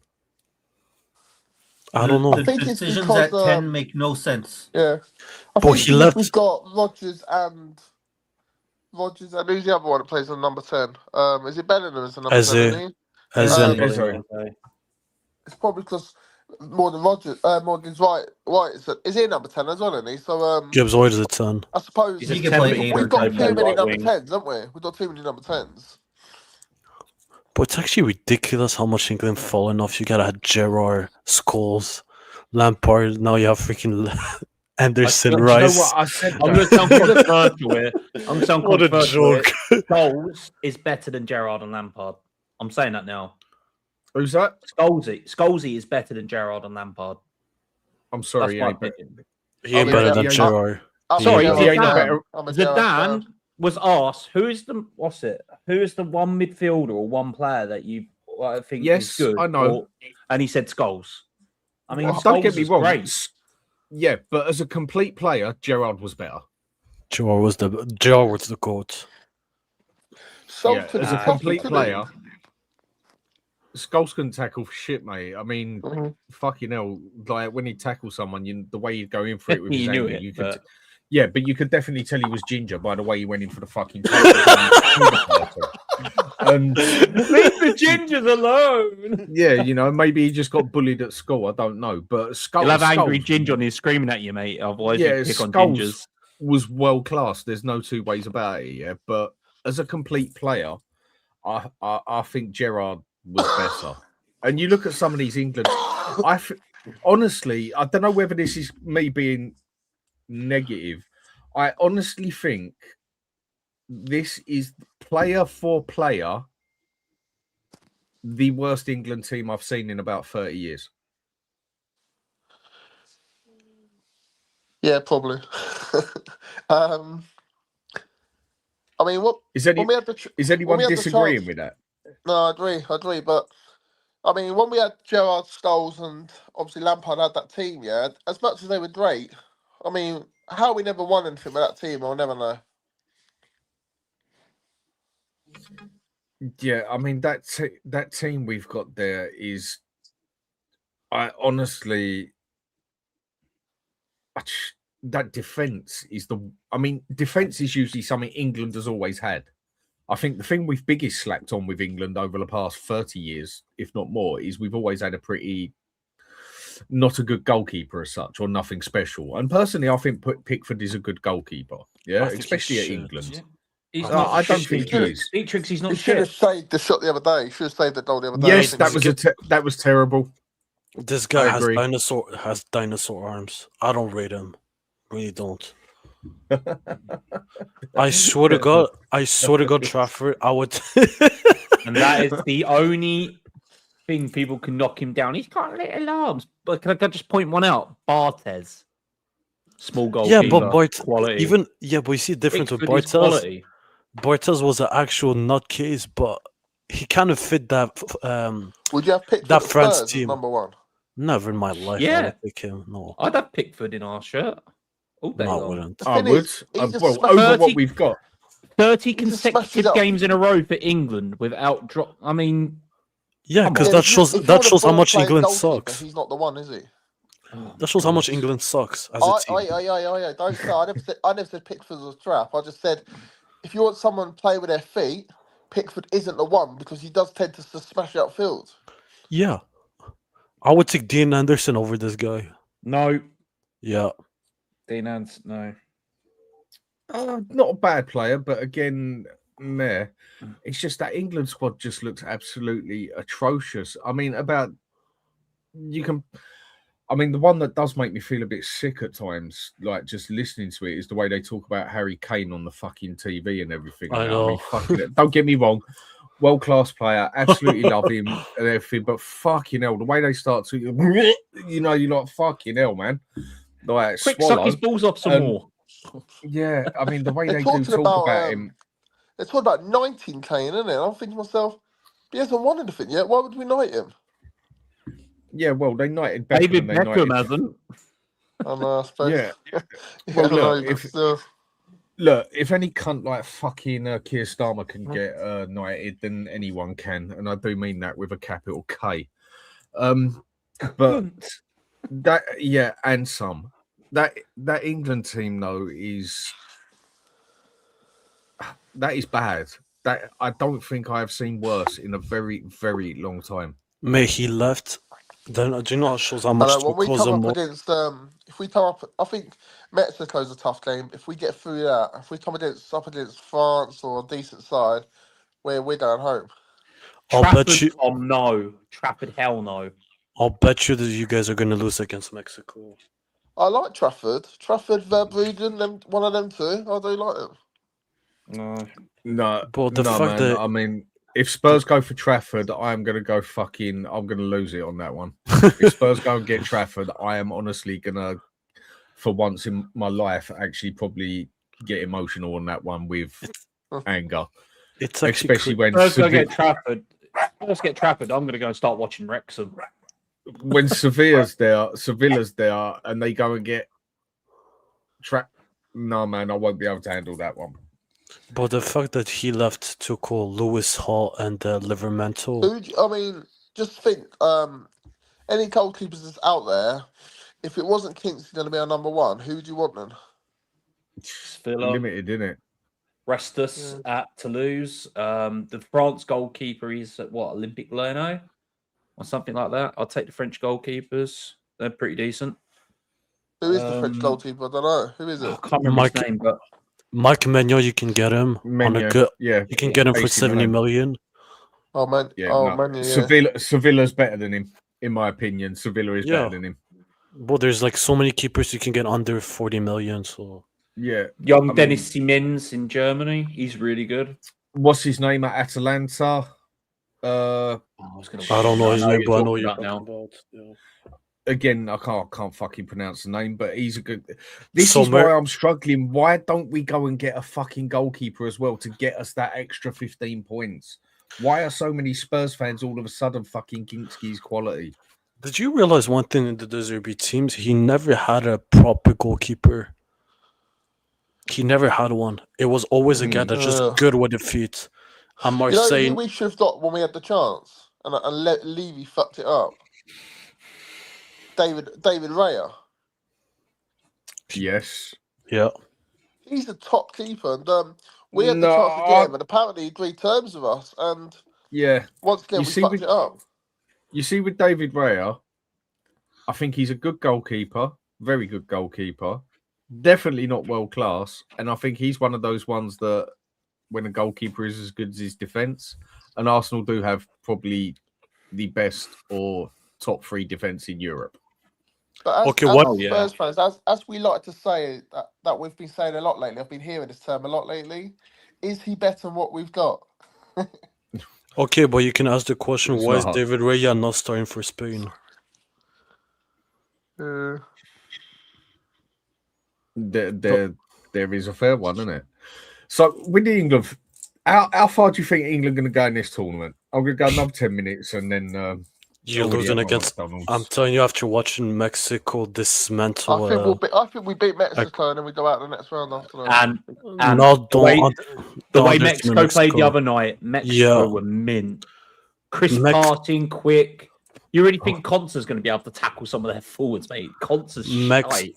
Bro, I'm telling you this right now. Mexico is going to cook. I'm going to be a bit more positive that one. No, Mexico. I mean, you're on about the other Garni. Who's the other defender from Villa? Concer's at Villa. Guehi's at Man City, isn't he? Yeah, that other one from Villa. Honestly, after what I see, I think he's absolute crap. You mean Konza? Anyway, you mean Konza? Yeah, the one from Villa. Yeah. Shit. I'd rather play John Stones. John Stones isn't good enough too. I would still play John Stones for his experience. He knows where to be. He didn't bring Maguire, and Maguire would have started on that team. One thing, no matter how many people have dissed that fella, his pace is what lets him. I never thought Maguire was as bad as people made out personally, and every time he's a good defender. he showed up. You know what? With Maguire, fair play to the guy. The amount of abuse he got when he in the early days at United. You know, some of them were like death threats and things like that. To come back from that, fair play to him. Mate, go and give me 200 grand a week. You can fucking phone me and call my wife names if you want to, and I'll say thank you, phone me again. You know what I mean? I can deal with that shit. You know, give me a couple of death threats. Yeah, fine. Someone gives me a death threat, I just say, well, look at my watch that I left in your wife's bed the other night because I'm that rich and I can do that. Now, fuck off. You know, it wouldn't bother me in that aspect. That watch is your mortgage, mate. Isn't it? Now tell your wife I want it back. And I do struggle that with players sometimes, like when they complain that they get called a couple of names that are like, mate, you're on 200 grand a week and you can't take a couple of names. Like, shut up, will you? But what was it when he was on holiday with his brother and he slapped someone up for his brother or whatever it was, and then all this shit he got from that? I thought that was quite funny. No, but it's like even me. I'm talking about me. I'm not talking about the others. If someone like gave me like racist comments or like this comment, that comment, I couldn't give a shit. I'm getting paid 100K a week. I couldn't give a fuck. You know what I mean? And that is where I do struggle. I mean, and if you don't like what people say about you on just fucking, turn off your computer. Turn off your fucking Facebook then. Don't go looking on it then. You know? But you know there's options on Instagram or Facebook where you can turn off comments. So you don't get comments. But they still leave it open, and then they ask themselves, why do I get racist comments? Or like I did this comment about my mom, my sister, all of that. Yeah, and I don't justify none of that. No, I don't justify it either. But I've got to work out the best way to say this. Fucking deal with it. It's part of the package. Like it or lump it. It's like when I used to work on the doors and that, yeah? If anyone knows what Brixton is about, try being the only white doorman on there. Yeah.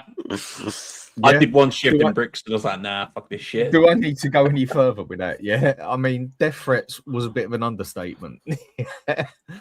And when you sort of do your door work and whatever, it definitely teaches you to just, because if you just even answer people you're just going to be fighting all fucking day long. Sometimes you just got, let it just go over your head. Yeah, okay. You called me a cunt. You threatened to glass me. Okay. Are you going home now? Yeah. Okay. Bye. It's let it go over your head. That's what it is on the door, mate, isn't it? I'm going to have you. All right, then. What are you going to have me with?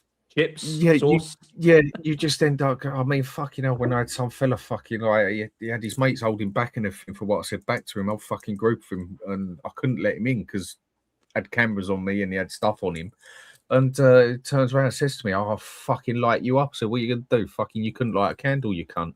Next thing I know, fucking, he tried not far off killing me for it. I mean, I had someone about 10 years ago, I'm going to wet you up. What, with a water pistol? You know what I mean? I didn't know what wetting you up was back then. I was like, what, fucking the example I'm giving is sometimes you just got to deal with what comes as part of the package, innit? And if you're going to be fucking rich and you're going to be on fucking football and you're going to be on 500, like £1 million a month and what, it's part of the package. Just fucking deal with it. But it's not even the package or the money. I want to think about it. You're a fucking grown ass adult. Like legit, if I called you, I see you next Tuesday, are you gonna tell me I'm not gonna sleep, I'm not gonna eat my food, I can't drink water, I can't be happy? Who gives a Some shit? people would. Some Yeah, but people that's are the just too emotional. yeah, but then if you're too emotional in a work environment where you're gonna be criticized on a daily basis, then you shouldn't do it in the first place. There's only one place you should be emotional, and that is in bed. And in that aspect, you don't even need to be emotional; you just need tactics. But it's just I do find that it's just, some of them you just look at them, and I suppose it is just modern day society, isn't it? It is just modern day society in that aspect. And Yeah, but I think yeah, it's getting ridiculous, man. yeah. I mean, fucking hell, when someone had come across the road because you're smoking a fucking fag and complain that you're smoking a fag, you're like, lady, you were standing across the fucking road. Yeah, well, I don't like that you're smoking close to me. Like, I'm not. You was across the road. Yeah, well, it can cause me. Yeah, love, you might catch cancer in 40 years' time, just like the rest of us. Fuck off. And it's just, yeah, that's just life as a whole now. But look, I'm going to leave it at that. It was only meant to be an hour and a half show, but you know, mine just got a bit fucked up. Thanks for coming on, everyone. Much appreciated. Thank you for watching, people. Give us a like and subscribe would be appreciated. Anthony, are you doing anything in the near future? Tomorrow I'm supposed to do a show, but I've not been great. I've not been feeling very well lately, so it all depends how I feel in the morning. But it'll be at lunchtime if I do. If not, I'll be better. I'll probably be better over the weekend or something. But yeah, so keep an eye out, everyone. Yeah, Tottenham therapy. And yep, go and give Anthony a like. Tottenham therapy. I mean, he speaks as much sense as every other Spurs supporter. I do take that as a compliment. I know you could probably take that both ways, but he does do good videos out there. I do watch them; they are good and that. And obviously, you've got to go to Mia and sign up to her one, The Lone Wolf. I mean, I do think she's going to get a tattoo of Romero, just where I don't want to know, but she will get a tattoo of Romero, I reckon. That's you know ridiculous. it, Mia, as well. And you've also got to go to the main event, Mr. Box Office, and also sign up with him as well, as he just is pure quality on what he does. No one can deny that. So it's been a weird one, but we've spent 185 million on 2 quality players. I'm happy as a pig in shit. I'm now going to go to bed because I am fucking tired. Catch up with you lot later. Take care and thanks, everyone.